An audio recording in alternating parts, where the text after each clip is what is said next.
I think that they're trying to downplay the visit so that it doesn't, the situation doesn't get worse, trying to say that emphasizing the status quo, that this personal visit by Nancy Pelosi is not necessarily recognition of Taiwan government as a sovereign nation. So they can't stop her from visiting, but they want to say that it's trying to change the status quo.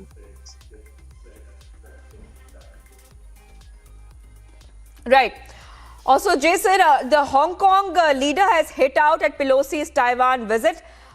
He has said, and such a move betting on and in contempt of the well-being of more than 20 million people in Taiwan is extremely selfish. So we are seeing Hong Kong there hitting out, calling the move by the US of Nancy Pelosi visiting Taiwan at this point of time as extremely selfish.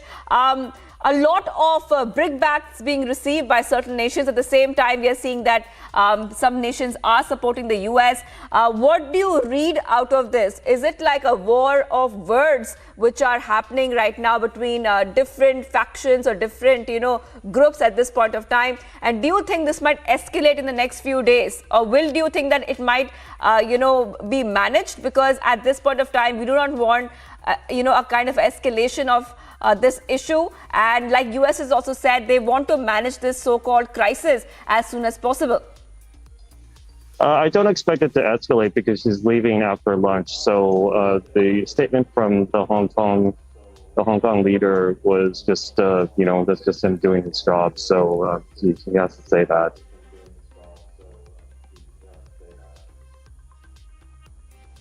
All right, thank you, Jason Lee. Jason Lee joining us live from Taipei. Republic continues to be live from Taipei, Taiwan, as we track this visit of Nancy Pelosi. Very soon, she will be meeting the Taiwanese president. I will get you all those updates here on Republic TV. Time for a very, very short break at this point of time. And the other big story, remember, that we have been tracking here is that the US right now has issued cautions to its citizens after Zawahiri strike warns of Al-Qaeda's possible revenge attacks. That will be one of the top stories we'll be tracking after the short break. Stay tuned.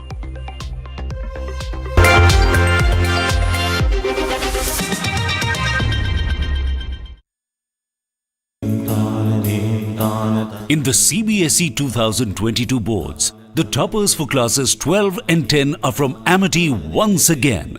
At Amity, we are privileged to educate brilliant students and express our gratitude to our teachers and school leaders who passionately work for the success of our children. Good evening and welcome, viewers. Now, you all know that I'm no fan of American foreign policy, but I'm so glad that the Americans are calling China's bluff this minute. That's the live developing story in Taiwan. I know that America is doing all of this to distract from their internal problems.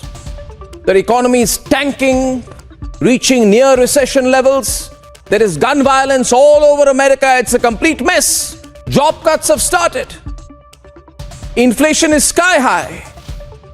And I know and you know that the weak Biden has sent Nancy Pelosi to Taiwan to distract the angry and frustrated American people. Ladies and gentlemen, Biden is in such trouble at home that he needs to start a war, or seem to be starting a war, to increase his pathetic approval ratings back home. So all in all, Biden and Pelosi are being opportunistic politicians, and that's what all this drama of landing in Taiwan is all about. Now, having said that, I'm really happy, delighted in fact, that China's bluff is being called. China is a country that tries to rule and run by fear. But what does it have? It has nothing. It has an army that gets a bloody nose and is defeated when they try and infringe on our sovereignty like we gave them in Ladakh. China as a country, ladies and gentlemen, is nothing. It's just big talk. It has no real army. Its army has never really been a fighting army. It is an army which has no combat history, no combat reputation, no combat experience. They are good at provoking Putin to be their proxy in war, but they will be destroyed. Mark my words, the Chinese will be destroyed if they try to fight a war on their own today. They have no friends globally. They are a friendless country. And the Sun Tzu philosophy.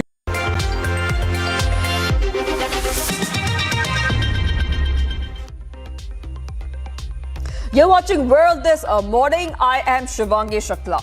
Viktor Bout, one of the most significant prisoners, popularly known as Merchant of Death, swaps between the US and Russia. Here's a report to know who really is Viktor Bout.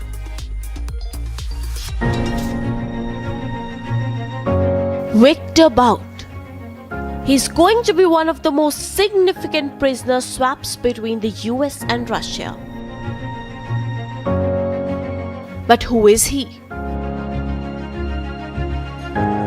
Sentenced to 25 years in US prison in April 2012, Bout was found guilty of killing Americans and aiding terrorists. We intend to appeal his conviction. He received a sentence of 25 years, which was the minimum that he was able to receive. The judge could have given him as much as life, and he is grateful to her for carefully considering the facts and circumstances of this investigation and prosecution. Bout began his career in air transport in the early 1990s. Reports says he hauled anything for a price: food, people and arms. Soon came to be known as the Merchant of Death for his willingness to sell arms to anyone from the war crime accused Liberian president to war-torn nations in Africa. While the allegation against Bout is that he armed the Taliban in the mid-1990s, he claims of supplying the Northern Alliance of rebels. Despite multiple nations out to get him, especially after 9/11, Viktor Bout gave them a slip. Bout managed to take shelter in Russia under the rule of Vladimir Putin. Bout was considered a transnational threat by the US government and so villainous that an entire Hollywood feature film was made on him. It was only in 2008, after an elaborate sting operation by the US agents in Thailand. Now, the notorious arms dealer could just be swapped for WNBA star Brittany Griner and former Marine Paul Whelan, who are imprisoned in Russia. Earlier today, I spoke with Russian Foreign Minister Lavrov. We had a frank and direct conversation. I pressed the Kremlin to accept the substantial proposal that we put forth on the release of Paul Whelan and Brittany Griner. While no formal announcement of swap has been made, there has been no denial either. Agency report, Republic TV. Viewers, after the US conducted a drone strike at the Al-Qaeda terrorist Osama bin Laden's successor Al-Zawahiri, who was residing in Afghanistan's Kabul, global suspicion has now encircled the Taliban. Remember, the new Afghan rulers had previously confirmed that they hold no ties whatsoever with the terror outfit Al-Qaeda. Here is the full story. The US drone strike that killed Al-Qaeda leader Zawahiri on the balcony of a Kabul safe house has intensified global scrutiny of Afghanistan's Taliban rulers. The Taliban had promised in the 2020 Doha Agreement on the terms of the US withdrawal from Afghanistan that they would not harbor Al-Qaeda members. In the short term, there will be debates about the Taliban, about their commitments to the Doha Agreement, about their commitments to the international community not to threaten international order by harboring Al-Qaeda. So that will be a real debate in the short term. But then, depending on what happens with Al-Qaeda next, with the next leader, and it's likely that the next leader is not going to be located in Afghanistan. So in that sense, in the long run, it might help them further distance themselves from at least Al-Qaeda's figureheads. But according to a senior US intelligence official, the house where Al-Zawahiri stayed was the home of a top aide to a senior Taliban leader. This has given rise to questions about the involvement of the Taliban in sheltering a mastermind of the 9/11 terror attacks and one of America's most wanted fugitives.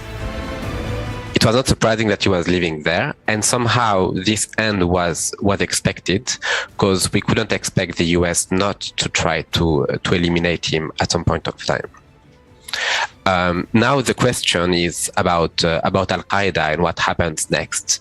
One of the issues is that both Osama bin Laden and now Ayman Zawahiri had real credentials. They had been fighting with Al-Qaeda since the beginning, since the late 80s.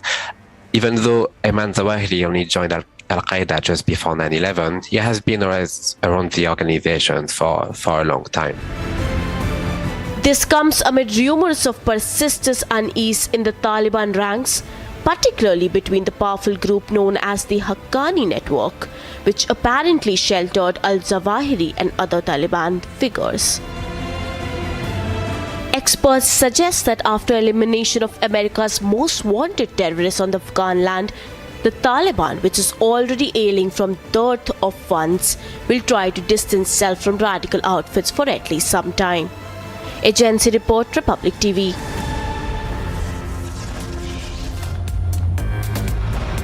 Viewers, much more coming up on the other side. And Nancy Pelosi arrives in Taiwan despite threats from Beijing of serious consequences.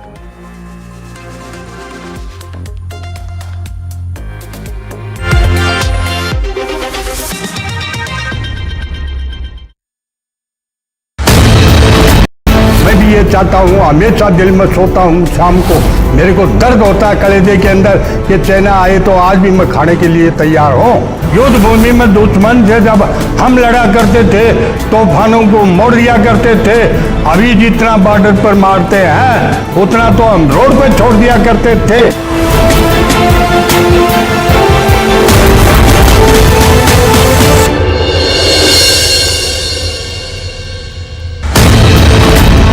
The only thing which is still in his mind is Naam, Namak and Nishan. Naam of his battalion. Yes. Namak, of course, he is eating off the banner, and the Nishan of the banner he is carrying.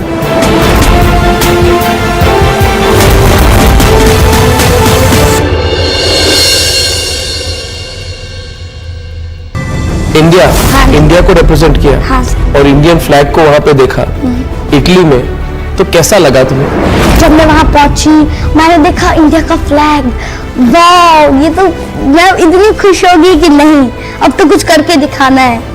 India का flag ऊपर होना चाहिए, बस इतना मैं चाहती थी और वो मैंने कर दिखाया। अगर आप इंडिया रिप्रेजेंट कर रहे हो ना, हार नहीं माननी है, क्योंकि गोल्ड तो लेकर ही आना है आपको। बचपन से सर एक ही ड्रीम है मेरा, अब एक तो अपनी गेम को प्रोफेशनली यूज करना है, प्रोफेशनली आगे बढ़ाना है और वर्ल्ड ओलंपिक्स में गोल्ड लाना है इंडिया के लिए, अपनी स्टेट के लिए।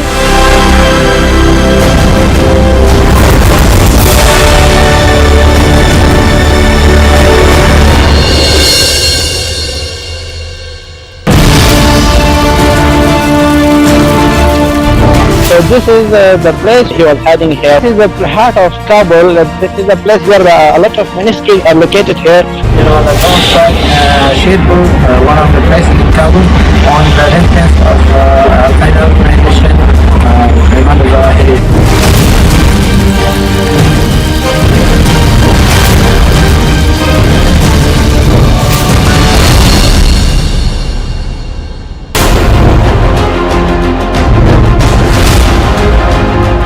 Intelligence community located Al-Zawahiri earlier this year.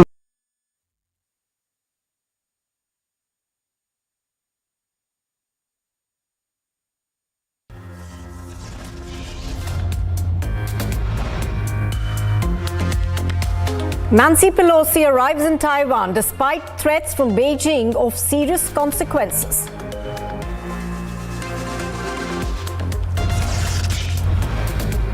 China is in panic mode, warns the US and Taiwan of serious consequences.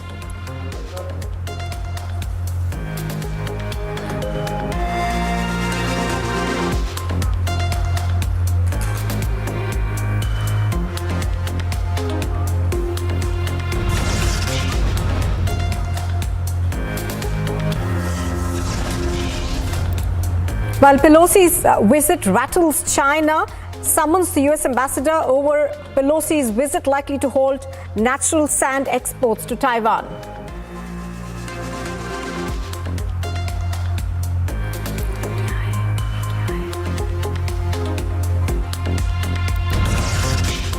As the world watches the unfolding of a mega face-off with bated breath, Russia backs China, calls Pelosi's visit a clear provocation.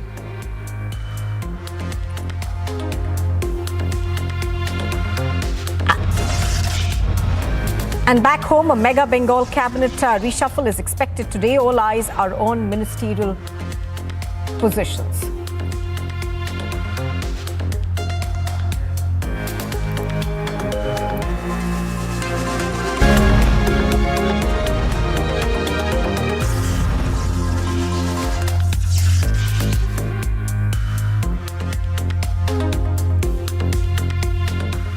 Good morning and welcome. You are watching the Morning Express with Republic TV. I'm Nupur Talwar Suri. The big story that we are tracking this morning is the US House Speaker Nancy Pelosi's visit to Taiwan, which has rattled China. Now, Nancy Pelosi, of course, arrived late last evening in Taiwan after severe warnings from China. She's been escorted, of course, by 2 jets from Taiwan.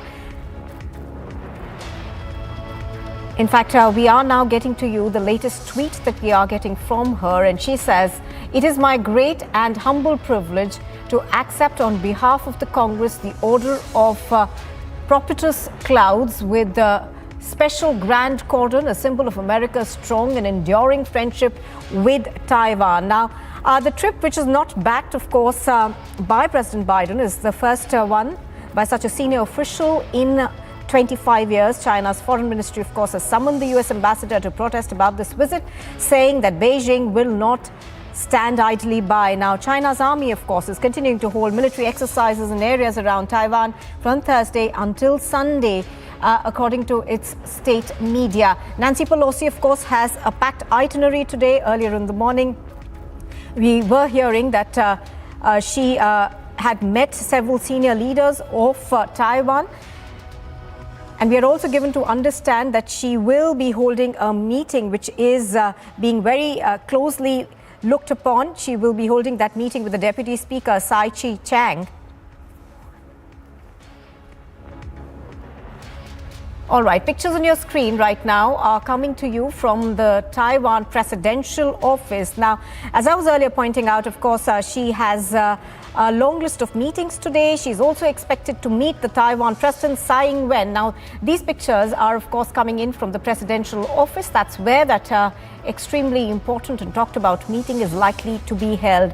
Tsai Ing-wen, that meeting with Tsai Ing-wen, of course, will be followed by lunch. Now, she's also due to meet several civil society and business figures.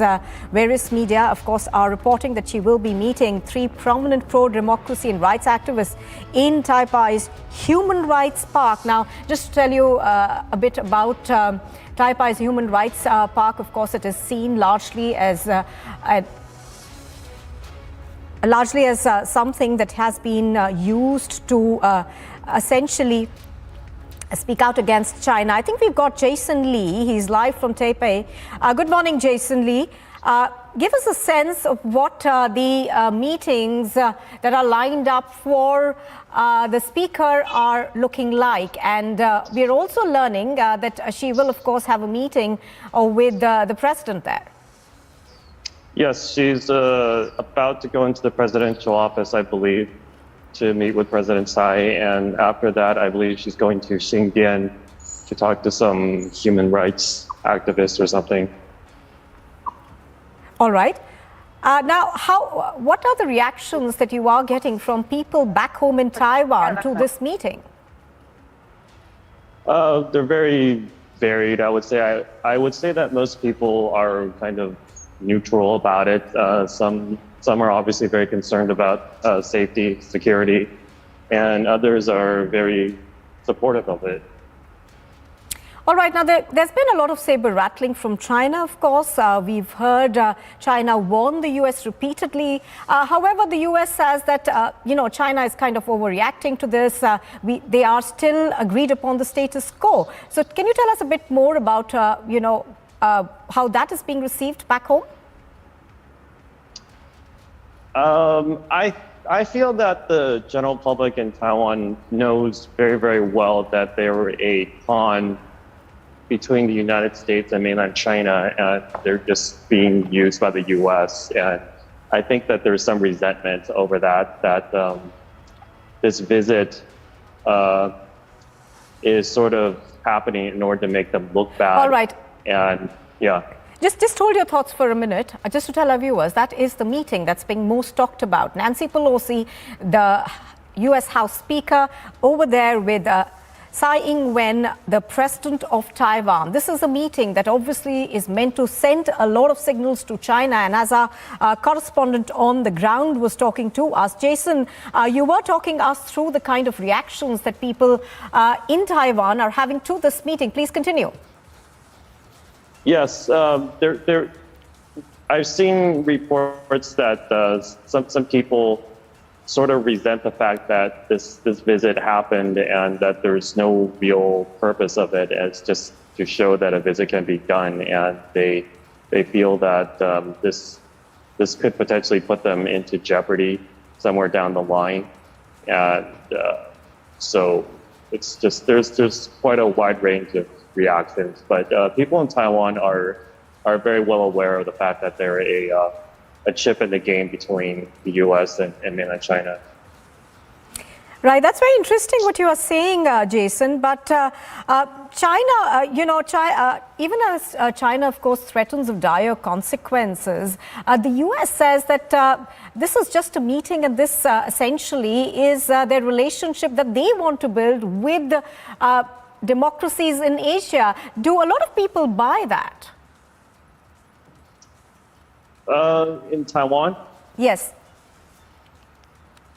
I think that it doesn't really matter what the U.S. says. The U.S. is going to say what they need to say in order to make it sound like they're not trying to push an agenda.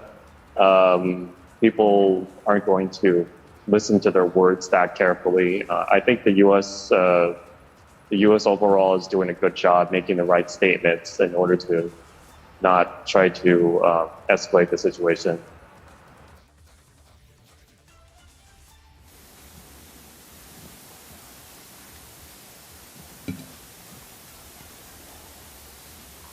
All right, pictures on your screen are of that meeting. 总统颁授美国联邦众议院议长佩洛西特种大绶青云勋章，仪式开始。 The ceremony to confer the Order of Propitious Clouds with special grand cordon upon Speaker Pelosi will now begin. 宣读颂词。美国联邦众议院议长佩洛西为杰出之政治家，才游卓越，志虑恢宏，致力促进中华民国台湾与美国之友好合作关系，成效斐然，深为中华民国台湾人民及政府所感佩。 中华民国台湾政府依据勋章条例第8条之规定，经总统明令颁赠佩洛西议长特种大绶青云勋章一座，以表彰其卓越成就。中华民国111年8月3日于台北。 Citation: The Honorable Nancy Pelosi, Speaker of the House of Representatives of the United States of America, is an outstanding stateswoman of remarkable erudition, who has played a key role in promoting relations between the Republic of China, Taiwan, and the United States of America. Her exceptional contributions have earned her the sincere gratitude of the people and government of the Republic of China, Taiwan. In recognition of Speaker Pelosi's extraordinary achievements, the government of the Republic of China, Taiwan, in accordance with Article 8 of the Orders Act, and by presidential decree, hereby confers upon her the Order of Propitious Clouds with special grand cordon, given in Taipei on the 3rd day of the 8th month of the 111th year of the Republic of China, Taiwan, corresponding to the 3rd day of August of the year 2022 in the Gregorian calendar. 恭请总统授勋。 President Tsai will now confer the Order of Propitious Clouds with Special Grand Cordon upon Speaker Pelosi.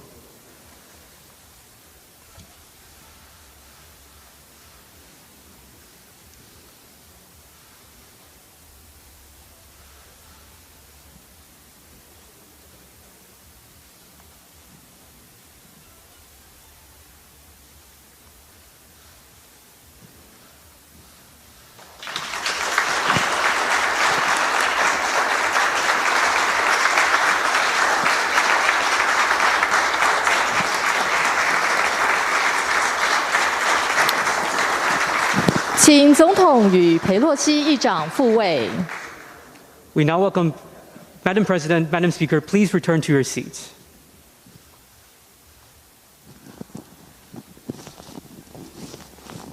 请总统致辞，各位贵宾请就座。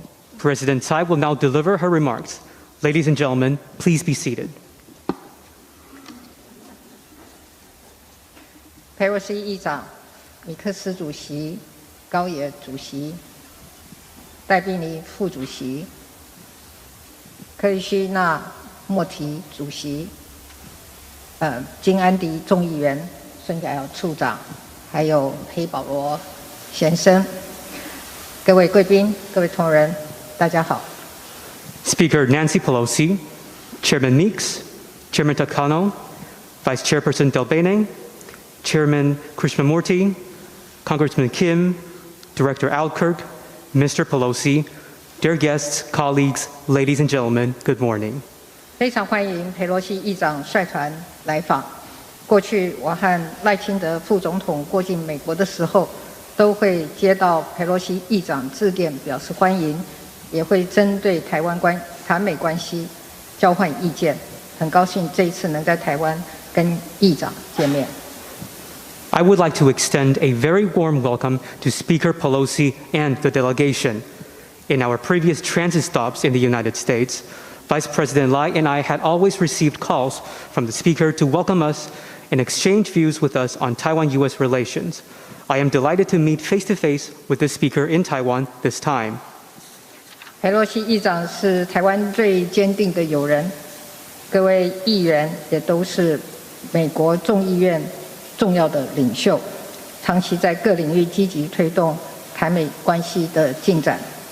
非常感谢各位此次来台访问，展现出美国国会对台湾坚若磐石的支持。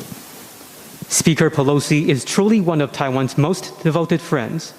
The representatives here today are all important leaders in the House and have long made proactive efforts to promote progress in Taiwan-U.S. relations in all areas. We are truly grateful to you for making this visit to Taiwan to showcase the U.S. Congress's staunch support for Taiwan. 裴洛西议长和台湾有很深的渊源。在1999年10月，裴洛西议长曾经访问台湾，当时特别关心921震灾的后续情况。在此后的20年，台湾不但走出了921震灾的阴影，而且重建。 更陆续克服了各项的挑战。Speaker Pelosi has deep and long-standing ties with Taiwan. In October 1999, the Speaker visited Taiwan and was particularly concerned with the 9/21 earthquake and its aftermath. In the 2 decades following the earthquake, Taiwan not only made successful post-disaster reconstruction, but also weathered multiple challenges, one after another. 而这20多年来，裴洛西议长也一直持续关注台湾的民主发展，并且长期支持台湾的国际参与。我要对此表达最诚挚的感谢。In the past 2 decades, Speaker Pelosi continued to pay close attention to democratic development in Taiwan and demonstrated unwavering support for Taiwan's international participation. Madam Speaker, I must extend my most heartfelt gratitude to you. 我也十分敬佩裴洛西议长长期以来坚定捍卫民主自由，努力守护人权价值，对于违反民主价值的言行，更是勇于挺身对抗，令人印象非常深刻，也很感动。I have great admiration for Speaker Pelosi, who has long stood firm in safeguarding freedom, democracy, and human rights, who never hesitates to confront head-on rhetoric and activities said to undermine democratic values. The speaker's courage and actions are deeply inspiring and touching. 今年俄罗斯入侵乌克兰，使台海安全成为全世界关注的另外一个焦点。民主台湾一旦受到侵略，整个印太地区的安全都会受到巨大的冲击。Russia's invasion of Ukraine earlier this year has made security over the Taiwan Strait another focus of worldwide attention. Aggressions against democratic Taiwan would have a tremendous impact on the security of the entire Indo-Pacific. 在这里，我要特别向各位传达台湾应对变局的几个基本态度。I would like to take this opportunity to explicitly express to you Taiwan's key principles in facing uncertainties. 第一，面对持续且刻意升高的军事威胁，台湾不会退缩，会坚定维护国家主权，坚守民主的防线，同时也希望和全世界民主国家团结合作，共同维护民主的价值。First, facing deliberately heightened military threats, Taiwan will not back down. We will firmly uphold our nation's sovereignty and continue to hold the line of defense for democracy. At the same time, we wish to cooperate and work in unity with all democracies around the world to jointly safeguard democratic values. 第二，台湾会尽最大努力来强化本身自我防卫的力量，并致力维护台海的和平稳定，让台湾可以成为区域安全的一个关键稳定的力量，确保自由开放的印太地区以及全球贸易及供应链的稳定发展。Second, we will do whatever it takes to strengthen Taiwan's self-defense capability. Taiwan is committed to maintaining peace and stability in the Taiwan Strait, and we will make Taiwan a key stabilizing force for regional security, ensuring a free and open Indo-Pacific, as well as the stable development of global trade and supply chains. 第三，台湾是美国可靠而且可信赖的合作伙伴，我们会持续和美国国会及行政部门在印太区域安全、经济发展、人才培育以及供应链合作等各层面强化合作，让台美关系可以进一步的提升。Third, Taiwan is a reliable and trustworthy cooperative partner of the United States. We will continue to work with the U.S. Congress as well as the administration to strengthen cooperation in areas such as Indo-Pacific security, economic development, talent cultivation, and supply chains, so as to further elevate Taiwan-U.S. relations. 我要再次感谢佩洛西议长和各位在这个关键的时刻以行动表达对台湾坚定的支持，以及表达美国支持台湾自我防御的一贯政策。Once again, I welcome Speaker Pelosi and the delegation to Taiwan.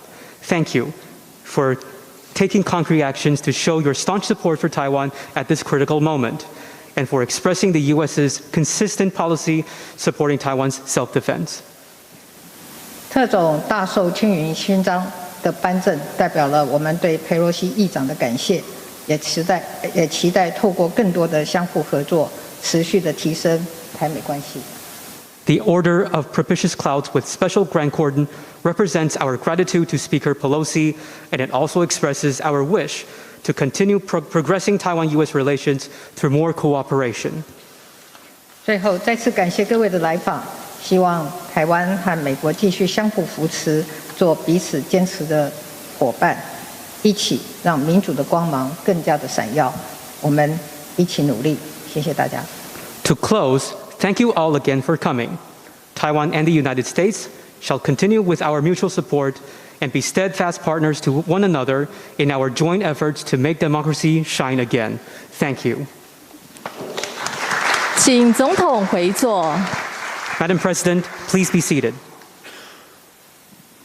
请裴洛西议长致辞。Speaker Pelosi will now deliver her remarks. Thank you, Madam President. It is such a high honor to receive the Order of the Propitious Clouds with Special Grand Cordon from you. We are so proud of your leadership, a woman president in one of the freest societies in the world. It's great immense admiration for your leadership and great personal humility that I accept this award. Humility because I accept it not for me only, but for our members of Congress who are so instrumental in all that you said about our accomplishments together. Democrats and Republicans, House and Senate, both sides of the aisle, united in our support for Taiwan. This time I am so excited to receive this award on behalf of the United States Congress, as I said, is just unwavering. The response that we had to our visit was so positive from our colleagues. I look forward to displaying this award in the Speaker's office, or wearing it there, right? in the Capitol as a symbol of our treasured friendship. 谢谢总统阁下，非常荣幸能够接受特种青云大绶勋章的颁赠，也非常的荣幸，我也为总统的女性的领导的力量，以及我自己身为女性的领导人为荣。那当然，我这一次能够获颁这个勋章，我是非常虚心接受的。会说虚心，是因为我不只是代表我自己，也代表整个美国的。我们这次来访的所有的美国的议员们一起来接受这份勋章，而且这些一同行的议员们呢，其实对于刚刚讲到的所有的对台美关系的贡献呢，其实他们都有尽一份力，而且我们这样子的贡献，无论是民主党、共和党，无论在众议院、参议院，大家都是团结一致，有了高度的共识的。那我也非常的兴奋，能够代表整个众议院呢，代表整个美国政府能够接受这样子的一个勋章。我也很期待能够把大绶青云勋章带回去，展示在我的办公室当中。毕竟我在办公室并不会穿戴整个大绶。Madam President, I think it's important to remind some and inform others of how we are here. 43 years ago, with the Taiwan Relations Act, America made a bedrock promise to always stand with Taiwan. And on this strong foundation, we have built a thriving partnership, grounded in our shared values of self-government and self-determination, focused on our mutual security interests in the region and across the world, committed to the economic ties that power prosperity for all of our people. 我们这一次的来访呢，其中一项重点就是要提醒大家并告知大家，43年前我们通过了《台湾关系法》，当时就许下了对台湾非常坚定的承诺，要与台湾站在一起。在这个基础之上，我们行出了非常繁荣的合作关系跟伙伴关系。我们的焦点不但是有包括我们的共同命运的自觉，还有许多我们共同安全的议题，无论是在这个地区还是全世界的共同安全，以及我们必须要保障我们，并且深化我们的经济关系，使得我们的两国的人民能够有更好的生活。Today, our delegation, of which I'm very proud, came to Taiwan to make unequivocally clear we will not abandon our commitment to Taiwan, and we are proud of our enduring friendship. And may I mention, they're all co-chairs of this delegation. The chair of the Foreign Affairs Committee, Mr. Gary Meeks of New York, the chair of the Foreign Affairs Committee, Mr. Takano of California, the vice chair of the Ways and Means Committee, Congresswoman Del Bene of Washington State, the member of the Intelligence Committee and a leader in COVID fight and so many things in the Congress, Congressman Raja Krishnamurthy from, I say Illinois, he says Chicago. And again, one of our newest members of Congress, serving the as a diplomat in the State Department before coming, Congressman Andy Kim of not only the Armed Services Committee, but also the Foreign Affairs Committee and others. We're very proud of our delegation, and when you hear, as you will be hearing from them in the course of our visit, you will know even more why we are. Thank you to our delegation. And we're proud to be here with the Vice President, with Mr. Wu, with other distinguished leaders who are here with you, Madam President. Thank you for your leadership.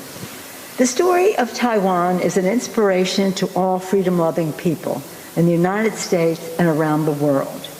Out of a crucible of challenge, you have forged a flourishing democracy, one of the freest in the world, proudly to be led by a woman president. That's an applause line.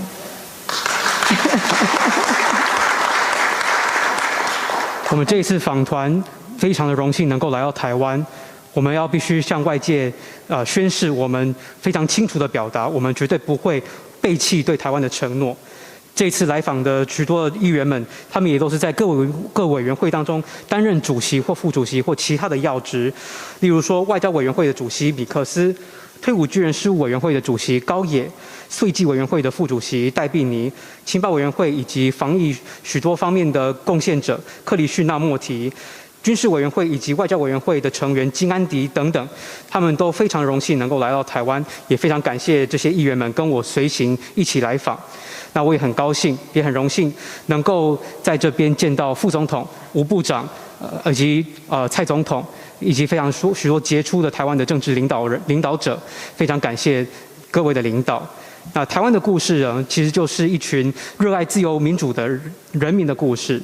那其实我们在美国也在全世界都有许多这样子热爱自由的人民。And Taiwan has been an island of resilience in the world. Indeed, the people of Taiwan have proven to the world that with hope, courage, and determination, it is possible to build a peaceful and prosperous future, even in terms of the challenges you face. And now, more than ever, America's solidarity with Taiwan is crucial, and that is the message we are bringing here today. 台湾是一个韧性之岛，台湾的人民也向外界证明了，只要有希望、有勇气、有决心，一定能够打造一个和平又繁荣的未来。 尽管台湾面临着这么多的严峻的挑战，那美国与台湾的团结也非常的重要。我们这一次来访，就是要向外界彰显像这样子的美台之间的团结。When we travel and leave the country as a congressional delegation, security to protect our people as well as global security, economy to spread prosperity in our own country and others. And governance are three principal pillars of our travel. In all three areas, we have great cooperation and friendship with Taiwan, and we value that. I just do want to mention and congratulate Taiwan for your governance of the COVID issue, the COVID pandemic. You are a model to the world in terms of the cooperation of the people and the success of your initiatives. Congratulations, Madam President. Congratulations to the people of Taiwan for following the lead and suggesting their own proposals. Today, the world faces a choice between democracy and autocracy. America's determination to preserve democracy here in Taiwan and around the world remains ironclad.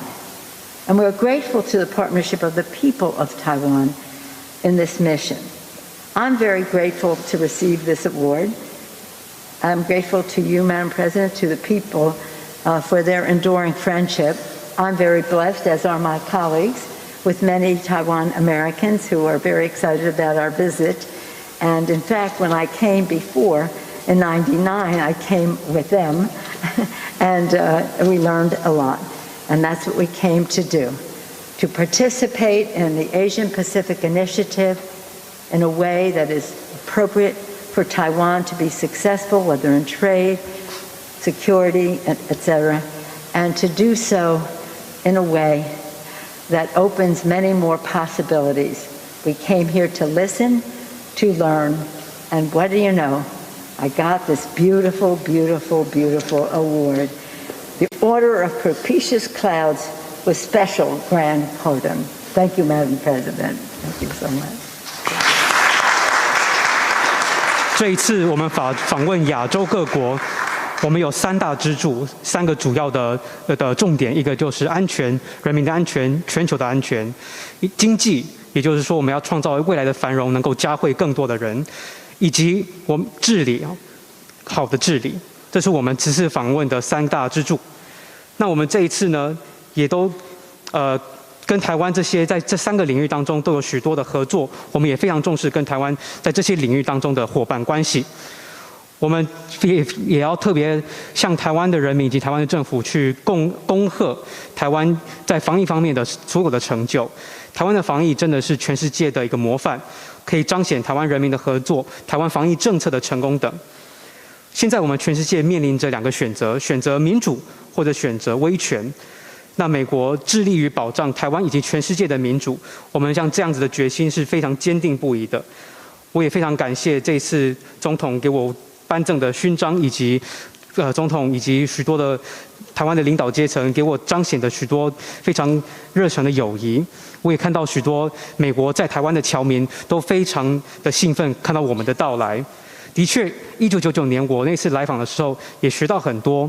我们也在立法的殿堂当中也致力了非常多，许多亚裔美国人，还有说去跟台湾之间发展更多紧密的贸易关系等的许多的工作，我们都持续的在推展。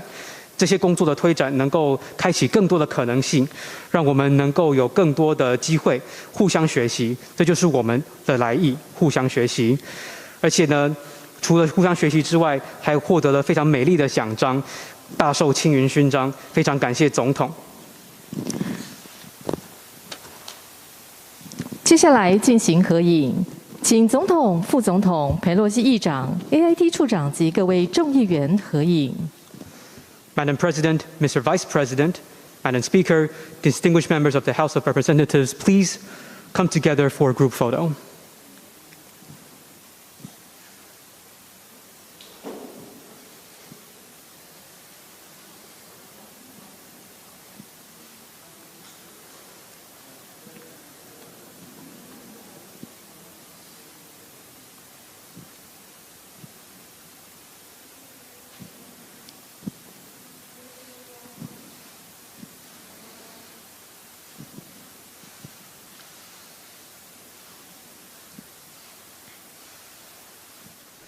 All right, we just heard and saw there Pelosi meeting the Taiwan president, Nancy Pelosi meeting Tsai when many statements were made there where, in fact, she said, Tsai, who is the president of the leader there of Taiwan, she said that the US would back Taiwan if China makes a move, and that's something that she appreciates about the visit as well, where the US has always said that they would back China, they would back Taiwan if China makes a move, aggressive move against Taiwan.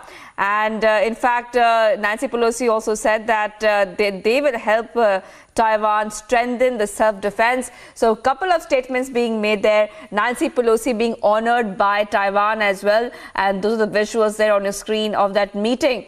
I will let you go across to Jason, who is reporting live from Taipei.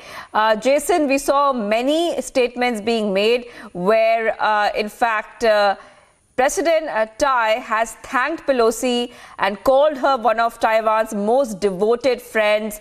And this is a very strong statement coming in as well, where it's made clear once again that US is standing behind Taiwan, Jason.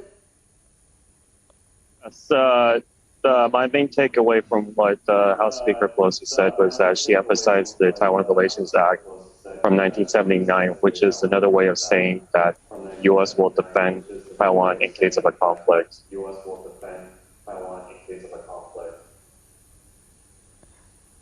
Right. Also, Jason, there were a couple of points made there where, which is very important to note, is that both of the leaders have thanked each other for unwavering support. Also, we saw that Nancy Pelosi has, in fact, lauded Tsai for her leadership as a very strong woman leader. This really talks a lot about the kind of bond that US and Taiwan share at this point of time. Now, China would be looking at the statement very closely. What do you think China is really making out of this statement, this joint press conference between the two leaders? I think that this supports what President Biden said earlier when he was asked directly by the media that if he would support Taiwan in case of a conflict, and he said yes. And by quoting the Taiwan Relations Act, this is a way of supporting that. although she didn't state that as clearly as he did. But the Taiwan Relations Act is very clear on this matter. Right. Oh, Jason, so what is the next plan right now of Nancy Pelosi? She had that meeting with Tsai Ing-wen, who is the leader of Taiwan. So next, what will she do? Because we believe that she's going to have lunch and then she'll be flying out. Is there any other important engagement that we need to keep a track on right now? As far as I know, according to Taiwan media, she's going to Xinjiang to meet some human rights activists or something like that. There is a museum down there, as far as I know. I don't know how significant this will be. She has a history of supporting Taiwan on a personal level because she was here after the bad earthquake in 1999. So I believe she has some personal ties here. Right, Jason. All right. Hold on, Jason. Do not go anywhere. We continue to be live from Taipei and Taiwan. Our senior executive editor, Abhishek Kapoor, is joining us. Abhishek, there was a couple of statements being made there. Like I was telling Jason as well earlier, that China would be looking very closely and hearing those statements. And what do you think is the next step right now? Because for China, the kind of statements which are made is something that they do not like. They believe in that one China policy. And once again, US has reiterated its support for Taiwan. Yes, they may see these statements on the Taiwan Relations Act as crossing the red line as far as the one China policy, but the Taiwan Relations Act clearly does not violate the one China policy. It only says that they will supply arms and come to its aid in case of a conflict. So it is not an official recognition of the Republic of China as a state. So, however, it's what matters here is the cosmetics of the meeting. I mean, she is here and meeting President Tsai Ing-wen at the presidential office and receiving an award. So, and very nice things were said. So, this will be perceived in mainland China as a recognition of Taiwan as an independent state, for sure. Right, Jason. Now we are also being joined by a senior executive editor, Abhishek Kapoor. Abhishek, if you could like to come in here and really explain to our viewers and break down those statements made by Nancy Pelosi and Tsai, who is the leader of Taiwan. What do you make out of it? Why is it very significant politically and strategically? What really happened just a short while back? Shivangi, we have seen how the United States has really gotten its act together after some wobbling early on facing Chinese aggression or aggressive statements on the issue of visit of Nancy Pelosi, the Speaker of U.S. Congress, to Taiwan. Remember, in the itinerary, Taiwan was not mentioned, and reports suggested that both the State Department and the Pentagon had some security concerns. But despite that, it is to the credit of Pelosi that she has continued with the engagement. And in the pictures a while back, we saw how she was given, I believe, the highest civilian award of Taiwan called the Order of Propitious Clouds with special grand cordon. And the kind of comments that were made by both the sides clearly suggested that this was in the offing for a while. And essentially a statement of intent by the United States that for some time more it's going to stand with Taiwan. Remember, Speaker Pelosi mentioned the Taiwan Relations Act that was passed by the United States some time back, I believe, to circumvent the limitations that come in with the three understandings and three communiques that exist between China and the United States on Taiwan that were signed I believe, in the Nixon-Reagan era. And now, of course, things have changed. China is the bully, not in the neighborhood, not just in the neighborhood, but globally. We have seen the kind of military muscle flexing that the Chinese are indulging in, accompanying the visit of Pelosi to Taiwan. In fact, huge military exercises are on around the Taiwan Strait. In fact, yesterday, the details that were shared by the Ministry of Defense of China about these exercises clearly indicate that China is trying to create choke points around the island of Taiwan to the extent that they are leaving only just one small window for the U.S. military aircraft carrying the U.S. Congress delegation to come out of Taiwan and make its way to South Korea, which is their next leg of the visit. So I think clearly in optics, Nancy Pelosi has still made a point by being there, by being as the guest of the president of Taiwan with that ceremony. Obviously, America is sort of putting a finger in the eye of the Chinese, and the Chinese have been throwing a lot of dragon fire and a lot of flexing of military muscle statements and some measures like, influencing the imports and exports with Taiwan. Obviously, China making it clear that at some stage they have to take over Taiwan if need to be forcefully. And in that context, I think this diplomatic row that has emerged over Taiwan between China and the United States, sort of dividing the rest of the world into two camps. We have seen how Russia came out supporting China. We have seen how Germany came out supporting the United States. So Japan come out and support the United States. So obviously, this is global geopolitical dynamics and geoeconomic dynamics at play, and they will go on for a while. All right. Thank you, our senior executive editor, Abhishek Kapoor, on this, analyzing this big visit of Pelosi. So statements have been, in fact, said by both the leaders. There was a press conference, viewers. Now we have to see, will China react to what was said? That, of course, we'll be tracking on Republic TV minute by minute. We have a reporter in Taipei, and we also have experts here who will break down this visit for you.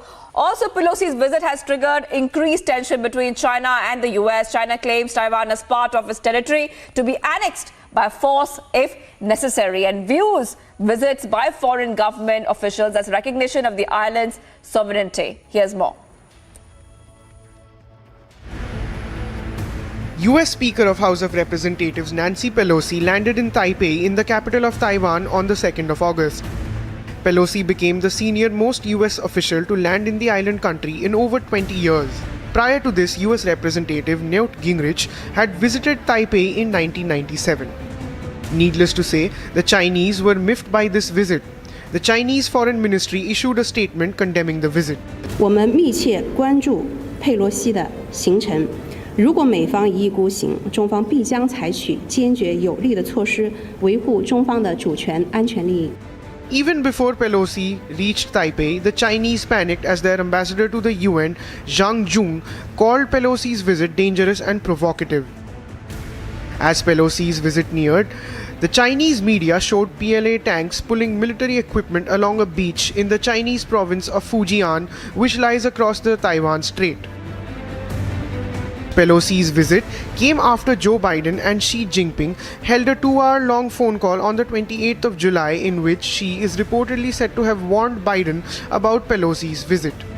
Little short of what Chinese were posturing that maybe they would escort Nancy Pelosi's military aircraft as it lands in Taiwan, or that there might be an attempt to hurl a missile in that direction. Nothing of that sort happened, but still aggressive, belligerent posturing military-wise happening from the Chinese side, and it's likely to continue for a while till the time this entire issue of Nancy Pelosi's visit to Taiwan really subsides. As Pelosi landed in Taiwan, China's mouthpiece Global Times announced that the PLA would conduct live-fire drills in 6 regions surrounding Taiwan starting from the 4th of August till the 7th of August. Meanwhile, Pelosi said the US opposed any unilateral efforts to change Taiwan's geopolitical status.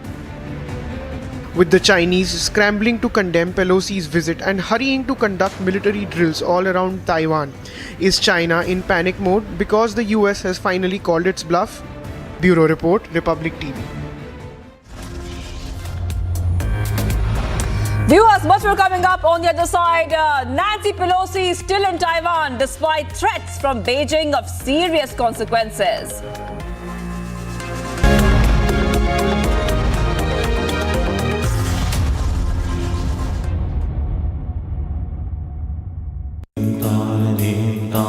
In the CBSE 2022 boards, the toppers for classes 12 and 10 are from Amity once again.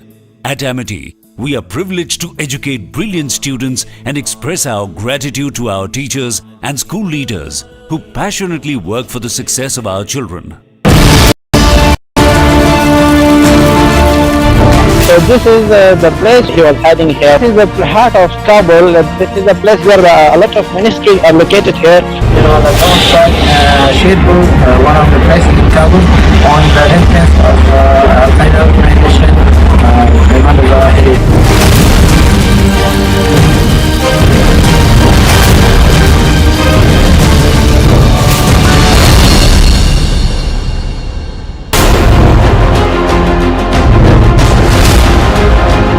Our terrorist community located Al-Zawahiri earlier this year. It moved to downtown Kabul after being advised that the conditions were optimal.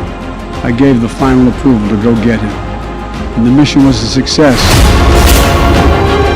This was the place where the drone strike was done by the American forces on Sunday around early morning, around 6 a.m. You know, the drone strike, one of the places in Kabul, on the entrance of Al-Qaeda organization, Al-Zawahiri.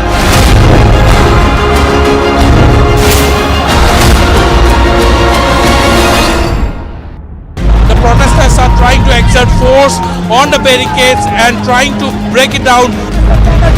Mr. Chatterjee, would you like to respond? Sonia Gandhi coming out of the, and we can see Priyanka Gandhi is also here along with Sonia Gandhi. Sanjay Raut Singh outside his residence. He has come out. He has come out.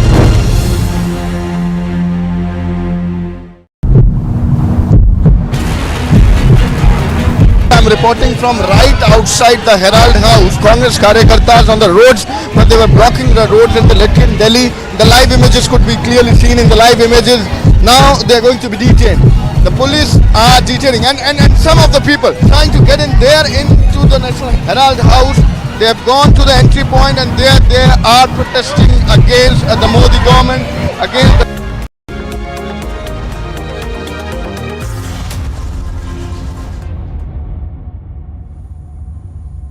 Good morning, viewers. You're watching the Morning Express on Republic TV. I am Shivangi Shukla. After the U.S. House Speaker Nancy Pelosi's visit to Taiwan, China resorted to territorial integrity. China announced plans for live fire drills that would infringe on Taiwan's territorial waters, escalating already high tensions. Here's the full story.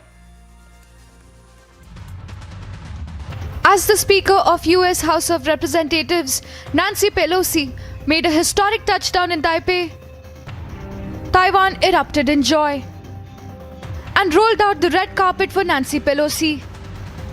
While Nancy issued a statement assuring support and any change in the status quo, China's PLA announced military drills encircling Taiwan. An isolated China scrambled to issue a laughable statement on infringement of China's sovereignty and territorial integrity.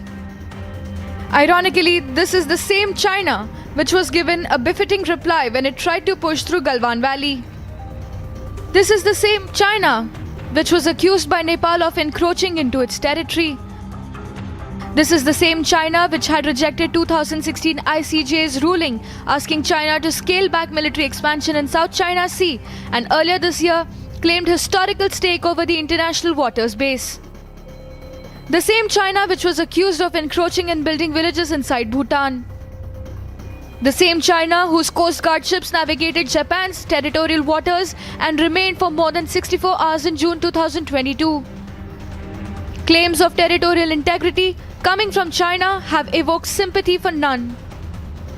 Agency report, Republic TV. Viewers, we are tracking every minute of Nancy Pelosi's Taiwan visit despite threats from Beijing of serious consequences of Pelosi in Taiwan.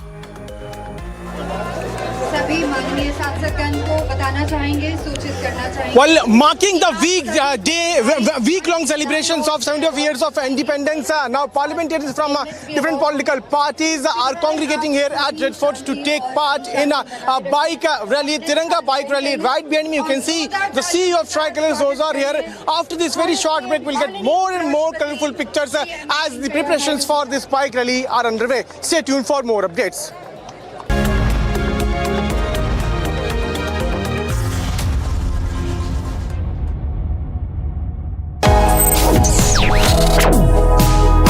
reading allows us to become familiar with ourselves. We don't read, we won't know what is knowledge. I just find it very interesting to know people's lives, how they went through certain situations, how they dealt with things. So wherever you want to go in life, if you read books along those lines, then that would really help you in growing. Reading could mean a million different things to every individual. What does it mean to you? Visit readindia.info to find out more. The protesters are trying to exert force on the barricades and trying to break it down. Mr. Chatterjee, would you like to respond? Sonia Gandhi coming out of the, and we can see Priyanka Gandhi Bout also here, along with Sonia Gandhi. Sanjay Rao sitting outside his residence. He has come out. He has come out.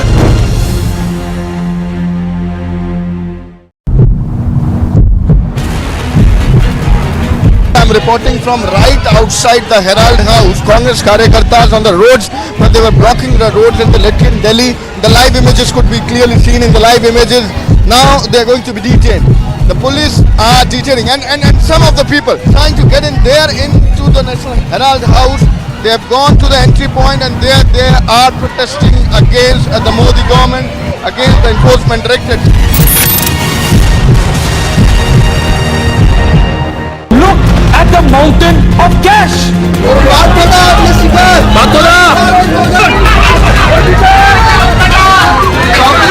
Rahul Gandhi को हिरासत में लिया जा रहा है। बड़ी खबर, बड़ी जानकारी।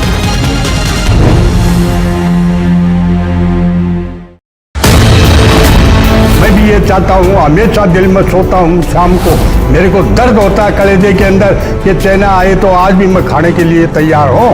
युद्ध भूमि में दुश्मन से जब हम लड़ा करते थे तूफानों को मोड़ दिया करते थे, अभी जितना बॉर्डर पर मारते हैं उतना तो हम रोड पे छोड़ दिया करते थे।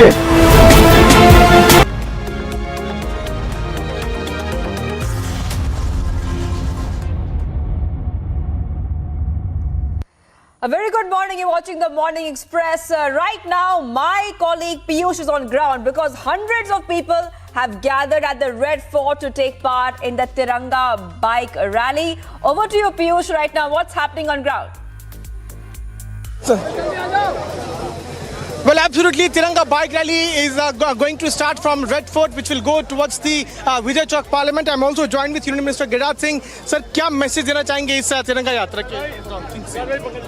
मैसेज, ये पूरा देश इस अमृत महोत्सव काल में अपने पूर्वजों को याद करके, जिन्होंने त्याग, तपस्या और बलिदान के बल पे आज भारत को आज़ाद किया, अंग्रेजों को भगाया और दुर्भाग्य से देश को टुकड़े टुकड़े करने वाले लोग आज भी इस तिरंगे को अपमानित करने का काम कर रहे हैं। और आज मोदी जी पूरे देश में एक उत्सव का वातावरण, आज गांव में, शहर में, जब हम घर घर झंडा लेकर के उत्सव मनाएंगे तो लोगों के मन में राष्ट्र के प्रति एक नई भावना की जागृति होगी जो हम बचपन से मनाते आए। एक सवाल ये कि संस्कृति मंत्रालय का ये प्रोग्राम है और ये कहा गया था कि सभी पार्टी के लोग यहाँ पहुंचे। मैं देख नहीं रहा हूँ, सिर्फ बीजेपी और एनडीए के घटक दल जो हैं वो यहाँ पे पहुंचे हुए हैं। क्या कहेंगे आप उन पार्टी? ये दुर्भाग्य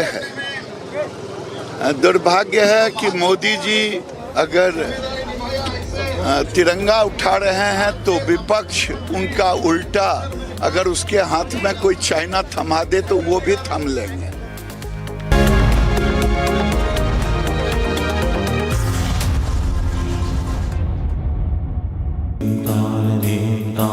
In the CBSE 2022 boards, the toppers for classes 12 and 10 are from Amity once again.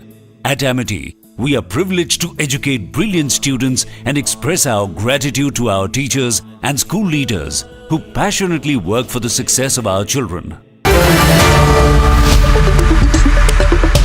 Good evening and welcome, viewers.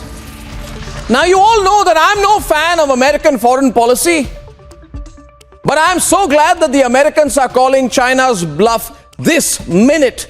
That's the live developing story in Taiwan. I know that America is doing all of this to distract from their internal problems. Their economy is tanking, reaching near recession levels. There is gun violence all over America. It's a complete mess. Job cuts have started. Inflation is sky high. And I know and you know that the weak Biden has sent Nancy Pelosi to Taiwan to distract the angry and frustrated American people. Ladies and gentlemen, Biden is in such trouble at home that he needs to start a war or seem to be starting a war to increase his pathetic approval ratings back home. So all in all, Biden and Pelosi are being opportunistic politicians, and that's what all this drama of landing in Taiwan is all about. Now, having said that, I'm really happy, delighted in fact, that China's bluff is being called. China is a country that tries to rule and run by fear. But what does it have? It has nothing. It has an army that gets a bloody nose and is defeated when they try and infringe on our sovereignty like we gave them in Ladakh. China as a country, ladies and gentlemen, is nothing. It's just big talk. It has no real army. Its army has never really been a fighting army. It is an army which has no combat history, no combat reputation, no combat experience. They are good at provoking Putin to be their proxy in war, but they will be destroyed. Mark my words, the Chinese will be destroyed if they try to fight a war on their own today. They have no friends globally. They are a friendless country. And the Sun Tzu philosophy of trying to win a war without fighting, these Chinese should throw that Sun Tzu philosophy into their dustbin because it no longer works. The world has seen through China. Jinping is a paper tiger. He's hated across China. He has destroyed large parts of his country's last remaining entrepreneurial economy. He cannot go to war. In fact, he cannot even handle each fresh COVID outbreak. They jail people every time that COVID breaks out in China. You know the mess that was going on in Shanghai, embarrassingly a few weeks back. China is a mess, ladies and gentlemen. So then you would ask, what's going on in Taiwan? And what is the need to start a war? Watch the space of what's going on in Taiwan very closely, ladies and gentlemen. Let's debate that tonight.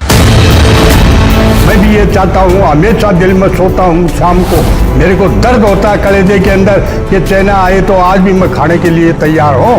युद्ध भूमि में दुश्मन से जब हम लड़ा करते थे, तूफानों को मोड़ दिया करते थे, अभी जितना बॉर्डर पर मार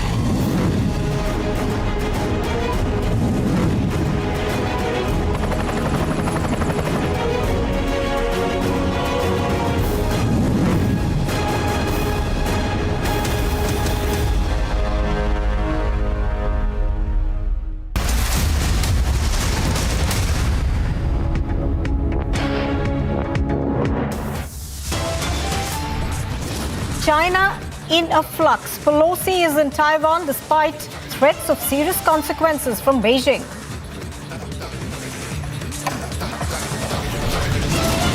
Nancy Pelosi meets the Taiwanese President Tsai Ing-wen, says want world to recognize Taiwan's leadership. Taiwan digs its heels in, says we'll do whatever it takes for self-defense. China in panic mode summons the US ambassador over Pelosi's visit, likely to halt natural sand exports to Taiwan.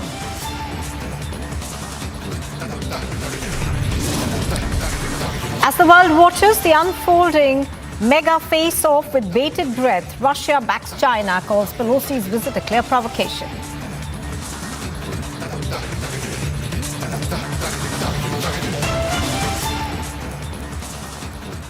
Good morning and welcome. You are watching Live and Breaking on Republic TV, and we begin with the Tiranga rally that's taking place in Delhi. In fact, Piyush is reporting on it. Piyush, good morning. People have, of course, gathered at the Red Fort. Take us through what's happening. Public will be watching us and looking at us. We must set examples to others. We must maintain discipline, decorum and dynamism. Keep that in mind. This is an initiative of the Ministry of Cultural Affairs. I would like to compliment Sri Kishan Reddy, Minister, for taking this initiative.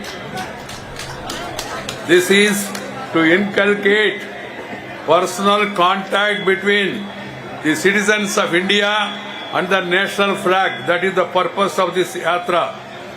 The chosen location of Red Fort for this rally adds to great significance to the initiative.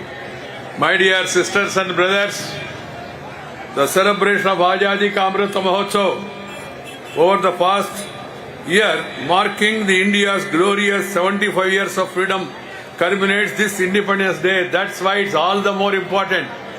आज़ादी का अमृत महोत्सव सचमुच में ये अगस्त 15 को समाप्त होगा. इसलिए this precious moments must remind us of countless sacrifice. देश का एकता के लिए, आज़ादी के लिए जो महान भावों ने कुर्बानी दिया, अपना जीवन त्याग किया, इन महान भावों का हम सब लोग इस समय पे याद रखना है और याद करना है और हमारा बच्चों को याद दिलाना है. This is a great tribute we can really pay to them. We proudly hoist our national flag, reflect on our national values, recount tales of bravery and social harmony from our freedom struggle. That is only my appeal. I don't want to make a long speech. Please recall the memory of the great sacrifices made by the freedom fighters, the path shown by our people, and the values that we have inherited from Indian culture, heritage. They are to be preserved and passed on, irrespective of caste, creed, sex, religion and region. India is one. We are one nation, one people, one country. This has to be remembered by one and all. अलग भाषा अलग वेश फिर भी अपना एक देश, विविधता में एकता भारत का विशेषता. This is the message of this Tiranga. So take that message to the people, and I appeal to the members of parliament. Take this message to the people in your constituency. See to it that everybody is involved in this program, and the program becomes a grand success. There is a cultural renaissance and awakening of the patriotism among the people, and we march forward to make India a strong, stable, prosperous and peaceful country in the world. Sarve jana sukhino bhavantu, vasudaika kutumbakam. Share and care is the core of Indian philosophy. Keep that in mind and take the message forward. सबको मेरे ओर से शुभकामनाएं. नमस्कार, धन्यवाद. बहुत बहुत धन्यवाद sir. मैं बहुत आभार प्रकट करता हूं आदरणीय उपराष्ट्रपति जी का. एम नायकू. Animate from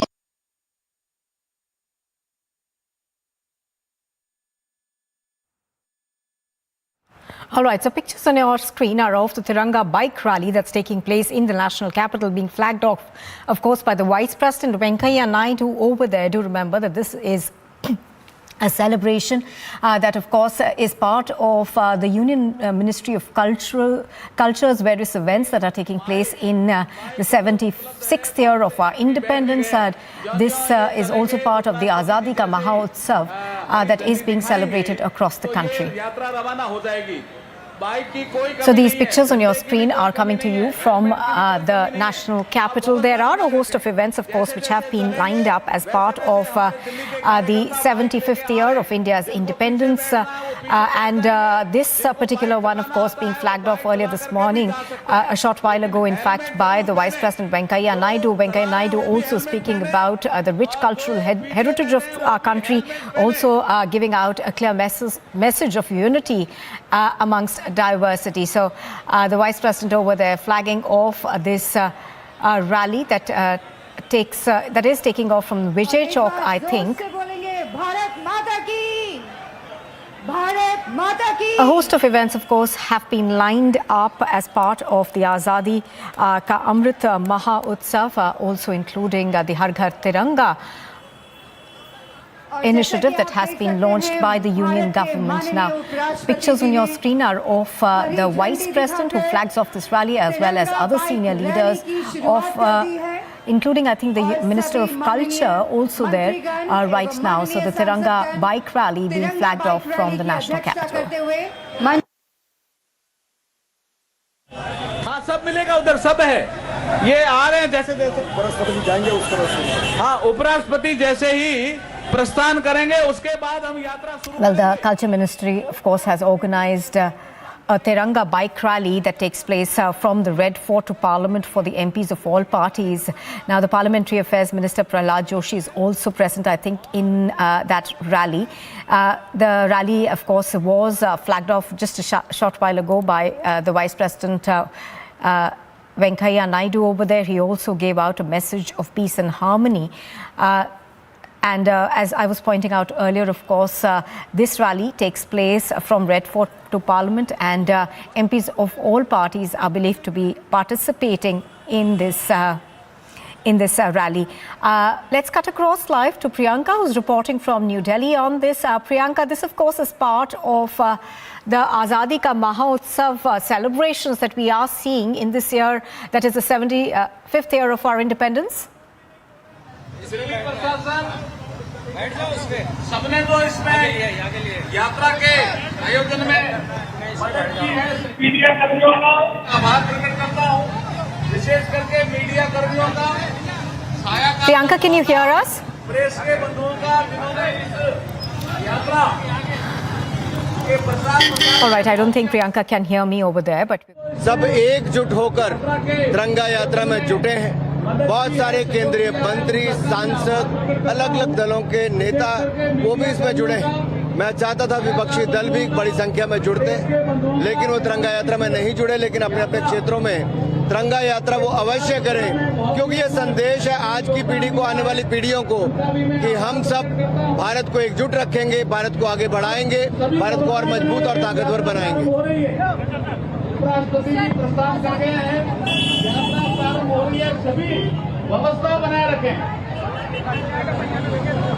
बहुत ही सुंदर दृश्य। And of course was Anurag Thakur over there, who's participating in this rally, also urging MPs from the opposition to participate. Let me go across to Priyanka. Priyanka, if you can hear me now, give us a sense of what's happening around you. These pictures that are coming in of this bike rally, extremely colorful, of course. आप अगर कहीं भीड़ नजर आ जाए या कुछ देखिए मैं आपको सारी चीज समझाती हूँ। यहाँ पर हमारे पीछे अभी पीछे बीजेपी सांसद मीनाक्षी लेखी जी हैं, और यहाँ पर सैकड़ों हजारों की तादाद में लोग पहुंचे हुए हैं। यहाँ पर तिरंगा महोत्सव, हर घर तिरंगा अभियान के तहत रैली का आगाज हो चुका है, और यहाँ पर देखिए हम पूरी कोशिश कर रहे हैं ताकि इस रैली में पीछे न रहे, लगातार आगे हम चलते रहे। इसलिए कोशिश है कि एक एक तस्वीर दिखाएं।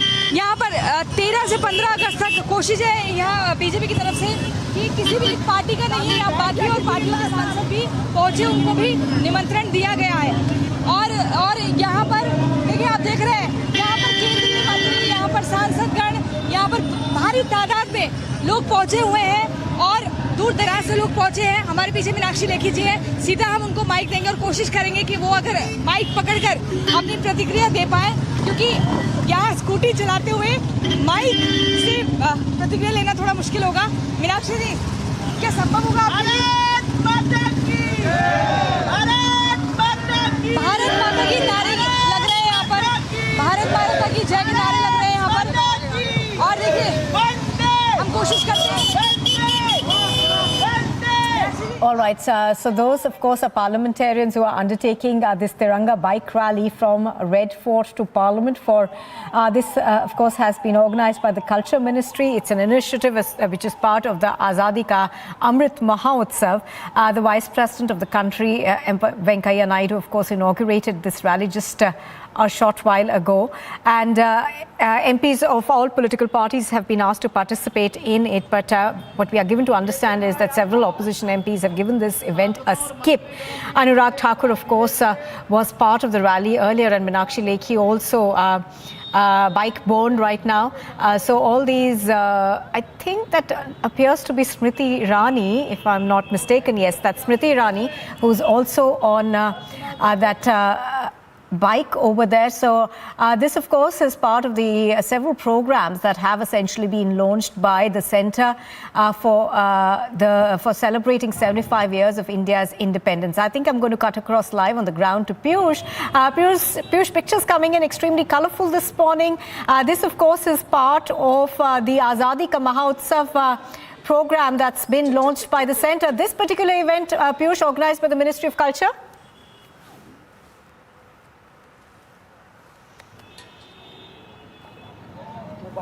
All right, viewers can, of course, understand that this is an extremely colourful event. Also, a large number of those bikes are making their way, so we are having connectivity issues. But just to tell our viewers that this, of course, is an extremely is one of the programs that has been put in place by the Ministry of Culture.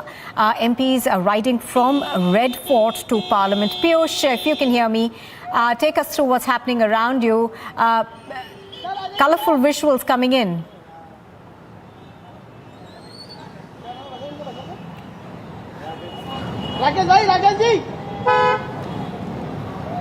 See as to how there is a bike rally which is being organized by the Ministry of Culture. Parliamentarians from BJP and other parts of other constituents of NDA, they are taking part in this. Krishnapal Gujjar is also taking part in this. Sir, क्या message आप हिस्सा ले रहे हैं bike rally में? देखिए, सभी देशवासियों को आज संदेश दिया जा रहा है। आज सांसद बाइक रैली है जो विजय चौक तक जाएगी कि 13 से 15 अगस्त तक सभी देशवासी अपने अपने घरों पर तिरंगा फहराएं। और आज तिरंगा पूरी दुनिया में भारत के स्वाभिमान का प्रतीक है। पूरी दुनिया में तिरंगे का सम्मान बढ़ा है उसका, इसलिए पूरे देश के हर घर में तिरंगा फहरे, इसके लिए ये बाइक रैली निकाली जा रही है। Bike rally is being organized to send out a message to the people across the country to hoist a tricolor on their roofs from 13th to 15th of August. Right behind me, you can see sea of tricolors, people taking part in this Tiranga Yatra with chants of Vande Mataram, Bharat Mata Ki Jai. You can see Venkaiah Naidu is the one who had basically flagged off this entire Tiranga rally, and this rally will go towards the Vijay Chowk in Delhi. We are in Parliament, and the message is being sent out to the people to hoist a tricolor from 13th to 15th of August. Anurag Thakur is also sitting there, who is going to take part in this bike rally. G. Kishan Reddy, Ministry of Culture Minister, is also there. Even he will take part in that. So it's a huge program which has been organized by Ministry of Culture. And if you can talk to us. Okay, there's a so he's facing some problem in speaking. G. Kishan Reddy is facing some problem in speaking, but yes, he's taking part in this bike rally. Let's try to show you more and more pictures. I would ask Vivek to come with me. Then we'll move more beyond and then try to get more pictures. You can see how there's a massive gathering which has taken place here at Red Fort, where people from different parts of the Delhi have come here. Sir, क्या message देना चाहिए? Sir, message क्या देना चाहेंगे आप? भारत की शान बान आन की प्रतीक है तिरंगा। आज आज़ादी का अमृत महोत्सव के शुभ अवसर पर सभी सांसदों ने भारत माता के जयकारा लगाते हुए आज से अभी पूरा देश में जो हर घर तिरंगा का कार्यक्रम शुरू किया गया है। All parliamentarians are taking part in this. We will also try to, take part in this Tiranga rally. Tiranga rally. I would ask my video journalist, कोई है आपके साथ to sit with them, Okay. So we will also try to take part in this Tiranga rally, and then we'll try to show you more pictures. चलिए भैया, चलिए। आप आगे ले लीजिए। आप आगे ले लीजिए। हाँ, चलिए। प्रचार करने आज निकले हैं हमारे सभी माननीय मंत्रीगण, माननीय सांसद। चलिए दादा, वो बाइक, वो कैमरा, वो आगे चलिए, आगे। हाँ, मैं पकड़ लेता हूँ। हाँ।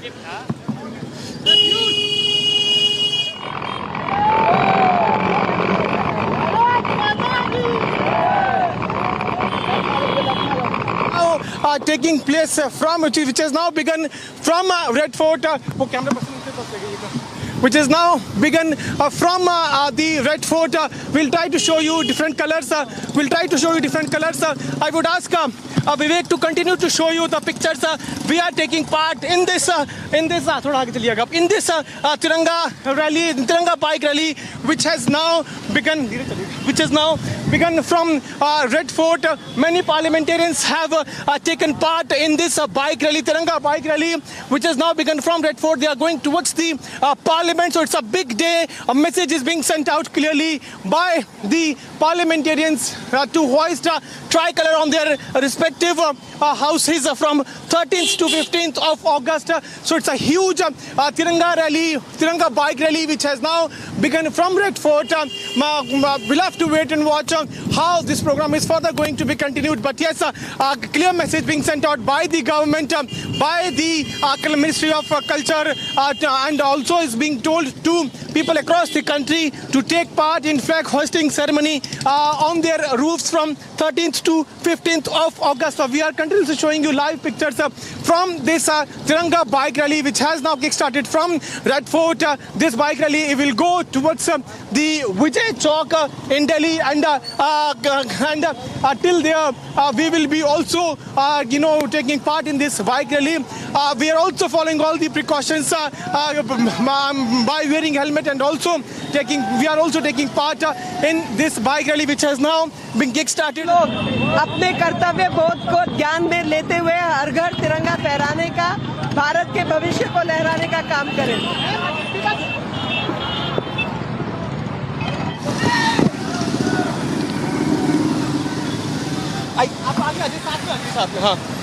So we are. Let me also try to get in a word from this person with whom I am sitting. आप क्या कहना चाहेंगे? आप भी तिरंगा यात्रा में हिस्सा लिया आपने?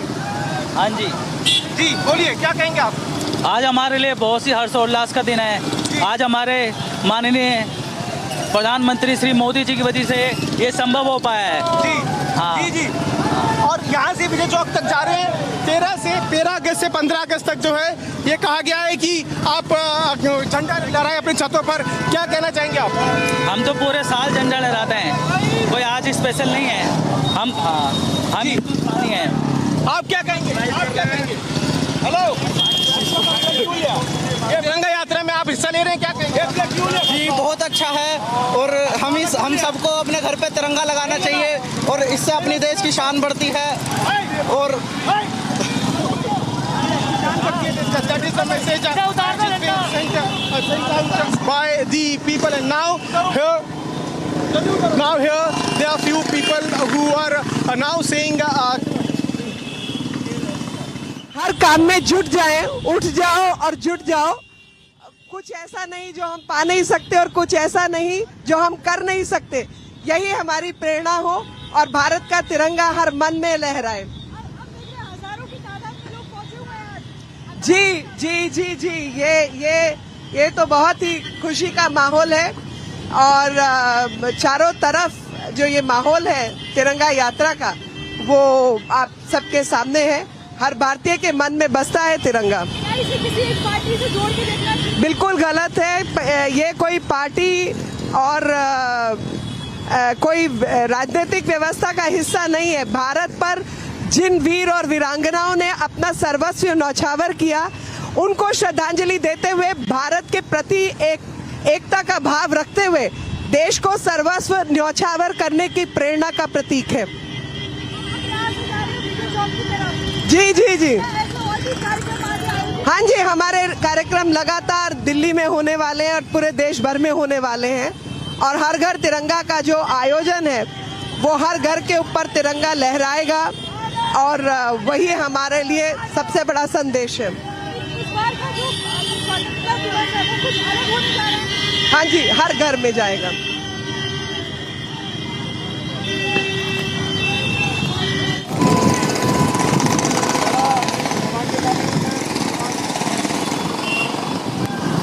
आ जाओ। Well, yes, we are showing you the live pictures of this Tiranga rally, Tiranga bike rally, which is now kick-started from Red Fort of Delhi towards the Vijay Chowk. We are showing you the live pictures of these people who have taken part in this Tiranga Yatra. A message is being sent out, clear message being sent out by the people from Delhi to hoist the tricolour from 13th of August till 15th of August. Remember that the people across the country are also celebrating Azadi Ka Amrit Mahotsav, 15 years of independence. Bharat Mata Ki Jai, Vande Mataram. These are the the chants with which these people are taking part in this huge Tiranga rally. We also spoke to multiple parliamentarians where they sent out a clear message that they want to tell to the people across the country to take part in the weekday-long celebrations. Remember that BJP has planned out multiple events where not only in Delhi but across the country, the members of the workers of BJP will be going to different households and will request people to take part in similar Tiranga Yatras. Massive traffic arrangements have also been made. We are showing you how green light has been given for the people who are taking part in the Tiranga Yatra. So across the Delhi, beginning from Red Fort till Vijay Chowk, multiple arrangements have been made. Traffic has been stopped for the people who are part of this Tiranga Yatra.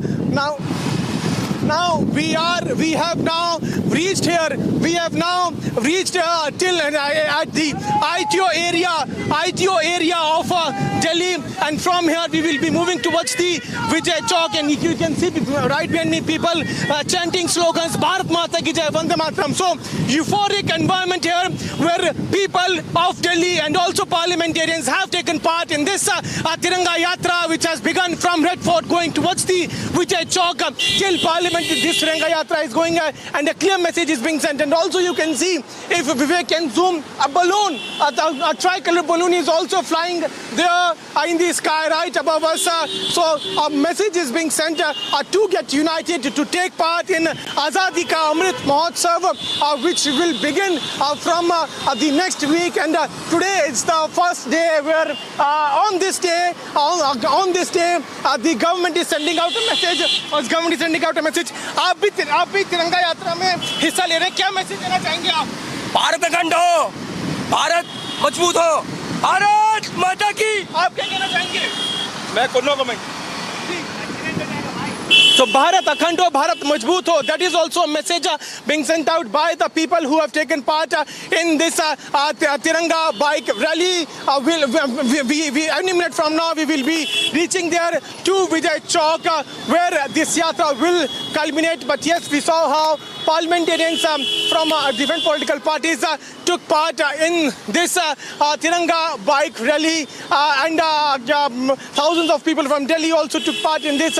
So it's a massive day, huge day, where people are now observing, taking part in this Tiranga Yatra.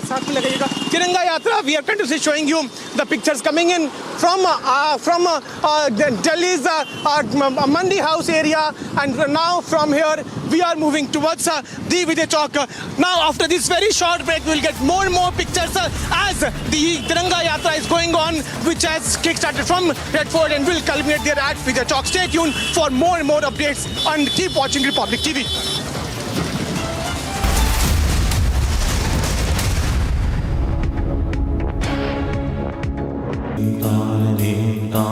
In the CBSE 2022 boards, the toppers for classes 12 and 10 are from Amity once again.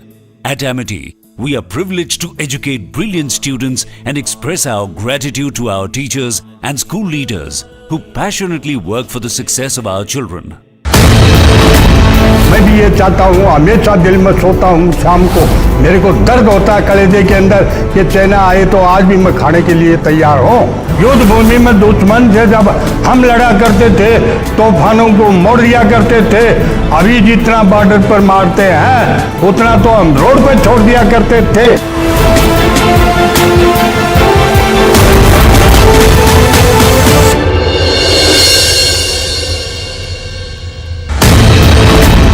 The only thing which is still in his mind is Naam, Namak and Nishan. Naam of his battalion. Yes. Namak, of course, he is eating off the banner, and the Nishan of the banner he is carrying.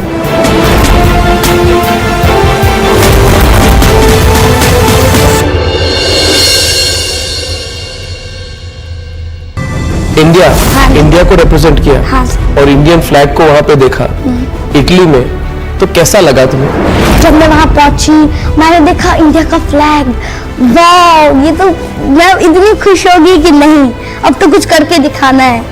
India का flag ऊपर होना चाहिए, बस इतना मैं चाहती थी और वो मैंने कर दिखाया। अगर आप इंडिया रिप्रेजेंट कर रहे हो ना, हार नहीं माननी है, क्योंकि गोल्ड तो लेकर ही आना है आपको। बचपन से सर एक ड्रीम है मेरा, अब एक तो अपनी गेम को प्रोफेशनली यूज करना है, प्रोफेशनली आगे बढ़ाना है और वर्ल्ड ओलंपिक्स में गोल्ड लाना है इंडिया के लिए, अपनी स्टेट के लिए।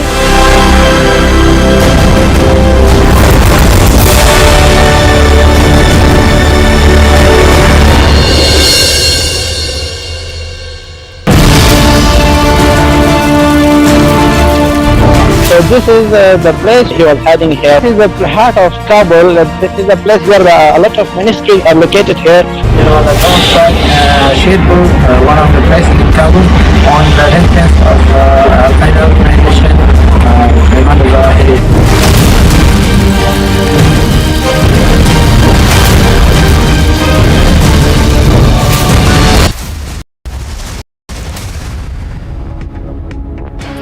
Pictures on your screen are of the Tiranga bike rally that's taking place in the national capital. Piyush is reporting on this. Piyush, colourful pictures coming in there.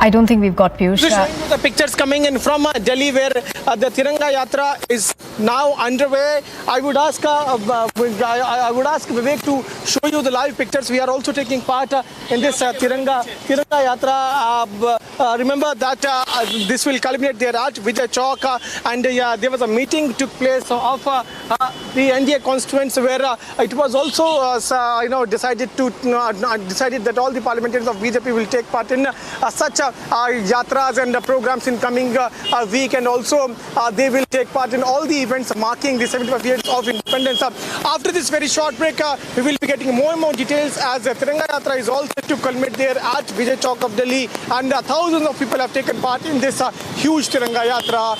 And after this very short break, we'll get more and more details. Stay tuned for more updates.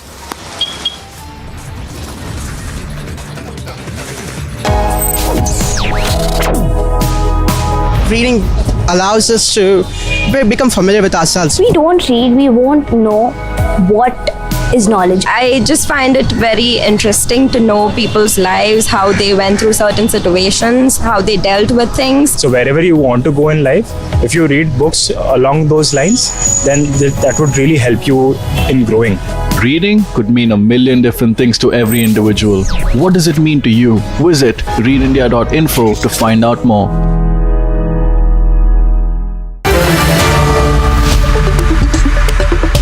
Good evening and welcome, viewers.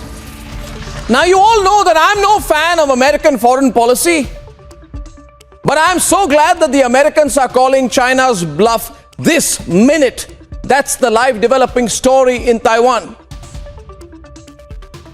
I know that America is doing all of this to distract from their internal problems. Their economy is tanking, reaching near recession levels. There is gun violence all over America. It's a complete mess. Job cuts have started. Inflation is sky high. And I know and you know that the weak Biden has sent Nancy Pelosi to Taiwan to distract the angry and frustrated. The full road has been blocked by the Congress workers, the high voltage drama. Nancy Pelosi lands in Taiwan.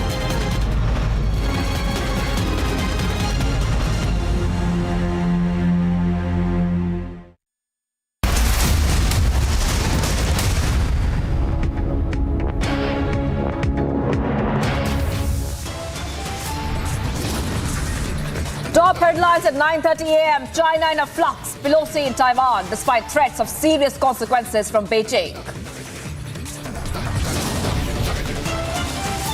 Pelosi meets Taiwanese President Tsai Ing-wen, says wants world to recognize Taiwan's leadership.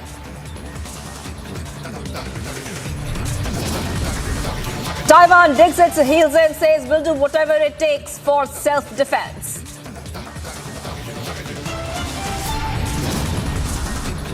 China on war footing escalates mega military drills near Taiwan.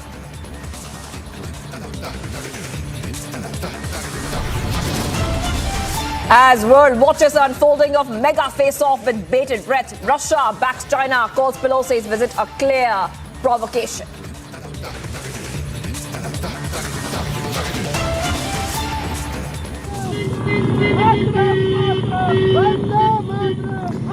very good morning. You're watching Republic TV. We are giving you these live pictures from Tiranga bike rally in the national capital, where you can see that there is a mega rally. Hundreds line up for the mega Tiranga rally. This has been organized by the Culture Ministry, and the rally will take place, and it's happening as we speak, from the Red Fort to the Parliament for the MPs of all parties. And in fact, the Parliamentary Affairs Minister Prehlad Joshi has appealed all MPs to attend the event. All right, Piyush is right over there with us. Piyush, give us an update. We can see that the rally has kicked off. A lot of action happening there.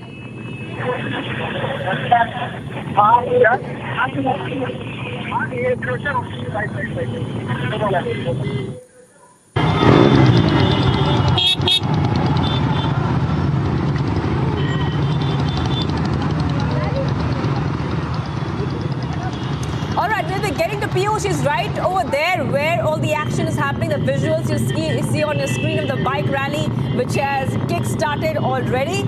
And remember that PM Modi has already urged everyone to hoist or display the national flag at their house between August 13th and 15th. And today, a Tiranga bike rally is happening in the national capital.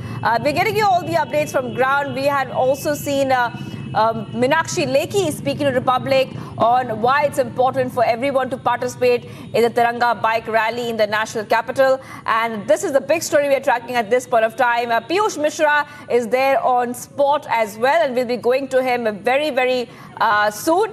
But a lot of appeal by a lot of MPs as well for all party members to take out the bike rally to publicize the Har Ghar Tiranga campaign. While the youth wing also across the country of the BJP is carrying out a Tiranga Yatra on bikes. So we are seeing a lot of action and color coming in from the national capital as the Cultural Ministry is organizing the Tiranga bike rally from the Red Fort to the Parliament. And you can see that it has kicked off and hundreds have lined up on the roads to participate in the Tiranga bike rally, visuals of which you can see there on your screen, viewers. And this is, of course, a host of exercise, a part of the host of exercise for the party members during the week-long program to celebrate the 75th anniversary of India's independence. So this is one of the events which has been organized. A big message of unity coming across there from the Tiranga bike rally in the national capital. We're getting you exclusive visuals there of the Tiranga bike rally. You can, of course, see that many MPs are participating.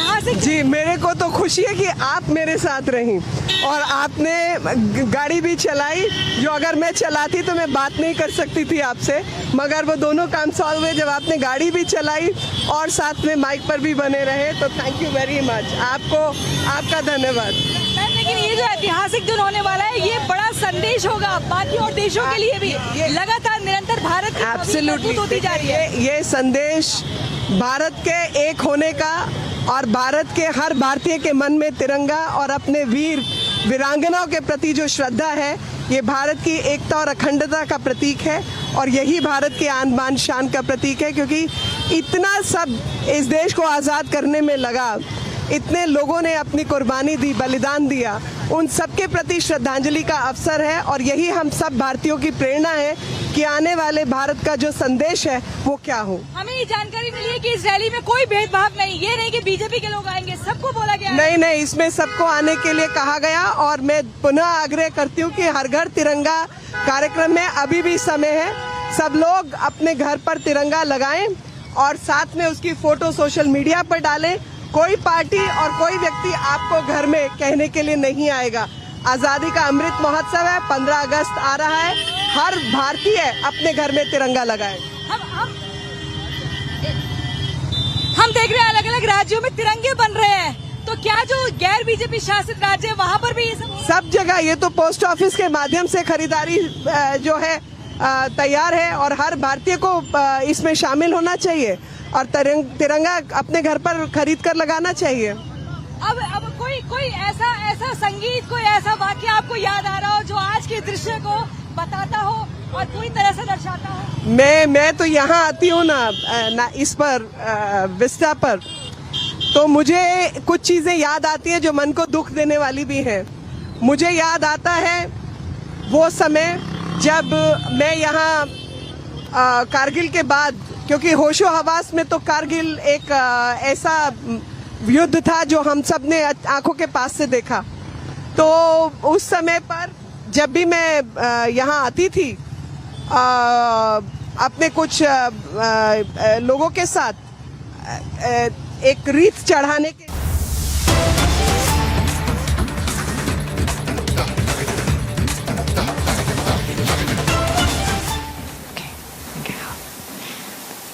And first, I would like to invite the host, our President of the Republic, Dr. Tsai, to make her remarks. Yes, I'd like to take this opportunity to reiterate the Taiwanese people's warm welcome to Speaker Pelosi and the delegation. We're grateful for the delegation's visit under such challenging circumstances as a demonstration of unwavering support to the people of Taiwan. The Speaker's presence here in Taiwan serves to boost public confidence in the strength of our democracy as a foundation to our partnership with the United States. I told Speaker Pelosi that we are committed to maintaining the status quo across the strait. Taiwanese people are pragmatic. We have welcomed many congressional delegations to Taiwan over the years, and the normal practice of friends visiting each other is inherent in our culture of hospitality. Military exercises are unnecessary responses. Taiwan has always been open to constructive dialogue, and we will work with stakeholders to bring about stability and peace in the region. Thank you.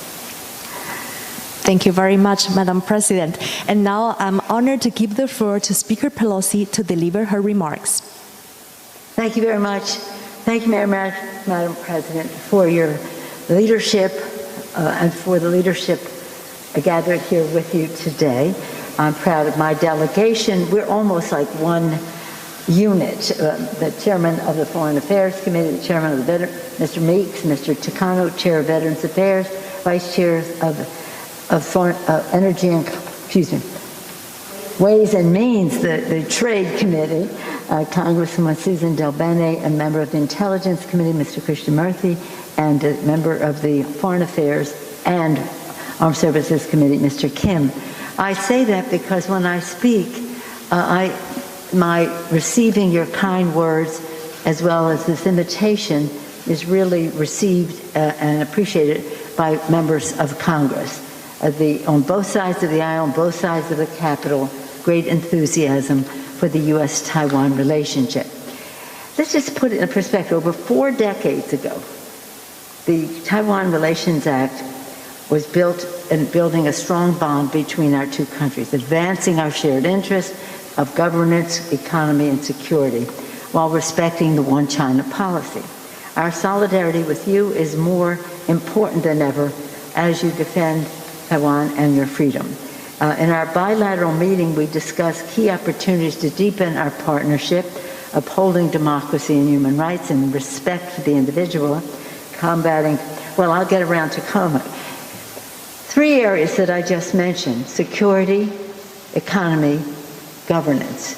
Security, our relationship is a strong one, and we discussed how we can make it stronger and more and up to date. In economy, we talked about a trade agreement that might be possible and soon. And in governance, among other things, and in governance, I want to salute Taiwan for the leadership you have provided in fighting COVID. Probably one of the highest rates of vaccination, but also the lowest number of deaths from COVID, a real model for the world. It's about science, but it's also about community acceptance of a plan, and that is called leadership. So thank you for that lesson to all of us. And so as we deal with those 3 areas, we come here following the President's lead on the the Indo-Pacific economic framework. That's interesting. We support that. Again, in terms of security, economy, and governance. Taiwan's not a part of that, so we want to build a different set with the economic package, with our security package, and a trade agreement, hopefully, that is imminent. So this is a very important time for us because we came here to listen and to learn about how we can do this more effectively, really achieving the goals for Taiwan that we all aspire to but don't understand as fully as we do now because of this trip. So again, it's a great pride for us today, the first woman speaker in the House, meeting the first woman president of Taiwan. We have some enthusiasm for that, and again, we're very proud of our representative, Sandra Kirk, and I'm proud of my colleague, Susan Delbene. So they took a moment to take some pride in women's leadership. Again, our delegation came here to send an unequivocal message. America stands with Taiwan. Thank you, Madam President. Thank you very much, Your Honorable. Right now, with the permission of our President and Speaker Pelosi, we'll be taking up questions from the media. So we'll proceed right now taking the first questions from Taiwanese media, and it will be raised by Mr. Joseph Ye from CNA. Joseph? President Tsai, Madam Speaker, I'm Joe from the Central News Agency. I'm representing more than hundreds of Taiwanese media. I was given one question, so the question will be a little bit long, so please bear with me, because we have waited for 25 years for this chance. So you're the first House Speaker to visit Taiwan in 25 years, so do you foresee that your visit will bring up even more similar high senior official U.S. to visit Taiwan in the future, or maybe future speakers? This is the first part of my question. And the second part is, in accordance with Taiwan Travel Act, high-level visit a two-way thing. So a lot of U.S. congressmen has proposed President Tsai to speak at U.S. Congress, if possible.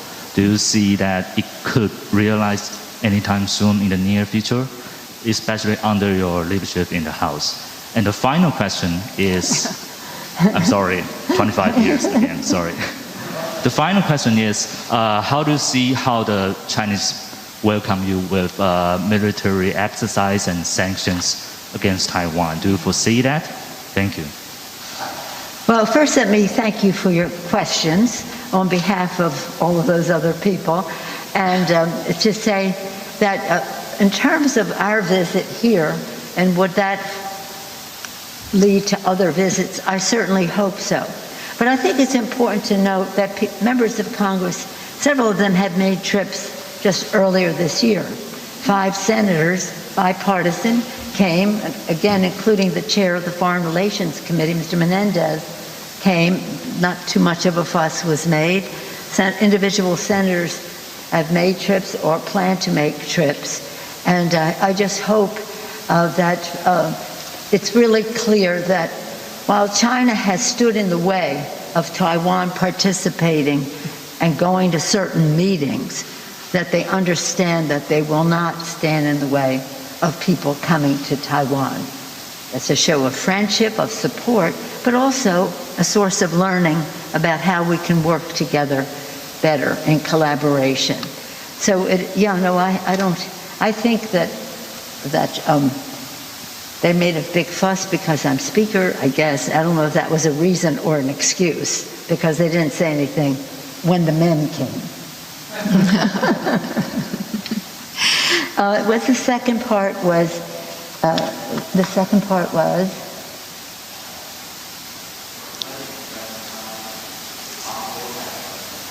Invited to the U.S. Congress to make... Well, that was the third part, but I'll go there. Okay. That was the third part I thought. We haven't had a joint session in probably 3 years in Congress, partially because of COVID, but even before that it was Christmas and all that. So we haven't had many joint sessions, but we have tried to accommodate visits by bringing together, both sides of the aisle and both sides of the Capitol.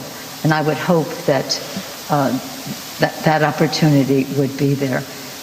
The joint session has become something, again, because of COVID, we aren't able to. It's even hard for us to do the President's State of the Union address because you have to space and you have to time and, well, you know, here we are. I don't know. I think that whatever China was going to do, they will do in their own good time. What excuse they may use to do it is another thing. But you really know more about that than I do. I do think that it's really important for the message to be clear that in the Congress, House, and Senate, Democrats and Republicans are committed to the security of Taiwan in order to have Taiwan be able to most effectively defend themselves. But it also is about our shared values of democracy and freedom and how Taiwan has been an example to the world in that regard. And whether it's certain insecurities on the part of the president of China as to his own political situation that he's rattling a saber, I don't know. But it doesn't really matter. What matters to us is that we salute the successes of Taiwan. We work together for the security of Taiwan, and we just take great lessons from the democracy in Taiwan. Thank you very much, Madam Speaker. Right now we take questions from the international media, and I would like to invite Samson Ellis. He is the Taipei Bureau Chief of Bloomberg News. Samson? Oh, thank you. Madam President, Madam Speaker, we have seen the Chinese authorities take multiple economic actions against individual Taiwanese companies and entire sectors of the economy here. Taiwan has already paid a cost for your visit and is likely to continue to do so over the coming days and weeks. What concrete, tangible benefits can you promise Taiwan to offset the cost of your trip? Well, at the same time as this trip is taking place and in recognition of our common interest economically, we just passed the CHIPS and Science Act. This is something that opens the door for us to, again, have better economic exchanges. I know that some Taiwan businesses, significant ones, are already planning to invest in manufacturing in the United States. And the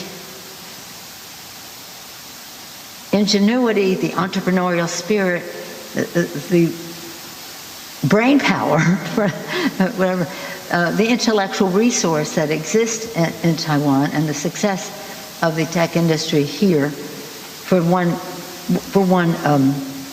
sector has been really a model. And again, we want to increase our relationship. So I think that I would be saying that would be a goal we share, but with the CHIPS Act, we're really facilitating reaching that goal. And it's pretty exciting. It's pretty exciting, and I think that you will see a recognition of the scientific success that Taiwan has had being a model for how we go forward. That's why our bill is called CHIPS and Science. Thank you very much, Madam Speaker. Right now, last but not the least, we will have a representative from the Japanese media, Mr. Ishiro Koichiro-san. He is the Bureau Chief of Asahi Shimbun of Japan. Hello. 你好，总统。Konnichiwa. Hello, Speaker Pelosi. Konnichiwa. Thank you very much for taking my questions. My question is about the Chinese democracy. Now we are witnessing the Chinese authorities increasing various pressures, not only to Taiwanese people and Hong Kongese, but to their own citizens, I mean the Chinese people. And as a strong and long-time advocate of democracy, please let us share your ideas. How the democratic countries, including South Korea, Japan, where you are heading to, can deter China from invading Taiwan militarily, and how we can guide China toward a democratic political system. Thank you. Well, two things. In the context, your question comes in the context of right now a struggle between autocracy and democracy in the world. We cannot back away from that. And so as China goes and uses its soft power, money and whatever, into many countries in order to get their support at the UN and other bodies, we have to recognize if that has some effectiveness, because it's a lot of money and it's promises that may or may not ever be kept. So when we talk about Taiwan in that context, we have to talk from strength. We have to talk from strength. We have to talk from what Taiwan has been so good about is being technologically advanced, whether it's in business or security.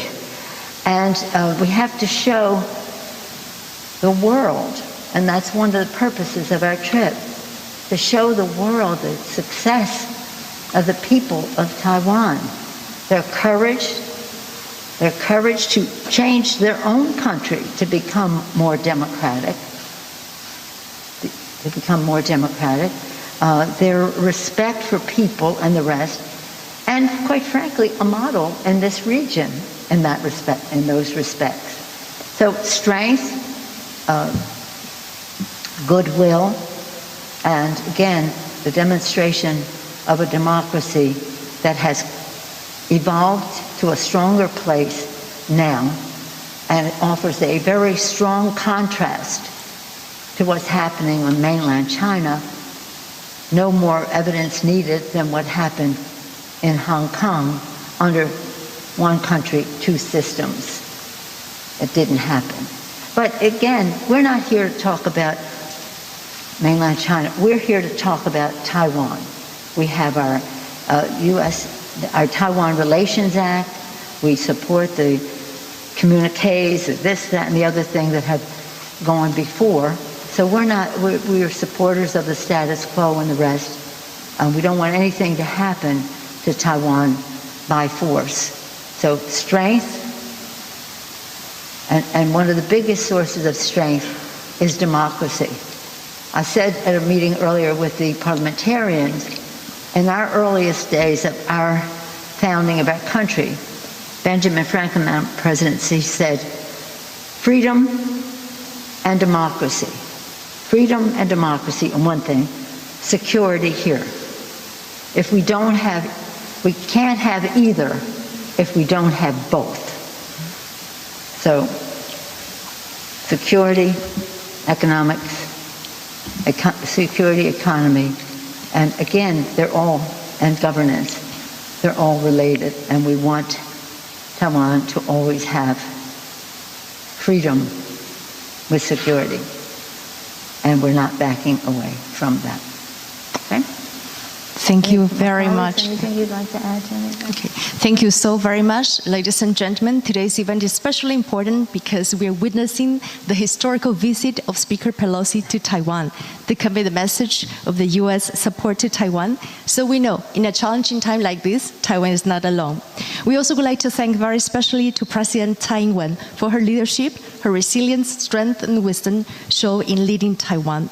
Also, our sincere appreciation goes to the distinguished members of the U.S. Congress who accompanied Speaker Pelosi in her trip, and your friendship means a lot to us. Thank you so much for being here in Taiwan. Also, thanks for the presence of so many officials from the U.S. side, from the Taiwan side, whose effort made this event possible. Thank you also very much to the media friends with us today, and also hundreds right now watching the live transmission. Thank you very much to you all. Have a great day.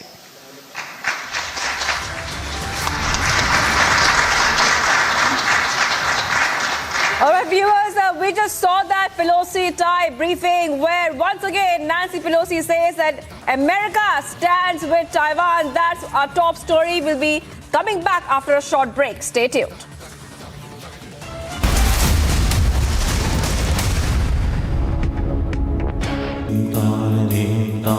In the CBSE 2022 boards, the toppers for classes 12 and 10 are from Amity once again. At Amity, we are privileged to educate brilliant students and express our gratitude to our teachers and school leaders who passionately work for the success of our children. The protesters are trying to exert force on the barricades and trying to break it down. Mr. Chatterjee, would you like to explain? Sonia Gandhi coming out of the, and we can see Priyanka Gandhi is also here along with Sonia Gandhi. Sanjay Raut Singh outside his residence. He has come out. He has come out.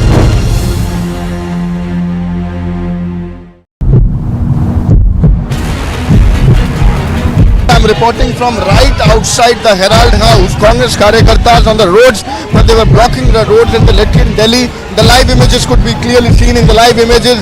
Now they are going to be detained. The police are detaining and some of the people trying to get in there into the National Herald House. They have gone to the entry point and there they are protesting against the Modi government, against the enforcement directorate. Look at the mountain of cash.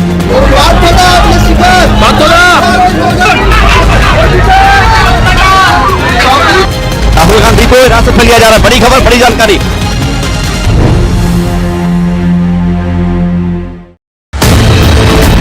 मैं भी ये चाहता हूँ, हमेशा दिल में सोता हूँ शाम को, मेरे को दर्द होता है कलेजे के अंदर कि चाइना आए तो आज भी मैं खाने के लिए तैयार हूँ। युद्ध भूमि में दुश्मन से जब हम लड़ा करते थे, तूफानों को मोड़ दिया करते थे। अभी जितना बॉर्डर पर मारते हैं उतना तो हम रोड पे छोड़ दिया करते थे।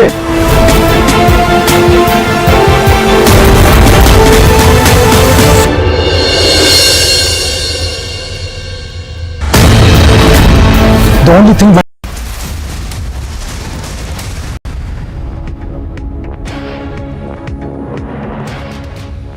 Viewers, you're watching live and breaking on Republic TV. Just a short while back, Nancy Pelosi and President Tsai of Taiwan had a press briefing where many important points were discussed. Nancy Pelosi once again said America stands with Taiwan, making it very clear of America's stance when it comes to Taiwan. And President Tsai has also said that there could be a possibility of a trade agreement. That is also one of the important pointers which came out of that meeting which took place between Pelosi and President Tsai. At the same time, China remains on a war footing and Taiwan military has raised the alertness level as of now. Taking a short break, much more coming up on the other side. Stay tuned.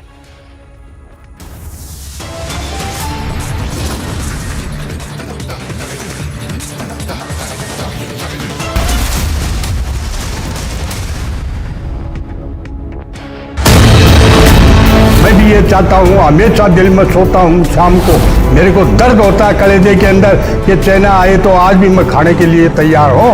युद्ध भूमि में दुश्मन से जब हम लड़ा करते थे, तूफानों को मोड़ दिया करते थे। अभी जितना बॉर्डर पर मारते हैं उतना तो हम रोड पे छोड़ दिया करते थे।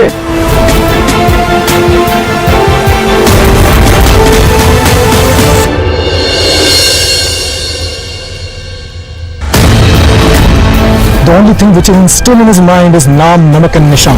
Naam of his battalion. Yes. Namak, of course, he is eating off the banner and the Nishan of the banner he is carrying.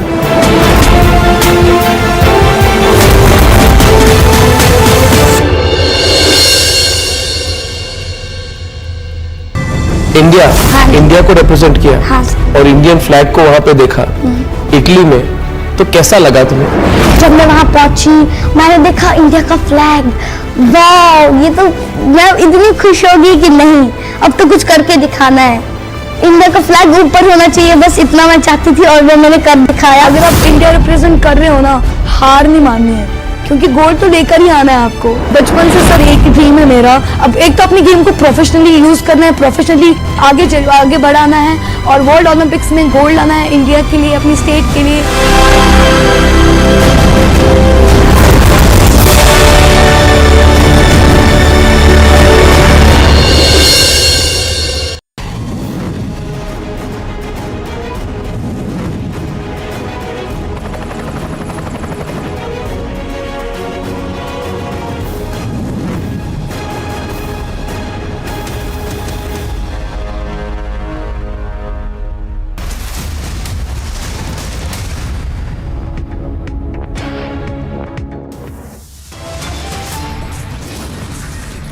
Well, China is in a flux. Nancy Pelosi is in Taiwan despite threats of serious consequences from Beijing. Nancy Pelosi meets the Taiwanese President Tsai, says wants the world to recognize Taiwan's leadership. Taiwan digs its heels in, says we'll do whatever it takes for self-defense. China is on war footing, escalates mega military drills near Taiwan.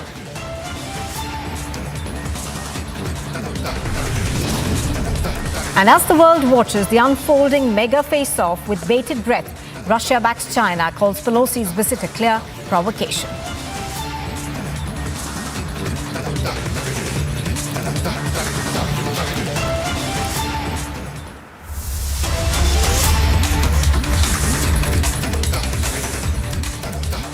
Good morning and thank you very much for staying with us on Republic TV. This is Live and Breaking. I'm Nupur Talwar Suri. Nancy Pelosi, the Speaker of the U.S. House of Representatives, is in Taiwan despite serious warnings from China. Escorted by Taiwanese fighter jets, Pelosi's plane touched down in Taipei yesterday. Now, earlier, Speaker Pelosi was awarded the Order of the Propitious Clouds at the Presidential Palace, where she met the President Tsai Ing-wen. And thereafter, of course, there have been meetings between the two top leaders, and very firm words have come out from both sides. Of course, Nancy Pelosi over there saying that the U.S. continues to support democracies in Asia, and that is why she is here. Taiwan going on to say that it will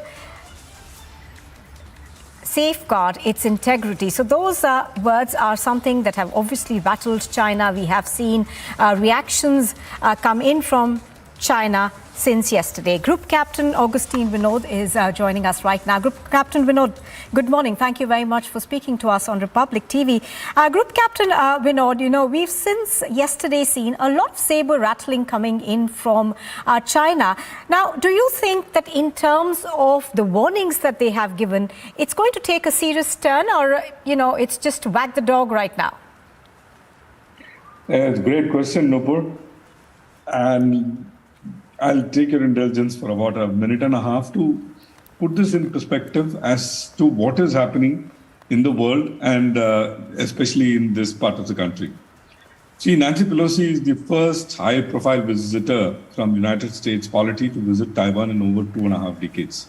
Her visit comes at a time when the move to Europe, you know, the entire Europe is affected by some form or manner by the war that is happening between Russia and Ukraine. United States and some of the NATO countries are indirectly involved in Russia-Ukraine war, which we have been covering for over 3 months now. So United States has been asking repeatedly other countries in the world to support them, China inclusive, which is not happening. So, and let's talk about China a little bit. China suffers from something called a Middle Kingdom mindset. I've written about it. And has been pushing for its rightful place since the time Xi Jinping has come to power. Now, China's push in South China Sea, Senkaku Island, is very well known to the world. But what is not known to the world outside of China-India, conglomerate is involvement of China in the Indian affairs in the Aksai Chin region. Not many in the world are aware about it. Now, let's look at the reason and timing of Nancy Pelosi's visit. Pelosi's visit comes at a time when China is trying to flex its muscle, emboldened by Russian invasion in Ukraine. In the old Chinese paradigm, in the South China Sea, especially, it kept busting. And even today, you've covered that. 21 aircraft busted the air defense identification zone of the Taiwan. So this visit, my question is, meddling in Chinese affairs by Taiwanese affairs by China, was it legitimate? Is question number one. But the question number two is, will this visit of Nancy Pelosi usher a new wave of enmity? And how will that affect India? That is my biggest question.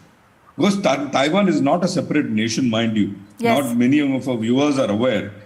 It is part of Republic of China. And she kept insisting, if you notice, I mean, I was carefully watching her speech. She kept telling about one China policy, one China policy, we respect one China policy.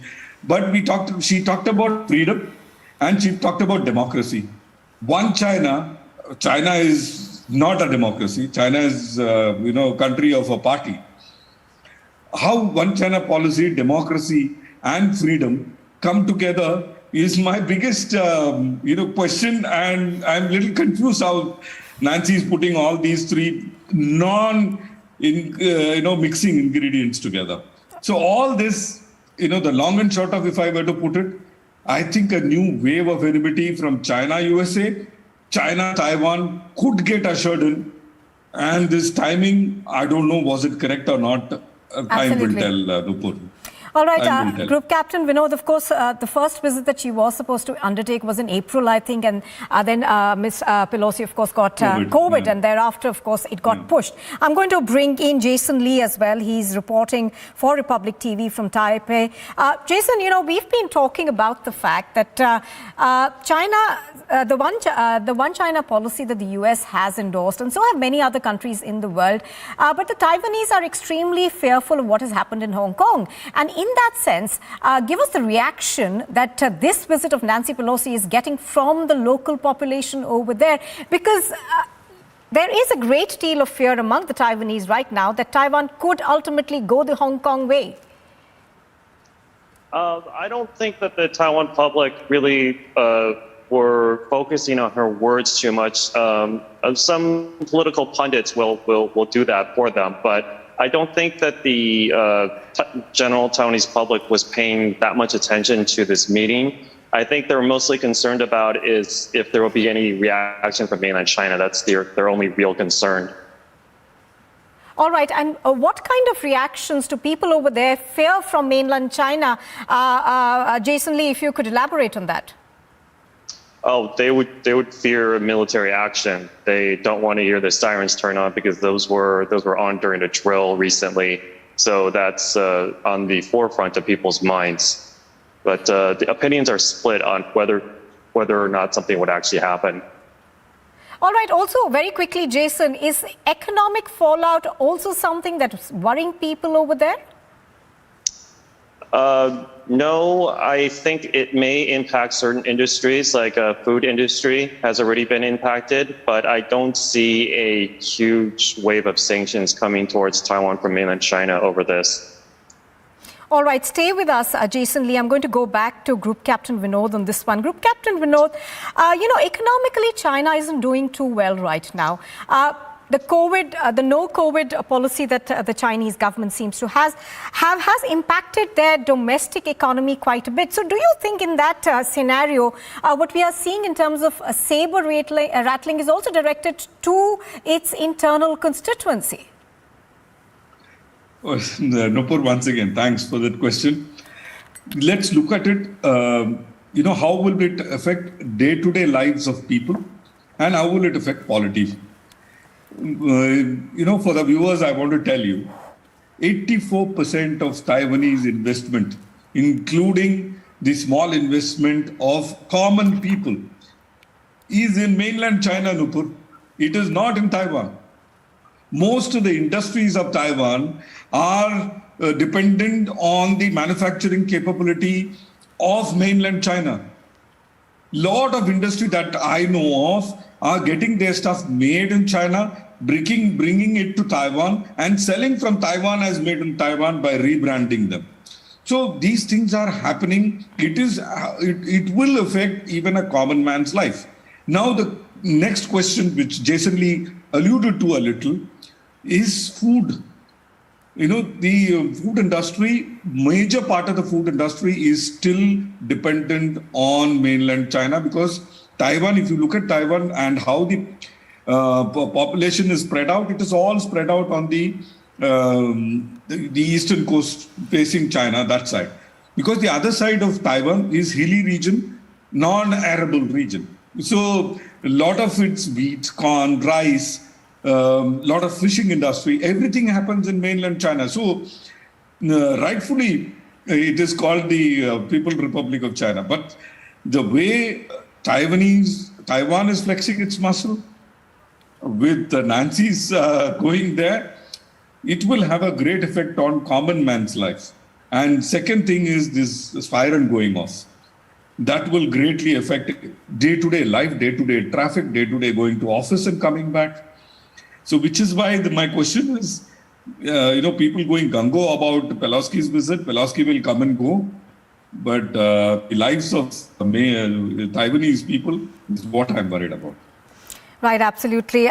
Group Captain Vinod, do stay with us. I think we've also got Major General Bakshi joining us live right now. Major General Bakshi, good morning. Thank you for joining us. Major General Bakshi, the question on everybody's mind today will be, just how far will Beijing go to deter foreign support? Because at the end of the day, this visit is largely seen as a foreign support coming in for Taiwan. Look, the simple fact is that this has been an exercise in brinkmanship by both sides. When the two presidents had spoken, Xi Jinping had spoken to Joe Biden, he had said, don't play with fire, it will burn you. Now, having made threats like this, I don't think it will be possible to China to sit back and do nothing. It will lose a lot of face. The Americans were also now, their prestige demanded that the Pelosi visit should go on, and they have ensured that the Pelosi visit takes place, albeit with precautions. They were even worried, they took precautions against any Chinese attempt to try and shoot down Nancy Pelosi's aircraft. It came in via the east. It had 8 F-15 fighter jets protecting it, along with the refuelers, etc. So they have taken full precautions. The 4 American aircraft carrier battle groups are in position. One in South China Sea, one in Japan, one in Hawaii Island, etc. They are all fully ready. Now, what is the matrix of options that China has got? It starts with do nothing, just do exercises. China loses face. Xi Jinping is facing the prospects of getting a third term.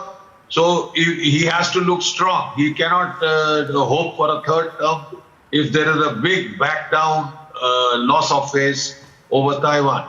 Second is that they do a blockade. They surround Taiwan on all sides on the pretext of exercises, do a blockade. They've already stopped export and import from China, right? Third level is that they do some kinetic action. That means they may do some demonstrative missile strikes, not on US targets, but on Taiwanese targets. They would not like to tangle with the United States right away. Third is that there are some islands, Taiwanese islands, close to the Chinese shore. They could go in for one of them and take it as a kind of a warning shot across the bow. The fourth level is that they go in for a full-scale assault, amphibious assault on Taiwan. For that, they'll have to ensure that the American aircraft carrier battle groups don't intervene. That means they target the American aircraft battle groups with Dongfeng missiles and, go out for all-out war. They'll have to cater for American submarines hitting their armada, American cruise missiles targeting their armada. So there are a lot of serious problems with that, and China had said it will be fully ready by around 2025. So is China ready now to go in for a full-scale war? The most major worry is that I don't think China is ready for that. That is why the Americans have put pressure on China now. All right, Major General Bakshi, I'll have to interrupt you there. We are getting breaking news right now. We are hearing is that a statement has come in from Taiwan. It says China's drills military drills have encroached upon our territory. So that's the comment that we are getting right now from Taiwan. I'm going to go across on the ground to Jason Lee. Jason, can you give us the latest in terms of what Taiwan is saying? Of course, it was an extremely resolute Tsai Ing-wen who just said a while ago that we will make sure that our defenses are safe. Well, the statement is kind of vague, and the sea zones for both sides overlap each other. So it's the truth is that both sides are violating each other's quote unquote territory on almost a daily basis. So like we would need to hear more specifics to make anything out of this. But yeah, she's making the statement to bring attention to the situation, obviously. But Jason Lee, you know, we have been hearing these kind of statements come in from Tsai Ing-wen for a while now. She has spoken about self-defense. She has spoken about safeguarding democracy, which, by the way, in Taiwan is something that's hailed across the world. Yes, she's talked about this at length with the foreign media. I just wanted to ask you also, Jason Lee, are there fears amongst the local Taiwanese population that once again, perhaps they could be caught between these two superpowers, that's the US and China, in their battle for supremacy? Yes, that's always the concern in Taiwan, not just now, but this is talked about a great deal amongst the pan-blue supporters in the opposition that were just being used. And I think people on all sides know that, but on the pan-green side, the ruling party side, they don't really emphasize that as much because it benefits them. Because the DPP strongly benefits from having strong U.S. support, you know, where it's like the KMT party is sort of like 50-50 in between mainland China and the U.S. Also, Jason, what I wanted to ask you is that, is there a fear of a repeat of a Ukraine-like situation? Because what we've seen in Ukraine is that European powers as well as America kept talking about how important an ally they really were. But when it came to the war, apart from sending them arms and ammunition, not much has been done except for sanctions, of course, and Ukraine is still caught in that war. It's almost, 3 months on now? Yeah, I wouldn't say that due to the situation in Ukraine that people are more worried.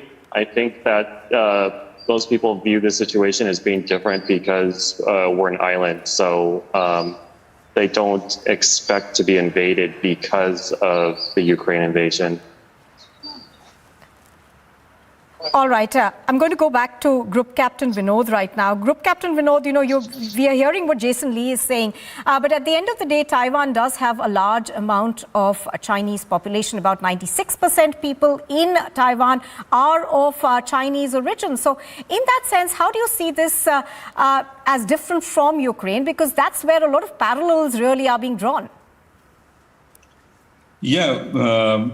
Nupur, if you could get me into little bigger screen, I want to emphasize a point which Jason talked about.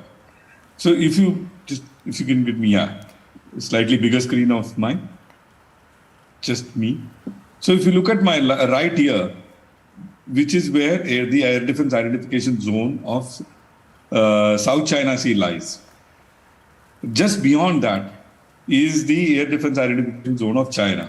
What Jason talked about, the entire ADIZ of Taiwan overlaps both ADIZ of South China Sea and mainland China.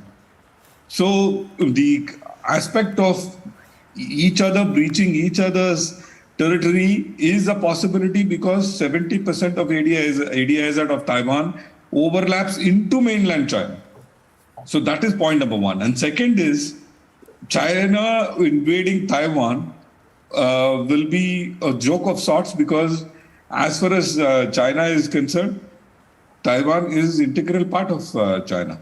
So it has to be looked at in that perspective. But China doesn't need to go to the level of, invading or carrying out a offensive action using military. China has much more tools in his hands, which is what he talked about, the graduated response. It will start from economy, tightening common man's pockets. That is where it will start, and mark my words, Nupur, and that is going to start immediately. All it has to do is, cut down few basis points of investment from the mainland China, the Taiwanese people who have invested in mainland China, small scale industries, right? Stop their supplies. All this will start. All this will start pinching. Right. And eventually, I don't know whether this move was right or not, Tsai Ing-wen will feel the heat. Absolutely. So as you're pointing out, we are expecting to see a graded response. I'm going to go back to General Bakshi on this. General Bakshi, for India, how should we be reading these developments? Because at the end of the day, China is something, that continues to bother us. Their expansionist policies are well known. And India, of course, has been, battling those. So in terms of that, how do you see this going forward? Look, if China takes Taiwan, it will dramatically alter the perspective in the Indian Pacific region, right? What is constraining China's breakout towards the Pacific and beyond into the Indian Ocean is Taiwan. Taiwan is like an unsinkable aircraft carrier just 80 miles from the Chinese shore. And as such, it constrains China's options of a breakout towards the Pacific or towards the Indian Ocean. To that extent, the loss of Taiwan, any Chinese attempt to capture Taiwan has serious strategic ramifications for the world and for India. Number two, our defenses are tied up in the manner that Taiwan ties down a significant amount of Chinese military power, air power, naval power, land power, which would otherwise be available for projection against India. So if Taiwan goes all of a sudden, all that power is rendered surplus to come to Ladakh, to come to Arunachal Pradesh, to come to Tibet and create problems for us. So it is in our interest to see that Taiwan stands up to Chinese bullying. It is in the interest of the world to see that Taiwan doesn't cave in. And that is why Nancy Pelosi is there. The Americans had a policy of strategic ambiguity so far that they wouldn't really put it down in black and white whether they would intervene if China attacked Taiwan. But the simple fact is that Joe Biden stated as much that they would come to the effect. Then Washington officialdom made him walk back that thing. But now there were a lot of ifs and buts about Nancy Pelosi coming. She has come. This is a clear signal.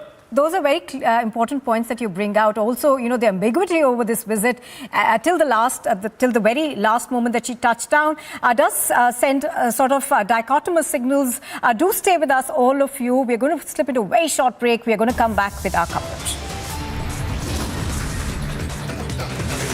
You are watching Republic TV, and we come back and bring you more details of the visit of Nancy Pelosi to Taiwan.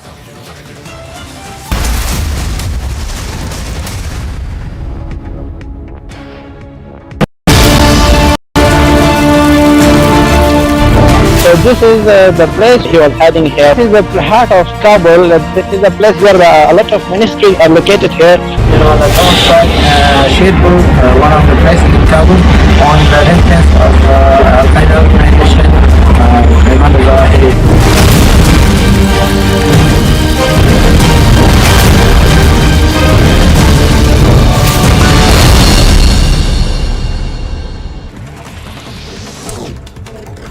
As a monkeypox cases tally rises to 8, Union Health Minister Mansukh Mandaviya addressed the Parliament over the disease, claiming that monkeypox is not a new disease and that it is being witnessed by the world, and also assured that a detailed probe is, in fact, the research is also being conducted on monkeypox.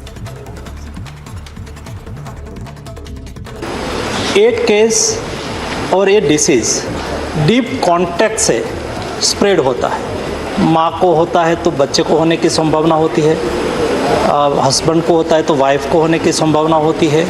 कोई specific समुदाय या तो specific को ही हो ऐसा नहीं है, deep contact जिसको हो उसको होने की संभावना होती है और इस तरह से ये केस फैलता है। The protesters are trying to exert force on the barricades and trying to break it down. Mr. Chatterjee, would you like to respond? Sonia Gandhi coming out of the, and we can see Priyanka Gandhi is also here along with Sonia Gandhi. Sanjay Raut Singh outside his residence. He has come out. He has come out. Fox case with another fresh positive reported from the national capitals. And news in brief now. Bahujan Samajwadi Party chief Mayawati has announced that her party will support the NDA's candidate for vice presidential elections, Jagdeep Dhankar, in the upcoming elections on the 6th of August. Taking to Twitter, the BSP Supremo also said that she took the decision keeping in mind the wider public interest and its movement in the election being held for the post of vice president. The 34th batch of the Amarnath Yatra left for the holy shrine from the Bhagwati Nagar base camp in Jammu. A total of 226 pilgrims left for the holy caves, which included 152 pilgrims. You are watching Republic TV, and when we come back, we bring you responses from China to this visit by Nancy Pelosi. Is computing in science and engineering an essential part of industry growth? The technology is fast changing, and all the products that we are providing to the society, they require knowledge from interdisciplinary area. Can the study of two different domains make students adept with problem solving? I would just say that apart from getting the educational degrees, focus on developing skills for yourself. To know more, watch Amrita School of Engineering presents Shaping the Future of India this weekend only on Republic TV. Good evening and welcome, viewers. Now, you all know that I'm no fan of American foreign policy, but I'm so glad that the Americans are calling China's bluff this minute. That's the live developing story in Taiwan. I know that America is doing all of this to distract from their internal problems. Their economy is tanking, reaching near recession levels. There is gun violence all over America. It's a complete mess. Job cuts have started. Inflation is sky high. And I know and you know that the weak Biden has sent Nancy Pelosi to Taiwan to distract the angry and frustrated American people. Ladies and gentlemen, Biden is in such trouble at home that he needs to start a war, or seem to be starting a war, to increase his pathetic approval ratings back home. So all in all, Biden and Pelosi are being opportunistic politicians, and that's what all this drama of landing in Taiwan is all about. Now, having said that,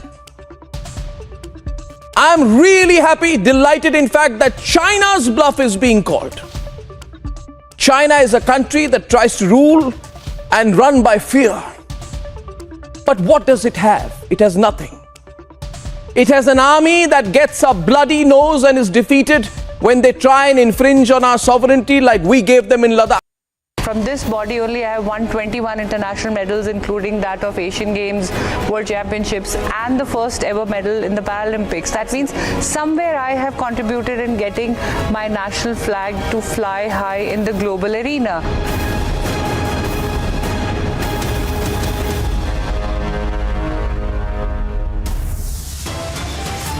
Common friendship. We thank you for your leadership. We want the world to recognize that. Top headlines at 10:30. Pelosi meets Taiwanese president, says want world to recognize Taiwan's leadership.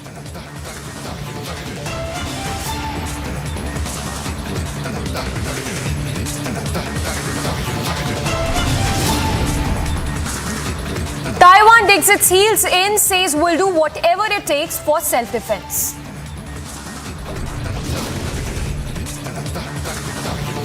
China on war footing escalates mega military drills near Taiwan.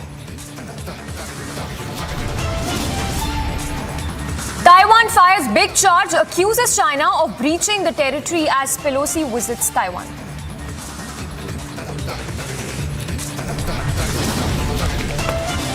As world watches the unfolding of mega face-off with bated breath, Russia backs China, calls Pelosi's visit a clear provocation.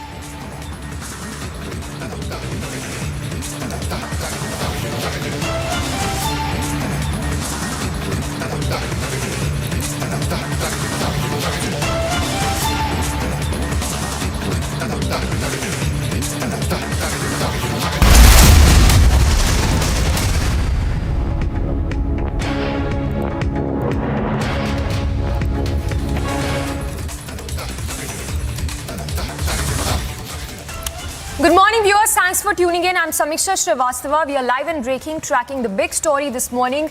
Nancy Pelosi's visit to Taiwan. In fact, the Speaker of the U.S. House of Representatives is in Taiwan despite serious warnings from China, escorted by Taiwanese fighter jets.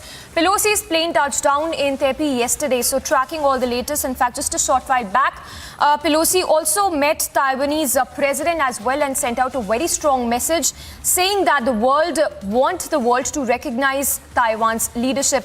In fact, the Chinese minister there also issuing a big statement saying that China will be the first to use nukes. So nuke warning coming in from China after Pelosi met the Taiwanese president. So another provocation by Chinese military there, issuing yet another warning, and this time it's a nuke warning by China.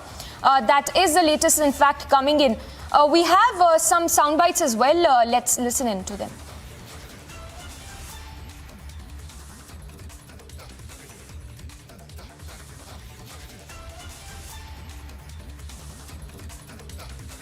My receiving your kind words as well as this invitation is really received and appreciated by members of Congress. On both sides of the aisle, on both sides of the Capitol, great enthusiasm for the U.S.-Taiwan relationship. Let's just put it in perspective. Over 4 decades ago, the Taiwan Relations Act was built in building a strong bond between our two countries, advancing our shared interests of governance, economy, and security, while respecting the one China policy. Our solidarity with you is more important than ever as you defend Taiwan and your freedom. In our bilateral meeting, we discussed key opportunities to deepen our partnership, upholding democracy and human rights and respect for the individual, combating, well, I'll get around to comment. 3 areas that I just mentioned: security, economy, governance. Security, our relationship is a strong one, and we discussed how we can make it stronger and more and up to date. In economy, we talked about a trade agreement that might be possible and soon. And in governance, among other things, and in governance, I want to salute Taiwan for the leadership you have provided in fighting COVID. Probably one of the highest rates of vaccination, but also the lowest number of deaths from COVID, a real model for the world. It's about science, but it's also about community acceptance of a plan, and that is called leadership. So thank you for that, a lesson to all of us. And so as we deal with those 3 areas, we come here following the President's lead on the Indo-Pacific economic framework. That's interesting. We support that. Again, in terms of security, economy, and governance. Taiwan's not a part of that, so we want to build a different set with the economic package, with our security package, and a trade agreement, hopefully, that is imminent. So this is a very important time for us because we came here to listen and to learn about how we can do this more effectively, really achieving the goals for Taiwan that we all aspire to but don't understand as fully as we do now because of this trip. So again, it's a great pride for us today, the first woman speaker in the House, meeting the first woman president of Taiwan. We have some enthusiasm for that, and again, we're very proud of our representative, Sandra Kirk. So the Chinese minister there making a very strong statement that's saying that China won't use nukes first. In fact, saying that it will not be the first one to use nukes is what we are given to understand. At the same time, China has also released footage of military exercises, the military drills it's conducting at the Taiwan Strait. So that's in fact the footage as well of the China has released the footage of the military drills being conducted by China at the Taiwan Strait. So you can see there a big action there by the Chinese at the Taiwan Strait. So that is the latest coming in right now. China's military drills, which are in full force. Remember, China has planned to carry out massive military drills between August 4th till the August 7th. In fact, an operation that would also imply huge economic repercussions as well on Taiwan. 东部战区部队有充分的信心和能力反击一切挑衅，坚决捍卫国家主权和领土。 So with the military drills that China plans to undertake, it intends to put pressure on Taiwan militarily as well as the economic pressure. Along with the military pressure, trade routes to Europe, Middle East will also be blocked as a result of the drills that China intends to carry out from the Taiwan Strait. It would not just that, it would even exacerbate existing supply chain woes as well, and sanctions on goods supply by China on Taiwan. So those are some of the pressures that China wants to put on Taiwan with the military drills that it is carrying out and intends to carry out massive military drills in the near future as well, to be precise, between August 4th and August 7th. Major General G.D. Bakshi continues to be with us. Major General, how do you view these latest developments, especially with regard to the military drills? We also understand massive military drills will be carried out specifically between August 4th and August 7th by the China. Look, that is exactly what we were saying. I'm not very sure if China wants to go kinetic right now. There is no need for it to hurry and what we anticipate is a kind of a blockade option. That is when you exercise. It is already, most of its naval units seem to have surrounded Taiwan right now under the pretext of exercises. And if it wants to step on the heat, it will start putting economic pressure and then intensify it to a blockade. A blockade has the problem for the others that who will turn the conflict kinetic first. So I do think that the initial responses of the Chinese will be non-kinetic. They are not going to jump straight into live fire onto Taiwanese targets, either by missile strikes or otherwise air strikes.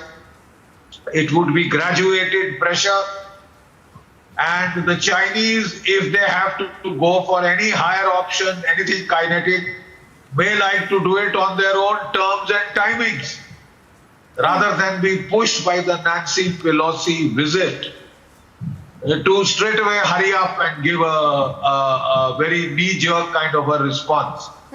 That is not the way the Chinese work. They are rather risk-averse. They like to go slowly. Don't forget, these armed forces haven't fought for 43 years. So there is that hesitation in turning kinetic, which the Russians did not have.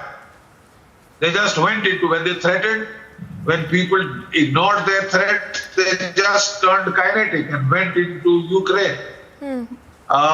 Their performance, initially there was a lot of underperformance, which has again put some hesitation into the Chinese military mind.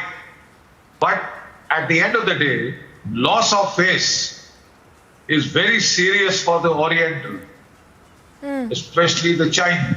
Yes. And when Xi Jinping is trying to maneuver for a third term unprecedented third term in office. Well, he has to have something to show. He can't be seen as in the face of an American pushback. That ends his big power dreams, that ends his appeal to his domestic constituency. Yes. So China Major will General, respond. yes, if I can interrupt you just for a second, how do you read into this footage that has now been released by China of the military drills? Because on one hand, it has released the military drills footage, and on the other hand, it is saying that it will not be the first to use nukes. How do you read into this? Good question. You know, the Chinese have a no first use policy. So when they say we will not be the first to use nuclear weapons, actually it is an implied threat that things could turn nuclear if push comes to shove. You know, even Russia had resorted to such nuclear saber rattling. So the Chinese are doing it in a very more sophisticated way by saying we have given a no first use pledge and we will not be the first to use nuclear weapon. The unstated implications, if you read between the line, is that there could be a conflict that could go to the nuclear threshold or approach the nuclear threshold. So it is a very roundabout way of giving a nuclear threat. Right. And do you see this in any way? Do you think that the US as well as it could deter in any way US and Taiwan when it comes to the military drills being carried out by China? Look, the entire purpose of this American exercise was that China had held out dire threats. And the United States of America, being the greatest or the only superpower in the world, did not want to be seen as backing down.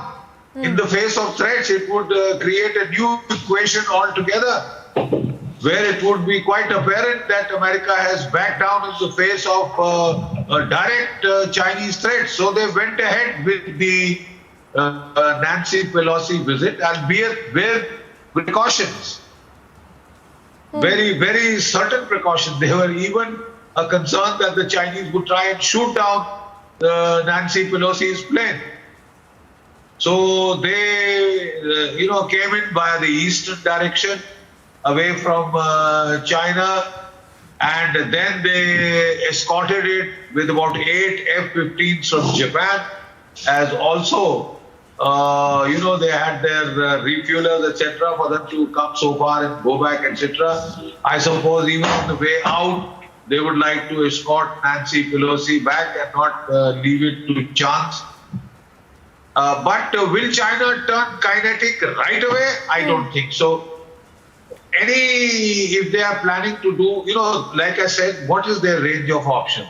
One is just posture, which is what they've already started doing. They've started this major exercise 4th to 8th of August. This posturing could be turned into a blockade, which then, puts the onus of the firing the first shot on the other side to, if they want to break down that blockade or contest the blockade, then they could sort of go in for a, symbolic shot across the bow by firing on Taiwanese target with their missile stroke by air attacks. Then they could go to a medium level option, trying to take any Taiwanese islands close to the China mainland, and then they could go the full scale option. So I do not reckon that the Chinese, given how risk averse they really are, given the fact that they are not done any kinetic action for 41 years, though I would not rule it out, but the chances are much less. Percentile chances are much less. So they will escalate by demonstrative military deployments. They have already done that. They could escalate to a blockade. They could escalate to symbolic strikes, but they will do it. I don't think they will do it as a knee-jerk response. They have all the time. Why should it be tied only to Nancy Pelosi's visit? Even post the visit, I don't think the crisis will be over. The Chinese will continue to graduate pressure. Yes. Well, because otherwise yes, they stand to lose face very badly.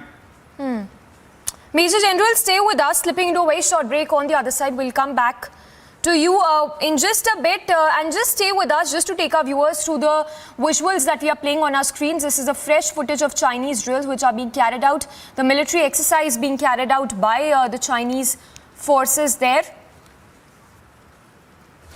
So that is the latest footage that has been released by China with respect to the military drills being carried out.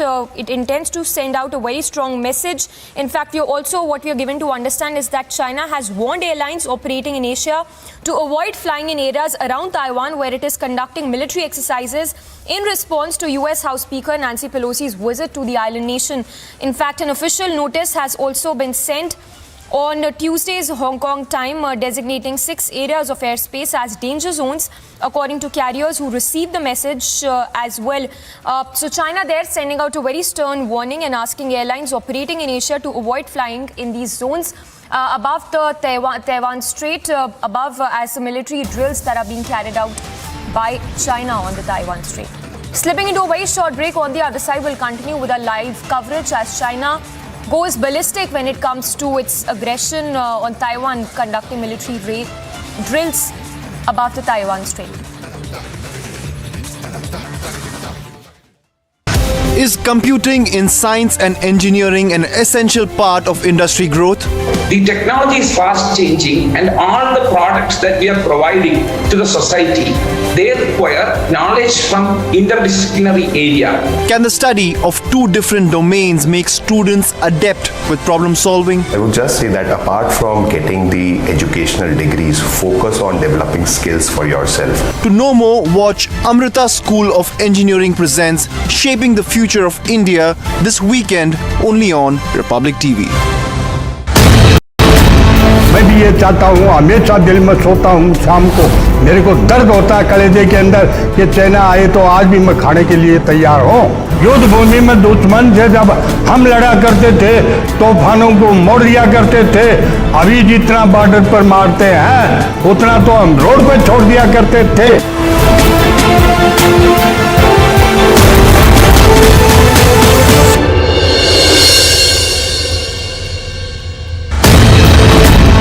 The only thing which is still in his mind is Naam, Namak and Nishan. Naam of his battalion. Yes. Namak, of course, he is eating off the banner and the Nishan of the banner he is carrying.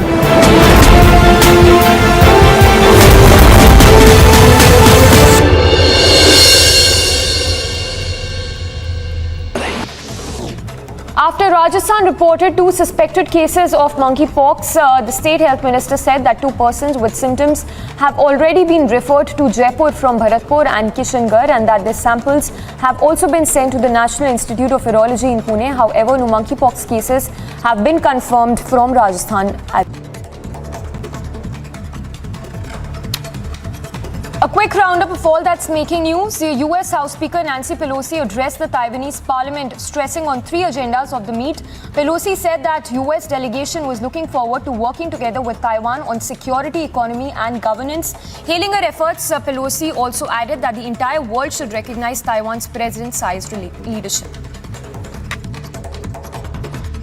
We look forward to our conversation about how we can work together, learning from you and sharing some thoughts ourselves on how to protect the planet from the climate crisis, how to accelerate and learn from you how you addressed the COVID crisis, how we advance respect for all of the people in our countries as we go forward. And again, we come in friendship. We thank you for your leadership. We want the world to recognize that. China called US House Speaker Nancy Pelosi's visit to Taiwan a major political provocation to escalate official exchanges between the US and Taiwan, and said that China will never accept it. The Chinese Ministry of Foreign Affairs also said that the US side is trying to use Taiwan to control China and constantly distorting and hollowing out the One China principle. The Chinese Ministry of Commerce said that Chinese mainland will halt natural sand exports to Taiwan region from today. They have also suspended the imports of citrus fruits, chilled white-headtail, among others, to Taiwan. Now, according to General Administration of Customs of China, the suspensions come after Taiwan welcomed the US delegation. Beijing, meanwhile, summoned the US ambassador to its country to protest her trip. US Speaker Pelosi arrived in Taiwan in an unannounced visit, ignoring China's multiple warnings, prompting the summoning of the US envoy to China over the egregious trip to the island, which Beijing considers its own territory. Union Home Minister Amit Shah will arrive in Bengaluru today to take part in Sankalp Se Siddhi conference of the Confederation of the Indian Industries. During his visit, Shah will also hold a meet with state BJP leader. Shah's trip to the city comes amid unrest among a section of the BJP cadres who are upset with the spate of murders of Hindutva activists. As the Amarnath Yatra began 2 years post the pandemic, an important announcement was made by the J&K Lieutenant Governor Manoj Sinha. He noted that due to several accidents in the Yatra due to inclement weather conditions, the Amarnath Yatra will have to be halted. The J&K Lieutenant Governor also asked all devotees to perform and complete all their rituals before 5th of August. Meanwhile, protests erupted in Pakistan-occupied Kashmir, where people protested against rising prices and high inflation.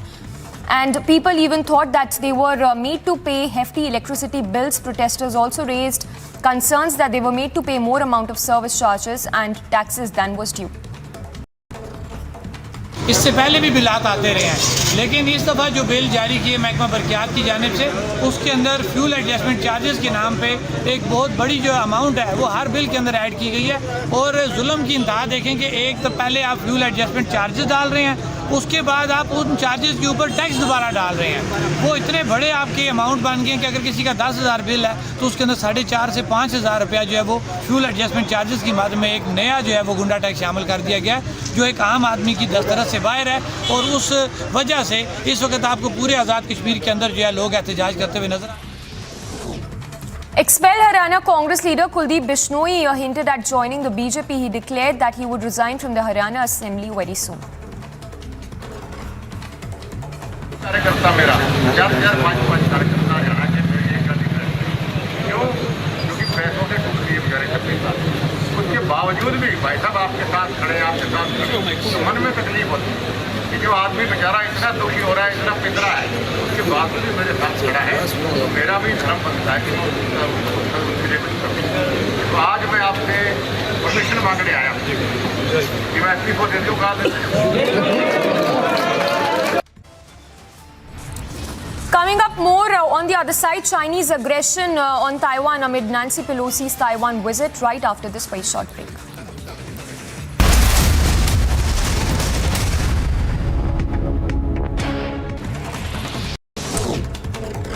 As a monkeypox cases tally rises to 8, Union Health Minister Mansukh Mandaviya addressed the Parliament over the disease, claiming that monkeypox is not a new disease and that it is being witnessed by the world, and also assured that a detailed probe is, in fact, the research is also being conducted on monkeypox.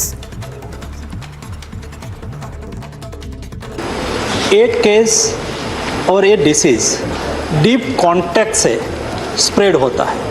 माँ को होता है तो बच्चे को होने की संभावना होती है, हस्बैंड को होता है तो वाइफ को होने की संभावना होती है। कोई स्पेसिफिक समुदाय या तो स्पेसिफिक को ही हो ऐसा नहीं है, डीप कॉन्टैक्ट जिसको हो उसको होने की संभावना होती है और इस तरह से ये केस फैलता है। The protesters are trying to exert force on the barricades and trying to break it down. Mr. Chatterjee, would you like to oppose? Sonia Gandhi coming out of the, and we can see Priyanka Gandhi Vadra's also here, along with Sonia Gandhi. Sanjay Raut Singh outside his residence. He has come out. He has come out.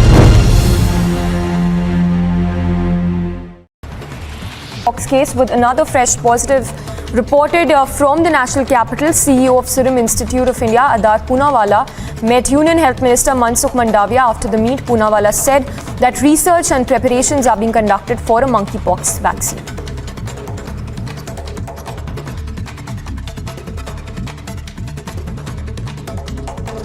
बहुत अच्छी हमेशा तरह हम vaccine की सब। These protesters have blocked the main ITO road.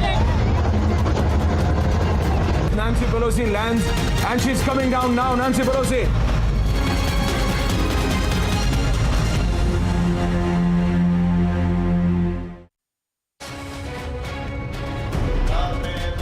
Jammu and Kashmir's Lieutenant Governor Sinha urged the devotees visiting the Amarnath shrine to complete their trips before the 5th of August.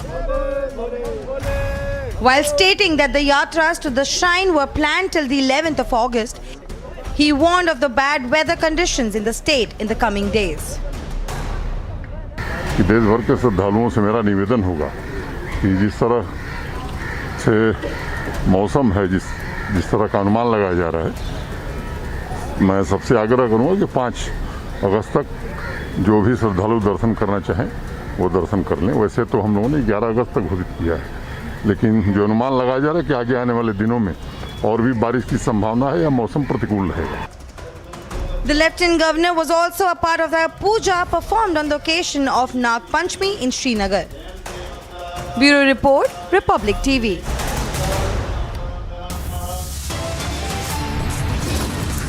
Slipping into a very short break. On the other side, we'll get you the latest as Nancy Pelosi is in Taiwan. Meets Taiwanese president, says want world to recognize Taiwan's leadership. The protesters are trying to exert force on the barricades and trying to break it down. Mr. Chatterjee, would you like to report?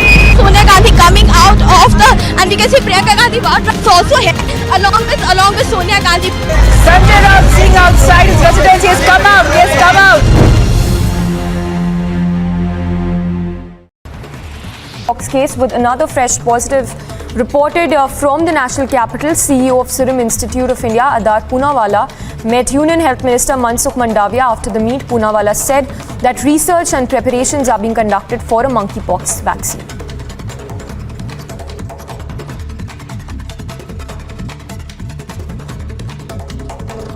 बहुत अच्छी हमेशा तरह हम vaccine की सब तैयारी कर रहे हैं और मिनिस्टर साहब को ब्रीफ किया। सर, मंकी पॉक्स पे कब तक आ जाएगी वैक्सीन? अभी देखिए हम बेबी स्टेप्स ले रहे, देखेंगे जो मंकी पॉक्स की वैक्सीन ज़रूरत है कि नहीं हमारे देश में, बट हम रिसर्च पूरी तरह से कर रहे हैं। बहुत सारे वैक्सीन कंपनीज भी रिसर्च कर रहे हैं।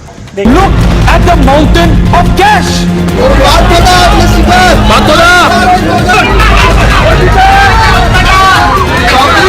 राहुल गांधी को हिरासत में लिया जा रहा है। बड़ी खबर, बड़ी जानकारी।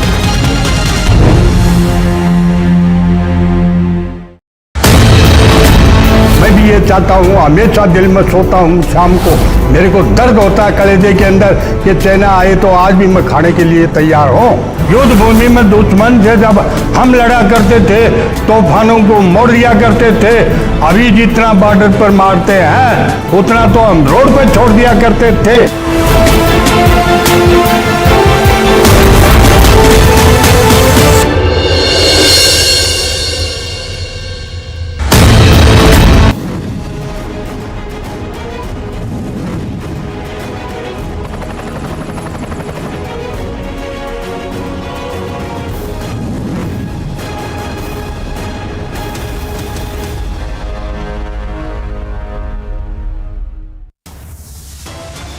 We come in friendship. We thank you for your leadership.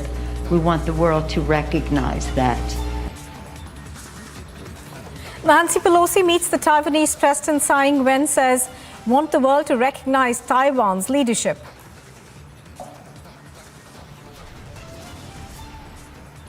Taiwan digs its heels and says we'll do whatever it takes for self-defense.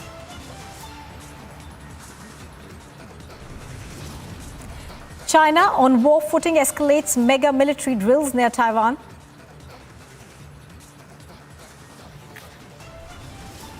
Taiwan fires a big charge, accuses China of breaching the territory as Nancy Pelosi visits Taiwan. As the world watches the unfolding of a face-off with bated breath, China is backed by Russia, calls Pelosi's visit a clear provocation. It is a Republic super exclusive as Shavan Sen uncovers the joint Partha Arpita link. The undeniable proof of the link is now out.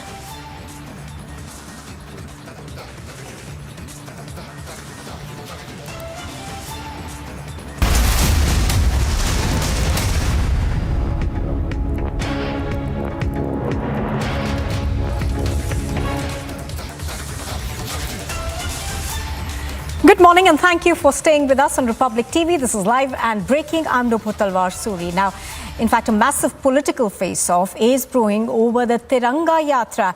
The opposition, of course, chose to boycott the Tiranga Yatra that was held earlier this morning. This was a bike Tiranga Yatra that was held in the national capital earlier.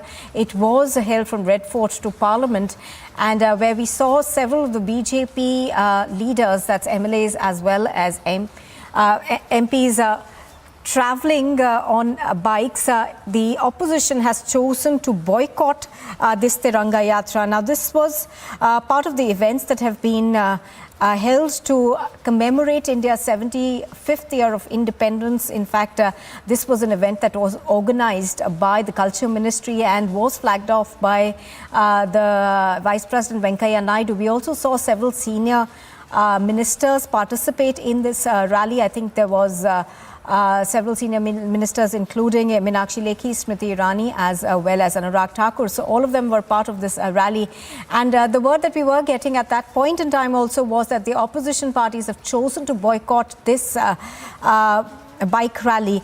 Thereafter, of course, we are now getting more reactions from the opposition over why they have chosen to boycott this rally.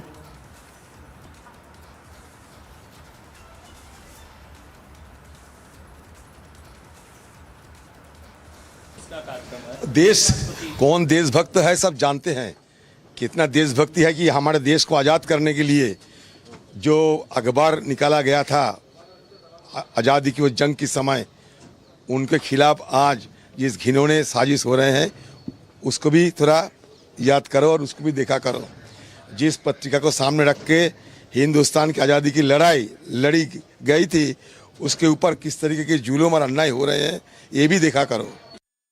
Well, that, of course, was Adhir Ranjan Chaudhary of the Congress Party saying that the Congress Party has chosen to boycott this rally because of what they say suppressive action that's being taken by the government. So Adhir Ranjan Chaudhary over there among those leaders who boycotted the several events that the government is planning for the 75th year celebrations. Now, all these events that are being planned across the country are part of the Azadi Ka Amrit Mahotsav, which is being celebrated by the centre. Now, we have, of course, also seen voices of opposition come in against the Har Ghar Tiranga program that has been launched by the union government. And similar opposition now coming into these events that are being held. Earlier this morning, of course, there was a Tiranga Yatra, a Tiranga rally that was held in the national capital. This was from the Red Fort to Parliament. Let's quickly listen into a reaction that we are now getting into the opposition's boycott as well.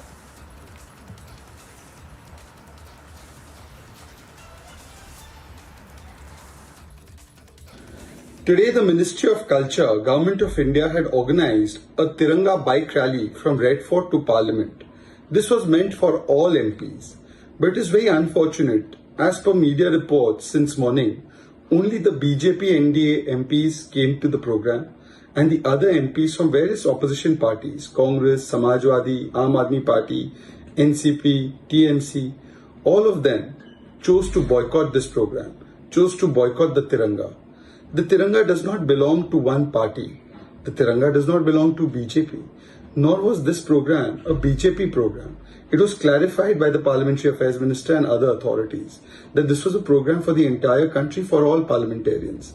Yet, some who believe in Parivar Tantra perhaps feel that insulting the institutions and symbols of Lok Tantra is the best way to do politics and to do Rajniti over issues of Rashtra-niti. These are the same people who sometimes make questions on the Rashtrapati, who sometimes make questions on Supreme Court, on Election Commission, on Sansad, and now even the Tiranga. It is unfortunate that even something as pious and as important a symbol like the Tiranga, which reflects the collective consciousness of 135 crore Indians, was sought to be politicized. Perhaps this could have been avoided. Will these people not put up the Tiranga in their display pics of social media or outside their houses between 13th to 15th August merely because they hate one party or one person? That should not be the way politics is done in a democracy. We may have matbhed, but it can never be manbhed against the institutions of our democracy, against the institutions of our nation, and against the symbols of our nation that are sacred to us. Perhaps their attendance at such a program would have given a good message to the entire country, and perhaps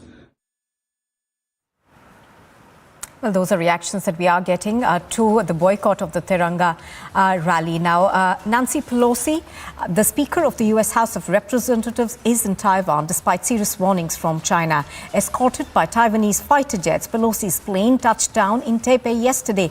Now, earlier, the Speaker was awarded the Order of the Propitious Clouds at the Presidential Palace.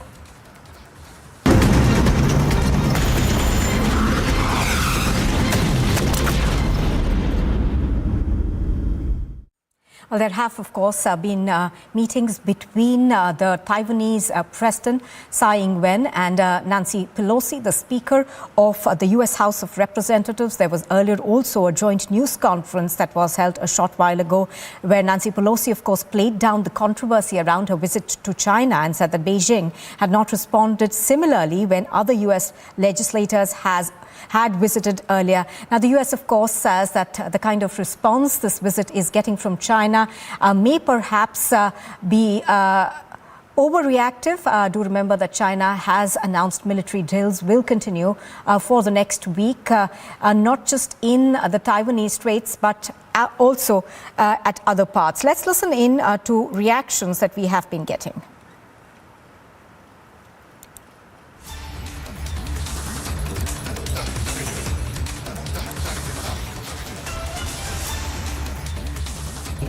In support of Taiwan.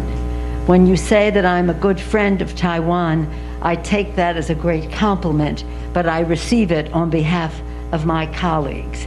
You acknowledged you mentioned them at the beginning, but I'm very proud of the distinguished party that has come with us.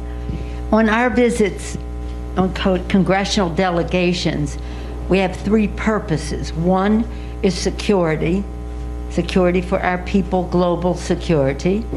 Two is economics, to spread as much prosperity as possible.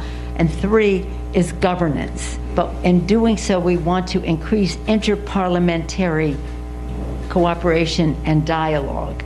And as we continue to work together, we want you to know how proud we are of Sandra. She told me just to address her as Sandra, our director, and she has our confidence, and we're very proud of her leadership. And so now we look forward to our conversation about how we can work together, learning from you and sharing some thoughts ourselves on how to protect the planet from the climate crisis, how to accelerate and learn from you how you addressed the COVID crisis, how we advance respect for all of the people in our countries as we go forward.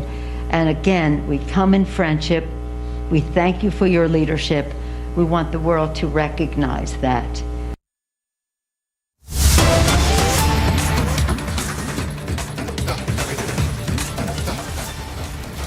Well, news just coming in. We are now learning that the ED has taken more action in the Yes Bank DHFL case. Now, ED has attached assets worth over 400 crore rupees. So more action coming in from the ED in terms of the Yes Bank DHFL case. We are given to understand that the ED has issued 2 provisional attachment orders under the provisions, I beg your pardon, of the Prevention of Money Laundering Act, attaching assets worth about 250 crores of Sanjay Chhabaria and assets worth about 164 crores of Avinash Bhosle. Now, this, of course, is fresh action that we are taking from the Enforcement Directorate in the Yes Bank DHFL case. We are also learning that more assets of Avinash Bhosle are being attached. Shavan Sen is reporting on this. He now joins us. Shavan, good morning. Give us more details, please. Well, in fact, this is a massive action that has now been taken by the Enforcement Directorate, where we have basically carried out a provisional attachment. In fact, there are 2 provisional attachments that have come in, attaching assets worth about 251 crore rupees of Sanjay Chhabaria, as well as 164 crore of Avinash Bhosle. Now, this is a total asset of 415 crore in the Yes Bank DHFL case. Now, just to break it down for our viewers, in terms of the assets of Sanjay Chabria is concerned, there is a form of a land parcel which is in Santa Cruz in Mumbai, which is roughly about 116 crore rupees, 25% equity shares of Chabria's company, and there are certain properties in Bengaluru also that have been attached, including a hotel located at Delhi airport, which has now been attached by the enforcement directorate. 3 high-end luxury cars of Sanjay Chabria worth about 303 crore rupees have now been attached. Now, moving on to Avinash Bhosle, remember he's a Pune-based businessman who was taken into custody first by the Central Bureau of Investigation and thereafter by the Enforcement Directorate. The agency now has attached properties in the form of a duplex flat belonging to Bhosle located in Mumbai. 102 crore rupees land parcel located in Pune, about 14 crore rupees, another land parcel of 29 crore rupees, and the list essentially goes on. ED has basically initiated the investigation against Rana Kapoor of Yes Bank and couple Vadhavan and Dheeraj Vadhavan, who are promoters of DHFL. And in that particular case, we are given to understand that these attachments have been done by the Enforcement Directorate. All right, Shravan, this of course comes after there was a supplementary charge sheet that was filed by the CBI in the Yes Bank DHFL case. For the benefit of our viewers, can you tell? All right, Shravan, I'm going to come back to you. I think we've also got Alicia joining us now. Alicia, even as we see this new ED action in the Yes Bank DHFL case, we are given to understand that a large number of these properties have been attached by the ED. But apart from that, the CBI had also submitted a supplementary charge sheet in this particular case, I think about a couple of days ago. Can you give us more details? Well, it was last week when Central Bureau of Investigation has already submitted supplementary charge sheet in Yes and DHFL fraud case.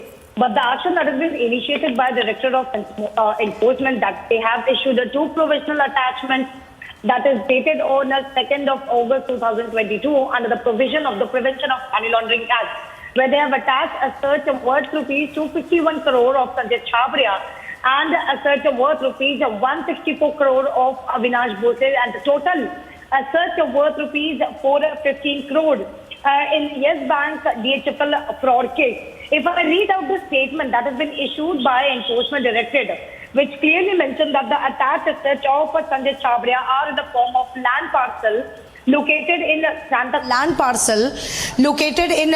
Cruz, Mumbai, worth rupees 116.5 crore, 25% equity sales of Chabria company, land in land parcel located at Bengaluru, that is worth rupees 115 crore, and also a flat located at Santa Cruz worth rupees 3 crore. So what is further mentioned in the press release that has been issued by ED, which mentioned that profit receivable from hotel belonging to Chabria located at Delhi airport, that is worth rupees 13.67 crore, and the further attached asset of Avinash Bhosle are in the form of a duplex flat belonging to Bhosle located in Mumbai, worth rupees 102.8 crore, 1 land parcel located at Pune, that is worth rupees 14.16 crore, and 1 more land parcel located in Pune for worth rupees 29.24 crore, a land located in Nagpur, that is for 15.52. So in action that has been initiated by Enforcement Directorate in Yes Bank and HDFL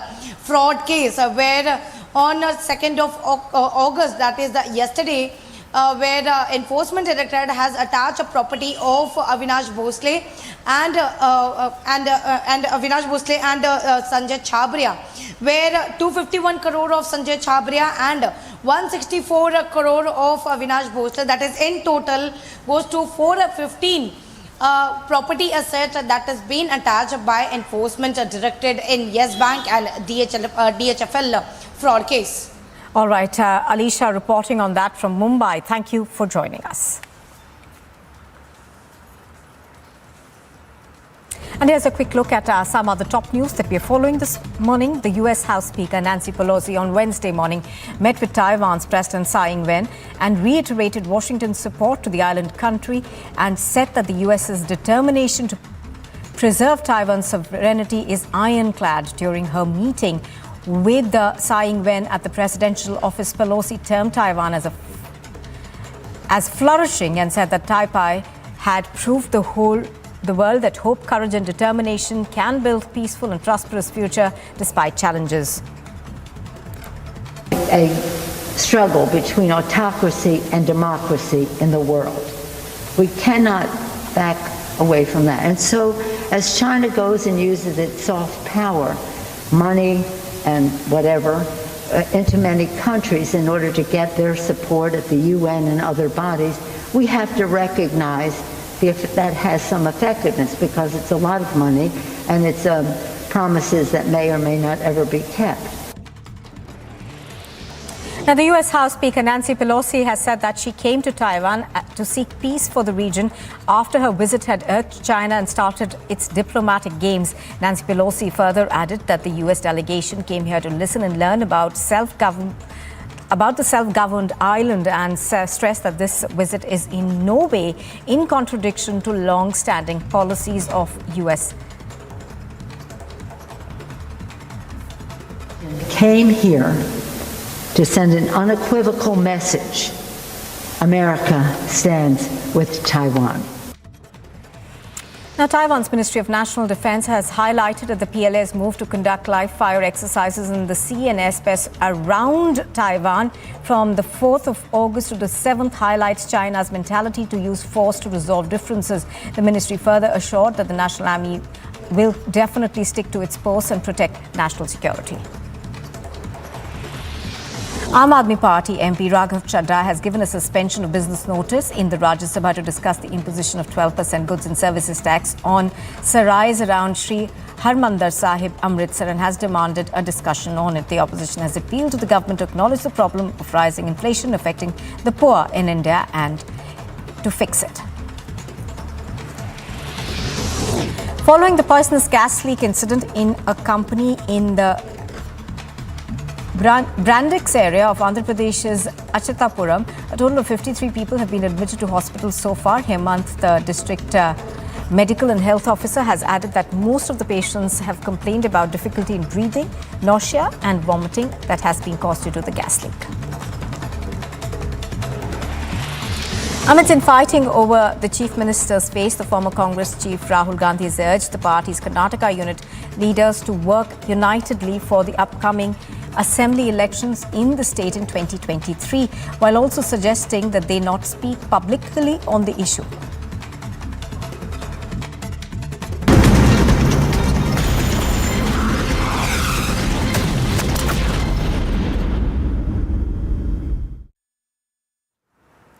Well, pictures on your screen are coming to you from Taiwan. Now, this is Nancy Pelosi's visit to Taiwan, and we are given to understand that she will be visiting the White Terror Memorial. Nancy Pelosi, the Speaker of the U.S. House of Representatives, of course, is in Taiwan despite serious warnings coming in from China. Earlier, she touched down in Taipei yesterday, and thereafter, of course, there have been a host of meetings between Nancy Pelosi and not just the Taiwanese President Tsai Ing-wen, but also other leaders. Now, of course, we have seen threats coming in from China as well. And as far as this visit is concerned, we are given to understand that after this White Terror Memorial, she's expected to have lunch and then leave the island. She is, of course, on a brief to Taiwan. She arrived there late last night and will be departing from there this morning. Now, there was, of course, a lot of secrecy around this visit of Nancy Pelosi, and it wasn't really till the touchdown last evening that we heard that she will finally be reaching here. All right, Major General Dhruv Katorch is joining us right now on the broadcast. Major General Katorch, thank you for speaking to us on Republic TV. Major General Katorch, I wanted to ask you, how far do you think will China really go in the adverse kind of reactions that we are seeing? Do you see this largely as saber rattling, or do you think that they could go further this time? Thank you. No, I don't think China will go further. They made a threat. They were hoping that the Americans will back down, but it has not worked out that way. So I think now, as far as China is concerned, they have been left red-faced and in a most embarrassing situation, because Xi Jinping has promised to act. But what is available to him are very limited options. So in my view, he will restrict it to trade and economic sanctions against Taiwan, to some extent against America. But every single sanction which he puts against both the United States and against Taiwan will also hurt Chinese interests. He can step it forward to perhaps even diplomatic sanctions, withdraw his ambassador to the United States. But I don't think he will go that far. I think he has bitten off a bit too much. He didn't expect this form of reaction from the Americans, and now he will have to face the consequences. But Major General Dhruv Katoch, many would argue that America would have had to go ahead with this visit because they did need to send a stern warning across to China.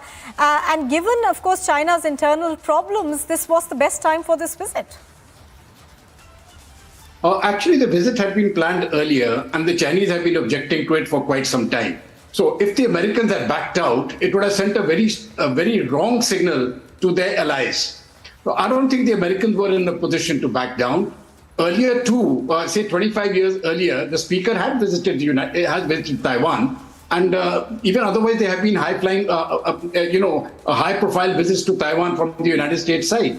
China never objected. This time they took it a step up.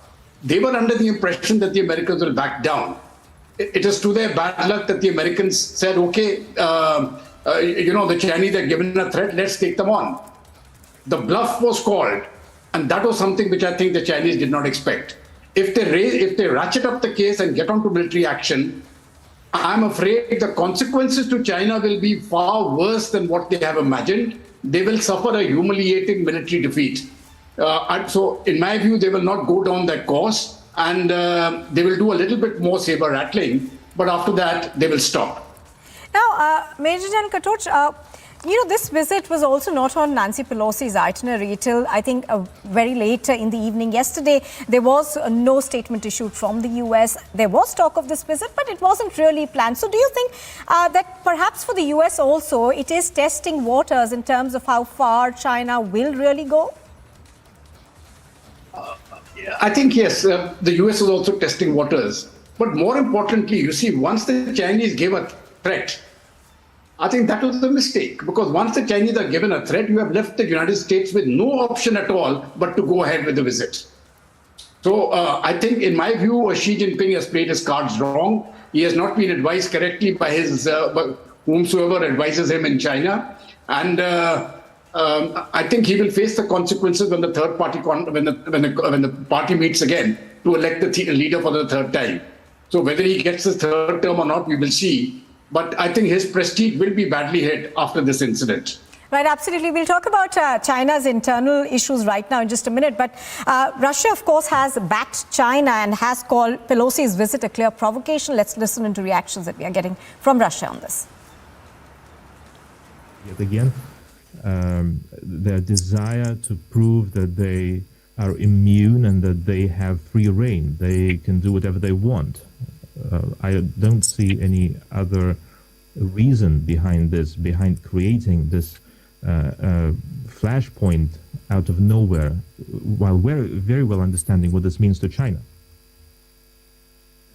I don't know. I'm not really in a position to talk about what their motivation was, but it does reflect the line that I've mentioned regarding Ukraine.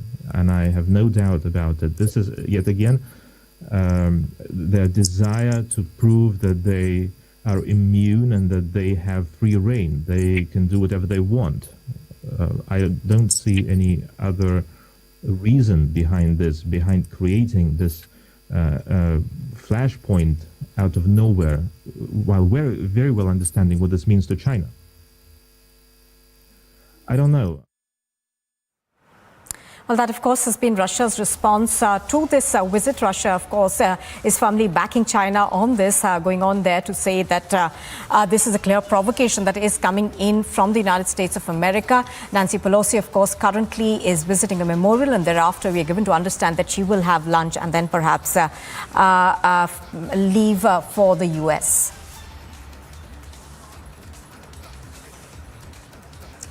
Well, even as Nancy Pelosi, of course, a touchdown last evening in the wee hours, we saw the kind of reaction that we have from China. Beijing, of course, has promised military drills that will be taking place in and around Taiwan. And those military drills, of course, did start last night itself. And just to tell our viewers how important this trip is in terms for China, it is clearly rattled because this is the first such visit by a senior official in the past 25 years. We will continue to get you the latest on that visit, but also we will get you the latest on the cash scam from West Bengal.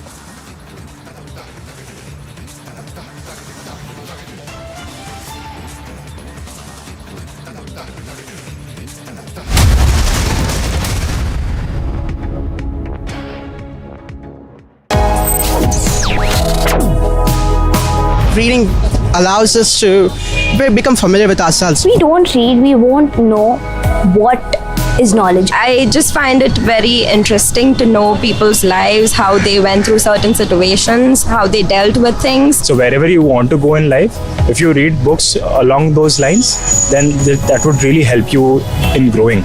Reading could mean a million different things to every individual. What does it mean to you? Visit readindia.info to find out more. मैं भी ये चाहता हूँ, हमेशा दिल में सोता हूँ शाम को, मेरे को दर्द होता है कलेजे के अंदर कि चाइना आए तो आज भी मैं खाने के लिए तैयार हूँ। युद्ध भूमि में दुश्मन से जब हम लड़ा करते थे, तूफानों को मोड़ दिया करते थे। अभी जितना बॉर्डर पर मारते हैं, उतना तो हम रोड पे छोड़ दिया करते थे।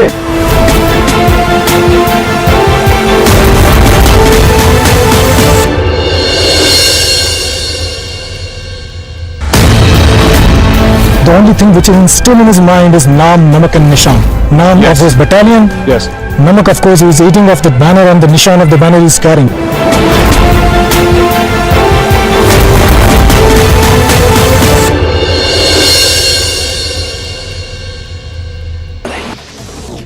After Rajasthan reported 2 suspected cases of monkeypox, the state health minister said that 2 persons with symptoms have already been referred to Jaipur from Bharatpur and Kishangarh, and that their samples have also been sent to the National Institute of Virology in Pune. However, no monkeypox cases have been confirmed from Rajasthan as of now. पूरी तैयारी है, दवाइयों का सारा इंतजाम है, पूरा उनको जैसे कोविड से लड़े ना उस तरह पूरी तैयारी है मंकी पास के, और लगता है मंकी पास केस राजस्थान में अभी नहीं है। अगर ये जांच आने के बाद ही खुलासा होगा मंकी पास है या नहीं। Even as the national capital reported its 3rd case of monkeypox, a total of 70 isolation rooms have been set up across 6 hospitals in the national capital to tackle the monkeypox situation. The Uttarakhand Health Department on Tuesday issued an advisory to all the district magistrates and chief medical officers of the state regarding monkeypox. The director of the National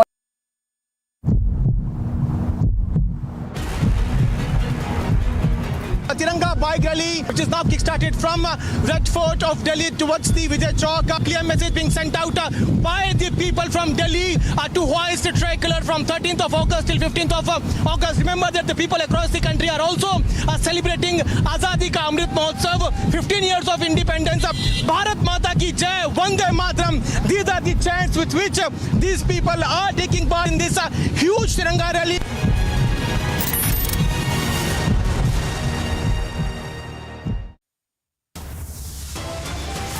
We come in friendship. We thank you for your leadership. We want the world to recognize that. Pelosi meets Taiwanese President Tsai Ing-wen, says what world to recognize Taiwan's leadership. Military exercises are unnecessary responses. Taiwan has always been open to constructive dialogue, and we will work with stakeholders to bring about stability and peace in the region. Taiwan digs its heels, says we'll do whatever it takes for self-defense.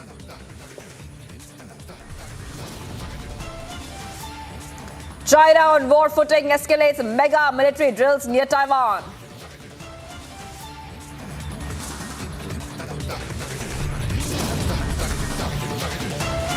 Taiwan fires big charge, accuses China of breaching the territory as Pelosi visits Taiwan.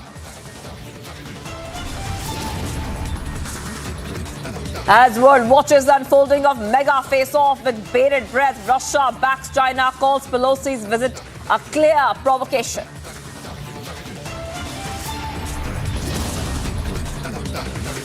It's a Republic super exclusive as Shavan Sen uncovers the joint Parthu Arpita link. The undeniable proof of the link is out now.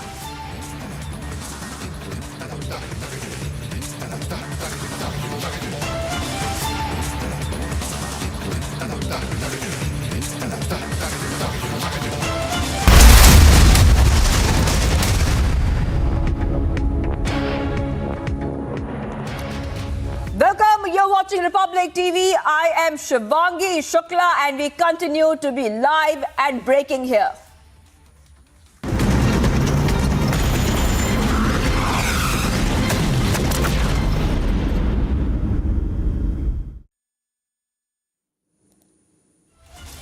Viewers, a U.S. Speaker of the House, Nancy Pelosi, is now visiting the White Terror Memorial. The visuals of those are there on your screen. She's going to visit this place called the White Terror Memorial after holding a press conference there with the president of Taiwan, Tsai Ing-wen. Now, many important points have come out where America has once again reiterated its support for Taiwan, where Nancy Pelosi has said that we stand behind Taiwan. And she has made many important points as well, saying that a trade agreement between Taiwan and the U.S. is a possibility. So essentially, viewers, that America, despite China being rattled by the visit by Nancy Pelosi, they're making it very clear, and also President Tsai of Taiwan making it extremely clear that we continue to support Taiwan. And time and again, for many years now, US has said that in case China makes an aggressive move against Taiwan, they will back Taiwan. And we see that the same thing, the same statements there being repeated in this visit of Nancy Pelosi here in Taiwan. The visit continues and she will be visiting the White Terror Memorial after she met President Tsai. Even though Beijing remains furious. Okay, we have been joined by Major General Dhruv Katoch. Thank you for joining us here, Major General. What do you really make out of the statements there made by Nancy Pelosi? And just after the statement was made, the Chinese FM said China will not be the first one to use nuclear weapons. So where do you see the tensions between China, US and Taiwan at this point of time? Right. In my view, I think what the Chinese are really doing now is saber rattling. The American stance has been very clear. They have made it clear that they still stick to their one China policy, but that does not mean that they will not support Taiwan as far as their democratic aspirations of the people of Taiwan are concerned. And that has been a very consistent stand of the United States. In my view, I think if China continues on this path of aggression, then the time will come when the United States and other countries of the world will say, we do not support a one China policy, and there will be many Chinas. So it is up to the Chinese now as to how to take this forward. They did saber rattling. They wanted to pressurize the Americans to back off and get a moral victory. The Americans did not oblige them. So now the Chinese, the Xi Jinping has been left holding the baby, and he will continue with the saber rattling. But if he goes on a military offensive, or if he attempts a military offensive, I think he will be looking at a very humiliating defeat. So he will not go on that path. They will continue saber rattling, and they will do something like economic sanctions on Taiwan or perhaps against the United States. But I don't see them going further than that. Right. Also, Russia has also released a footage of the offensive operation joint drills with Syrian troops. Major General, if you can see that, we want our viewers to also see it. As China is holding the drills, viewers, Russia has released the footage that you see there on your screens of offensive operation joint drills with Syrian troops. Large-scale exercise on water and land held in Syrian soil for the first time in history. What do you make of this video which is coming in, Major General? I think what Russia is doing is really, the Chinese helped them as far as Ukraine was concerned, but by being on their side. And the Russians are now simply repaying that debt. So they told the Chinese, well, you helped us, then we'll help you now. But I don't think that the Russian stand is a very moral one. I think they are hopelessly wrong on this particular case. They may have had some justification as far as Ukraine is concerned, but I don't see any Russian justification in trying to support the Chinese on the issue of Taiwan. All that the Americans have done is a senior leader has visited Taiwan, and I think it is not up to the Chinese to tell anybody in the world who can and who cannot visit Taiwan. So here the Americans were totally on the moral high ground, and I think the Russians need to introspect. As far as their exercise in Syria is concerned, they are trying to give a message that okay, we can ratchet up the situation here also. But I think these are simple messaging. Russia is not going to go on that course. They will simply give moral support the way the Chinese gave them moral support in Ukraine. The Russians are returning the favor now. I will simply put it in that language. Right. Also, if you could explain to our viewers, how big is the issue of independence in Taiwan? Why is China rattled? If you could just put this in perspective for our viewers, Major General. You see, China has always maintained that, when Chiang Kai-shek, when he was defeated and Mao's army moved in, Chiang Kai-shek moved with the Chinese army and all his personnel, and they went to Taiwan. And they established a government there. For many years, he established dictatorship till finally democracy came into Taiwan. Initially, when we look at it, we had a one China, which was being represented by Taiwan. But later on, of course, that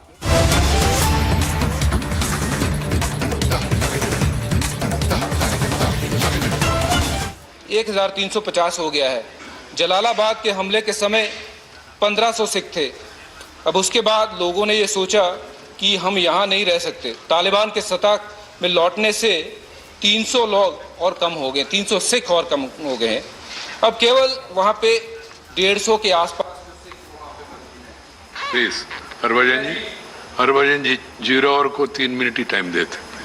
आपने अच्छा महत्वपूर्ण विषय उठाया, मगर नहीं मैं allow करूंगा, मगर वो रिकॉर्ड पे नहीं जाएगा। तो स्टॉप होता है। Right,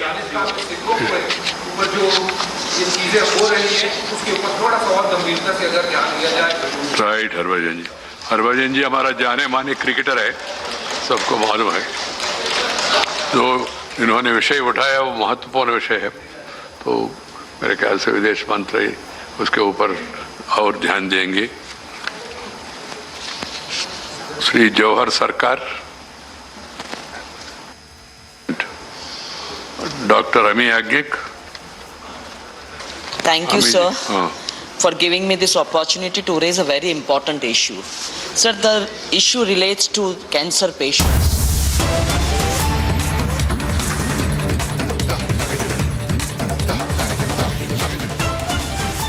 Targeted. Let's now move on to the Tiranga rally, which is happening in the national capital, viewers. In fact, now a massive political face-off has erupted over the Tiranga Yatra. Opposition has chosen to boycott the Tiranga Yatra, viewers. That's the big news coming in right now. Tiranga Yatra, which in fact we showed you the visuals of a short while back, where you saw hundreds lined up on bikes for the Tiranga Yatra. Many leaders were there as well, where they were in fact celebrating India's independence. This is the big news coming in, but the opposition is now politicizing the Tiranga Yatra, which in fact took place a short while back. Now they are saying, and they have boycotted the Tiranga Yatra. This is the big news coming in at this point of time, viewers. Remember that this is the Har Ghar Tiranga campaign, which was launched by PM Modi. PM Modi has also changed his Twitter DP to the tricolor, and the Tiranga Yatra was not just for the BJP, but it was for all the parties to come together. Despite whichever party you belong to, does not matter. Then the call was made from the Vice President that everyone from all parties should come together and take part in the mega Tiranga rally. But what we are seeing is that the entire incident is being politicized by the opposition. There's a big face-off happening after the opposition has now chosen to boycott the Tiranga Yatra. That's a big news coming in at this point of time. And all this is happening as India is getting to celebrate the 75 years of independence. So this is, of course, will happen on August 15th. And efforts are on, viewers, right now to get more people to join the Har Ghar Tiranga campaign from August 13 to 15 to mark Azadi Ka Amrit Mahotsav. Let's have a look at all the reactions coming in on this big story.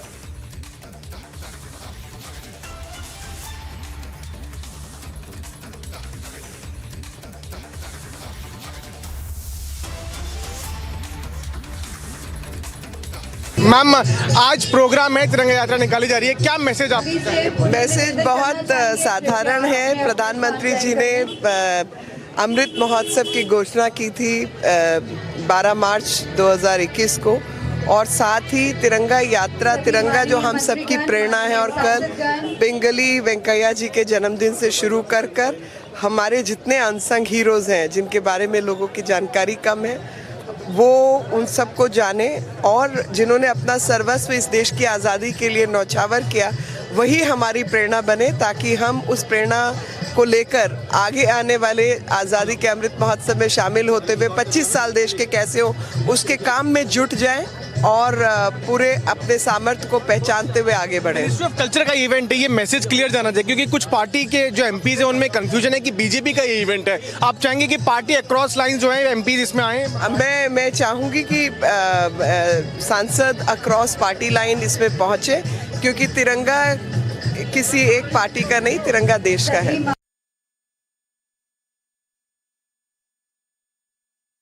के बाद है, तिरंगा तो किसी दल का, किसी व्यक्ति का नहीं है, देश का तिरंगा है, सबको आना चाहिए, तो गलत हो गया। ऐसा नहीं होता, दिखाना पड़ता है, दिल में भी होना है, झंडा लहराना होता है। इम्पोज किया जा रहा है, आरएसएस का एजेंडा है, क्या कहेंगे आप इस तरह की? तिरंगा कोई इम्पोज करने वाला चीज है क्या? तिरंगा तो शान से लहराने वाला। Sir, Congress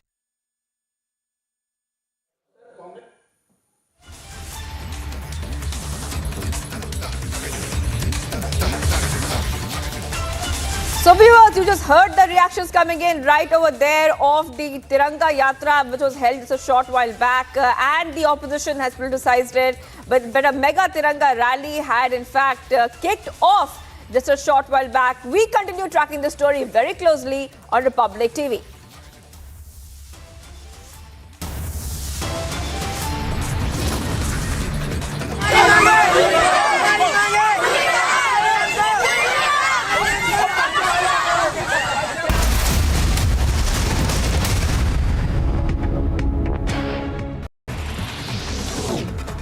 The Uttarakhand Health Department on Tuesday issued an advisory to all the district magistrates and chief medical officers of the state regarding monkeypox. The director of the National Health Mission issued orders instructing officials to strictly monitor the situation, strengthen the surveillance, and also keep the health system on alert mode. Amid cases of monkeypox being reported in different parts of the country, Karnataka's Health Minister Sudhakar said that there is no need to panic about monkeypox, and also assured that the government is taking all precautionary measures, including thermal screening at airports and strict surveillance in districts bordering Kerala. People need not panic, as it is this infection. This arises because of the same virus family as that of smallpox. So it is, first of all, it is not a very life-threatening disease, and this is not as contagious as what we have observed in COVID. As a monkeypox cases tally rises to 8, Union Health Minister Mansukh Mandaviya addressed the Parliament over the disease, claiming that monkeypox is not a new disease and that it is being witnessed by the world, and also assured that a detailed probe is, in fact, the research is also being conducted on monkeypox. 8 case और ये disease deep contact से spread होता है। माँ को होता है तो बच्चे को होने की संभावना होती है, हस्बैंड को होता है तो वाइफ को होने की संभावना होती है। कोई स्पेसिफिक समुदाय या तो पैसिफिक को ही हो, ऐसा नहीं है। डीप कॉन्टैक्ट जिसको हो उसको होने की संभावना होती है और इस तरह से ये केस फैलता है। The protesters are trying to exert force on the barricades and trying to break it down. Mr. Chatterjee, would you like to inform? Sonia Gandhi coming out of the, and we can see Priyanka Gandhi is also here along with Sonia Gandhi. Sanjay Raut Singh outside his residence. He has come out. He has come out. Fox case with another fresh positive reported from the national capital. CEO of Serum Institute of India, Adar Poonawalla, met Union Health Minister Mansukh Mandavia. After the meet, Poonawalla said, temperature कितना था? सबसे कम -70। हर सैनिक को ये मौका नहीं मिलता CHN काटने का। मेरा का 22 साल के अंदर ये मौका मिला CHN काटने का। अच्छा, इसलिए बहुत गर्व है मेरा को। छोटी बात नहीं है साहब, बहुत बड़ा कलेजा चाहिए, है ना?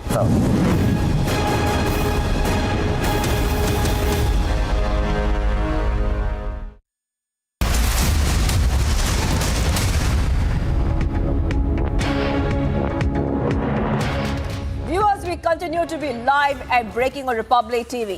China plans to carry out military drills and missile tests off the Taiwan coast between August 4th and August 7th in wake of Pelosi's visit. Here is an explainer on that. Now, in response to Pelosi's visit to Taiwan, Chinese military will launch targeted military operations near Taiwan. The extensive and unprecedented military drills and military tests from August 4th till the 7th of August can be seen as one of the most serious show of force by China around Taiwan since at least 1995. This essentially means that China will undertake long-range live-fire exercises in the Taiwan Strait and in waters off Taiwan's east coast. And if reports are anything to go by, 21 Chinese aircraft have already entered Taiwan's defense zone. The Taiwan's defense ministry, meanwhile, condemning the Chinese provocation, said that the move will not help China's international image and will also hurt people on both sides of the strait. Now, let's understand what does the large-scale military drills as well as military tests around Taiwan would essentially mean. Take a look at this map released by Chinese media that shows how China plans to carry out live air and sea exercises in the Taiwan Strait from all directions. China also intends to lob conventional missiles off the eastern coast of Taiwan. So Taiwan will face military exercises and missile tests from its north, south, east as well as the west. The Chinese PLA, remember, has become much more active over the past year in the east coast of Taiwan. During the military drills, relevant ships and aircraft should not enter the above seas and airspaces during this period. To sum it all, with its military operations and lobbing of missiles, China wants to put military and economic pressure on Taiwan. It would also result in blocking trade routes to Europe and the Middle East. It would also exacerbate existing supply chain woes as it would lead to sanctions on goods supply by China and other countries to Taiwan. Time for top sports updates. Australia's gold rush in the Commonwealth Games. Swimming pool continued with the team picking up gold medals in the 6 of the day's 10 events. Ariane Titmus picked up her third gold of the week, winning the women's 800-meter freestyle in a new Commonwealth Games record time. Australia enjoyed more success on the athletics track, with Nina Kennedy winning the women's pole vault.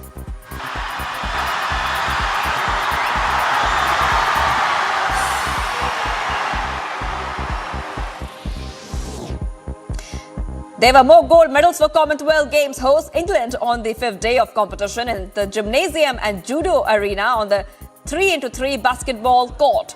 Gymnast Alice Kinsella won the women's floor exercise and Daniel Powell and Lachlan Moorhead picked up the judo golds, while the host basketball teams beat Australia in the men's final.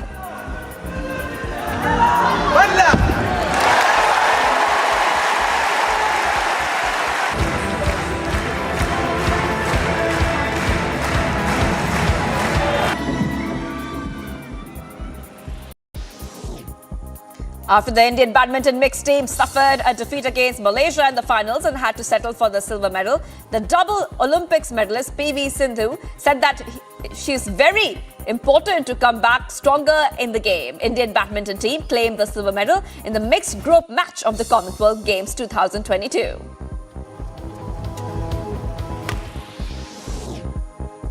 Suryakumar Yadav's blistering half-century and final cameo of unbeaten 33 by Rishabh Pant guided India to a 7-wicket win over West Indies in the third T20I of the 5-match series of Warner Park, St. Kitts. Chasing a target of 165, men in blue got off to a great start as their openers Rohit Sharma and Suryakumar Yadav started the game by playing aggressively.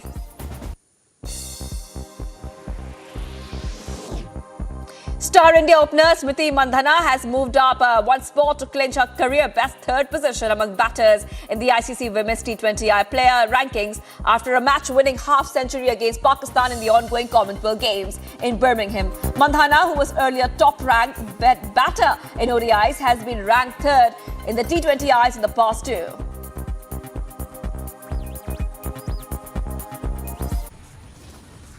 In addition to the security deposit amount, as a result, many FASTag users were not allowed to pass through a toll plaza in spite of having sufficient balance in their FASTag account.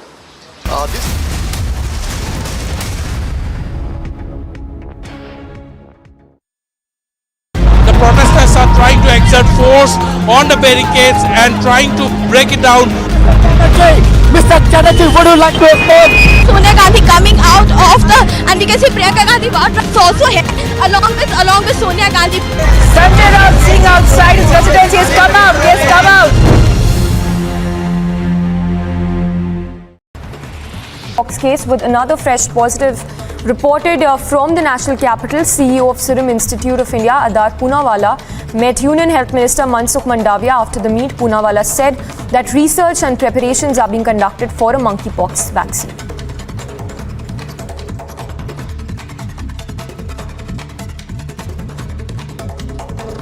बहुत अच्छी हमेशा तरह हम vaccine की सब तैयारी कर रहे हैं और मिनिस्टर साहब को ब्रीफ किया। सर मंकी पॉक्स पे कब तक आ जाएगी वैक्सीन? अभी देखिए हम बेबी स्टेप्स ले रहे, देखेंगे जो मंकी पॉक्स की वैक्सीन ज़रूरत है कि नहीं हमारे देश में, बट हम रिसर्च पूरी तरह से कर रहे हैं। बहुत सारे वैक्सीन कंपनीज भी रिसर्च कर रहे हैं। Look at the mountain of cash.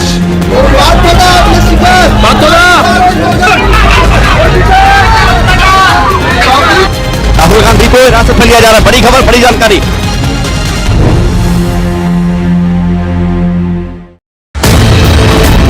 मैं भी ये चाहता हूँ, हमेशा दिल में सोता हूँ शाम को, मेरे को दर्द होता है कलेजे के अंदर कि चाइना आए तो आज भी मैं खाने के लिए तैयार हूँ।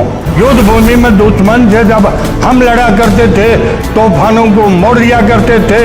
अभी जितना बॉर्डर पर मारते हैं उतना तो हम रोड पे छोड़ दिया करते थे।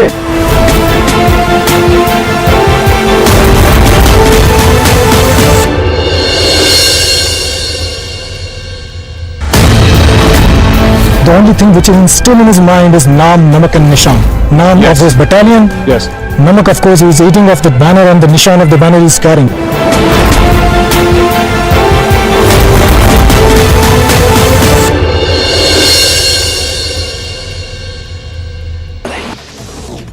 After round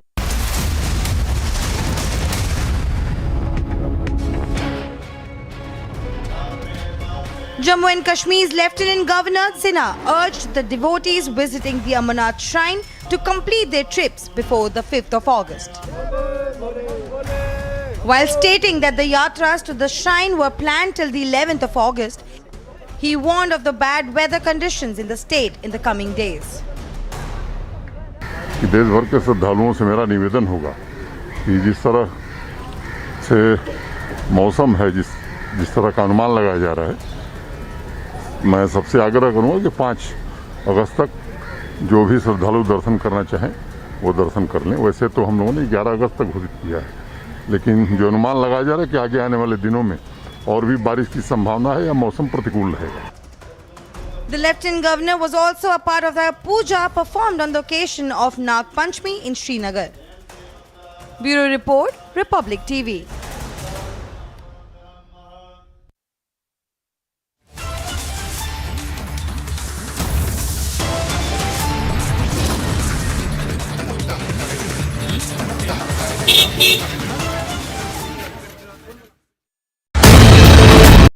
मैं भी ये चाहता हूँ, हमेशा दिल में सोता हूँ शाम को, मेरे को दर्द होता है कलेजे के अंदर कि चाइना आए तो आज भी मैं खाने के लिए तैयार हूँ।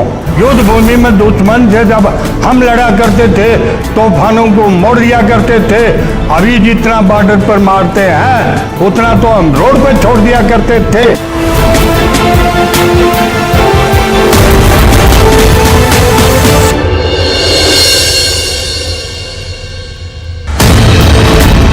The only thing which is still in his mind is Naam, Namak and Nishan. Naam of his battalion. Yes. Namak, of course, he is eating off the banner, and the Nishan of the banner he is carrying.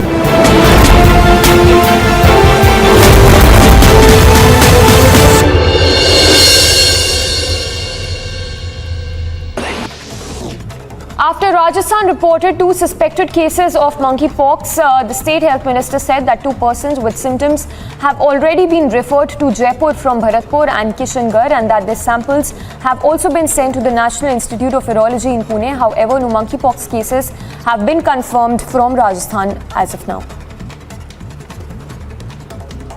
पूरी तैयारियां, दवाइयों का सारा इंतजाम है, पूरा उनको जैसे कोविड से लड़े ना उस तरह पूरी तैयारी है मंकी पास के, और लगता है मंकी पास केस राजस्थान में अभी नहीं है। अगर ये जांच आने के बाद ही खुलासा होगा मंकी पास है या नहीं। Even as the national capital reported its 3rd case of monkeypox, a total of 70 isolation rooms have been set up across 6 hospitals in the national capital to tackle the monkeypox situation. The Uttarakhand Health Department on Tuesday issued an advisory to all the district magistrates and chief medical officers of the state regarding monkeypox. The director of the National Health Mission issued orders instructing officials to strictly monitor the situation, strengthen the surveillance, and also keep the health system on alert mode. Amid cases of monkeypox being reported in different parts of the country, Karnataka's Health Minister Sudhakar said that there is no need to panic about monkeypox, and also assured that the government is taking all precautionary measures, including thermal screening at airports and strict surveillance in districts bordering Kerala. People need not panic. As it is, this infection, this arises because of the same virus family as that of smallpox. So it is, first of all, it is not a very life-threatening disease, and this is not as contagious as what we have observed in COVID. These protesters have blocked the main ITO road. Nancy Pelosi lands and she's coming down now. Nancy Pelosi.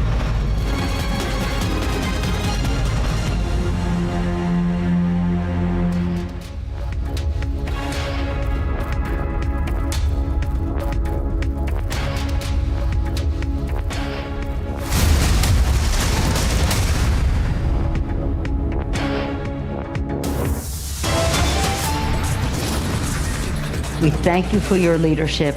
We want the world to recognize that. Nancy Pelosi meets the Taiwanese President Tsai Ing-wen, says the world wants to recognize Taiwan's leadership. China on war footing escalates with mega military drills near Taiwan. Taiwan fires a big charge, accuses China of breaching the territory as Pelosi visits Taiwan. As the world watches the unfolding of a face-off with bated breath, Russia backs China, calls Pelosi's visit a clear provocation. Well, it's a mega show of patriotism on display in the national capital, but a face-off erupts as the opposition boycotts the rally. And it is a Republic Super exclusive as Shavan Sen uncovers the joint Partha Arpita link. The undeniable proof of the link is now out.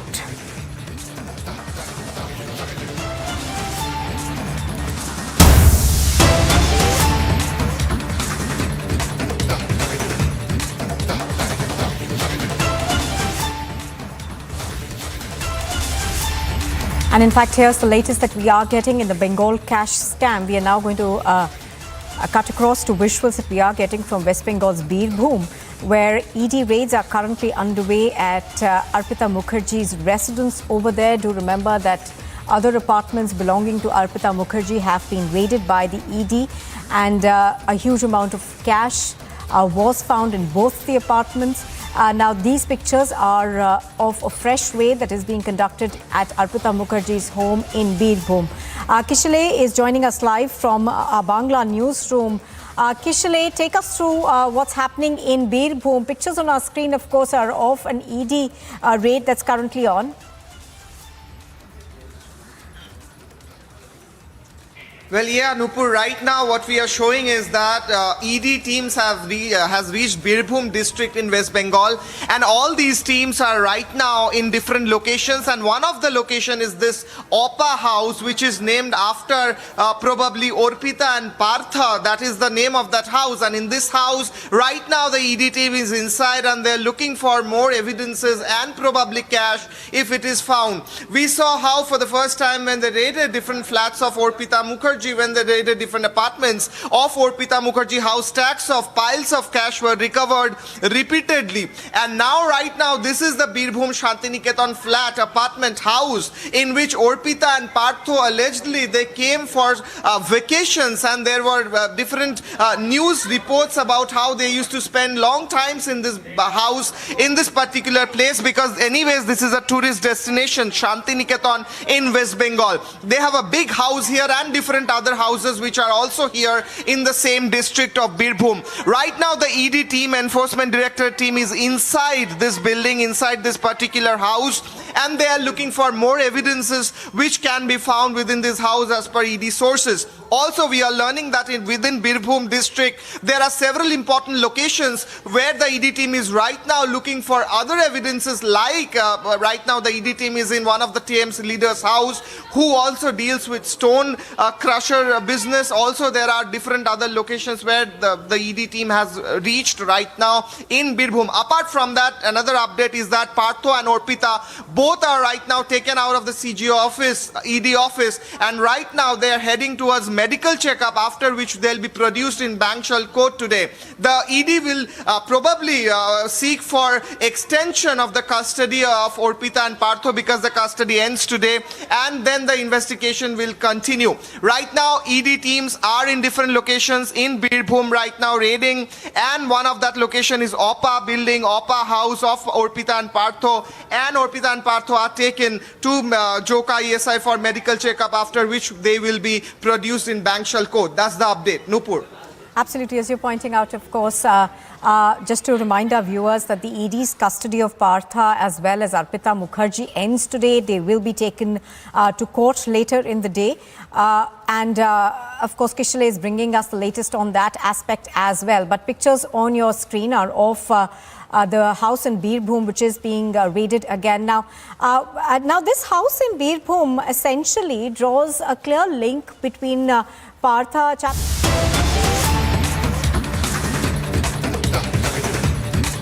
जांच का हिस्सा है, अब वो जांच का हिस्सा है, लिहाजा फिलहाल मीडिया से उनको बात नहीं करने दी जाएगी।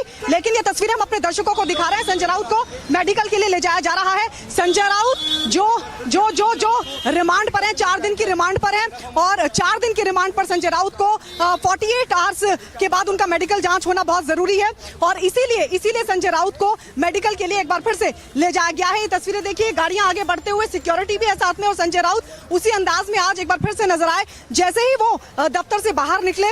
वही गमछा उन्होंने गले में डाला हुआ था, भगवा रंग का, जो पार्टी का कलर भी है। उसी गमछे के साथ जब वो निकले, पहले एक हाथ ऊपर उठाया और उसके बाद दोनों मुट्ठियों के साथ उन्होंने दोनों हाथ अपने ऊपर उठाए। फिर वही अंदाज संजय राउत का दिखाई दिया। हालांकि हर बार वो मुस्कुराते हुए नजर आते हैं, लेकिन आज वो मुस्कुराहट नहीं थी, लेकिन ये दिखाने की उनकी तरफ से पूरी कोशिश थी कि वो कार्रवाई से डरने वाले नहीं है, जैसा कि वो लगातार बोलते रहे हैं। 1 अगस्त को सेशन कोर्ट की तरफ से 4 दिन की रिमांड दी गई थी। संजय राउत की 4 दिन की रिमांड ईडी को मिली थी और लगातार उनसे पूछताछ हो रही है। कल भी ईडी की तरफ से 2 जगहों पर रेड की गई थी। पाताचौल घोटाले से जुड़े जो 2 ठिकाने हैं, वहां पर बताया जा रहा है कि एचडीआईएल से संबंधित जो शख्स लगातार एचडीआईएल और साथ ही उसकी जो सहायक कंपनियां, उसके लिए जो खातों का लेन देन करता था, कैश में लेन देन करता था, ऑनलाइन ट्रांजैक्शन करता था, उसके घर पर छापेमारी की गई थी। वहां से कुछ दस्तावेज निकाले गए थे। इसके अलावा एक और ठिकाने पर भी छापेमारी हुई थी, वो भी एचडीआईएल से ही जुड़ा बताया जा रहा है। और लगातार ईडी अब इस पूरे मामले को खंगालने में जुटी हुई है। 1000 करोड़ से ज्यादा का ये मामला और इसमें लगातार जांच चल रही है। संजय राउत की गिरफ्तारी भी इसीलिए हुई थी। 31 जुलाई को देर रात संजय राउत को गिरफ्तार कर लिया गया था और 1 अगस्त को उन्हें सेशन कोर्ट में पेश किया गया था। सेशन कोर्ट की तरफ से हालांकि ईडी की तरफ से 8 दिन की रिमांड मांगी गई थी, लेकिन कोर्ट ने उन्हें 4 दिन की रिमांड दी और 4 दिन की रिमांड पर संजय राउत से लगातार पूछताछ हो रही है। ईडी के इस दफ्तर में ही लगातार उनसे पूछताछ हो रही है, लेकिन फिलहाल उनको मेडिकल के लिए ले जाया गया है। मेडिकल के लिए टीम उनको लेकर गई है। वहां मेडिकल होगा, 1 से 1.5 घंटा मेडिकल में लग सकता है। वही रूटीन चेकअप। इससे पहले 1 अगस्त को भी उनका कोर्ट जाने से पहले मेडिकल हुआ था और एक बार फिर से, क्योंकि 48 आवर्स में मेडिकल जरूरी है, ये कानूनी प्रक्रिया है और इसी कानूनी प्रक्रिया के तहत ईडी की टीम एक बार फिर से उनको मेडिकल के लिए लेकर गई है। तो लगातार इस घोटाले के जो तार हैं उनको, जो कड़ियां हैं, उनको जोड़ने की ईडी पूरी कोशिश कर रही है। अब देखना होगा कि अब आगे और किन किन जगहों पर ईडी रेड करती है, क्योंकि कल जिस तरीके से एचडीआईएल के 2 ठिकानों पर रेड की गई थी और बताया जा रहा है कि जिस शख्स के यहाँ पर रेड की गई थी एचडीआईएल के लिए, वो और साथ ही उसकी जो सहायक कंपनियां हैं उसके लिए वो ट्रांजैक्शन का पूरा काम देखता था, बैंक खातों का पूरा काम देखता था। उसके बयान भी बताया जा रहा है कि दर्ज किए गए हैं और जरूरत पड़ने पर ईडी एक बार फिर से उस शख्स को बुला सकती है, पूछताछ कर सकती है। और एक और एचडीआईएल के जो एक और ठिकाना था वहां पर भी लगातार पूछताछ की गई। वहां से भी कुछ डॉक्यूमेंट्स निकाले गए थे और उन्हीं डॉक्यूमेंट्स को लेकर ईडी की जो टीम थी वो यहां पर पहुंची। एक व्हाइट कलर का एनवेलप था जिसमें तमाम वो डॉक्यूमेंट्स थे जो इस पूरे मामले से जुड़े हुए थे। अब उनको खंगालने के बाद ये बताया जा रहा है कि कई और ठिकाने हैं जहां पर भी छापेमारी हो सकती है। एक बहुत बड़ा खुलासा भी हुआ है। ये बताया जा रहा है कि तकरीबन जो अलीबाग के किहिम बीच में मौजूद जो 10 लैंड्स ली गई थी, जो 10 प्लॉट लिए गए थे, असल में 3 करोड़ रुपए उसके लिए भुगतान किया था संजय राउत ने। और बताया ये जा रहा है, ईडी की तरफ से जो सोर्सेज बता रहे हैं वो बता रहे हैं कि वो 3 करोड़ रुपए प्रवीण राउत ने ही उनको कैश में दिए थे। तो लगातार अब ईडी पूछताछ कर रही है। अब देखना होगा कि और कौन कौन लोग और कौन कौन से ठिकाने ईडी के निशाने पर आते हैं। विजय मुकेश के साथ मैं Gayatri Sharma, Republic Bharat.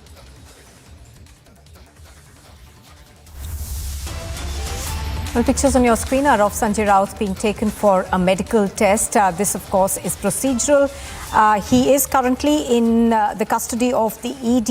He was remanded to the ED's custody till 4th August. That's tomorrow in a money laundering case.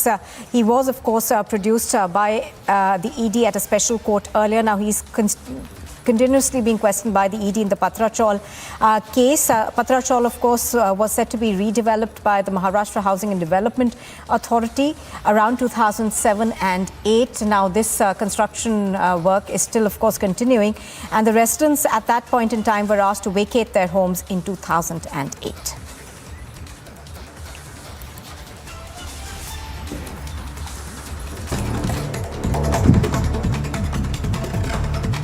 A look at news in brief now. The Bahujan Samaj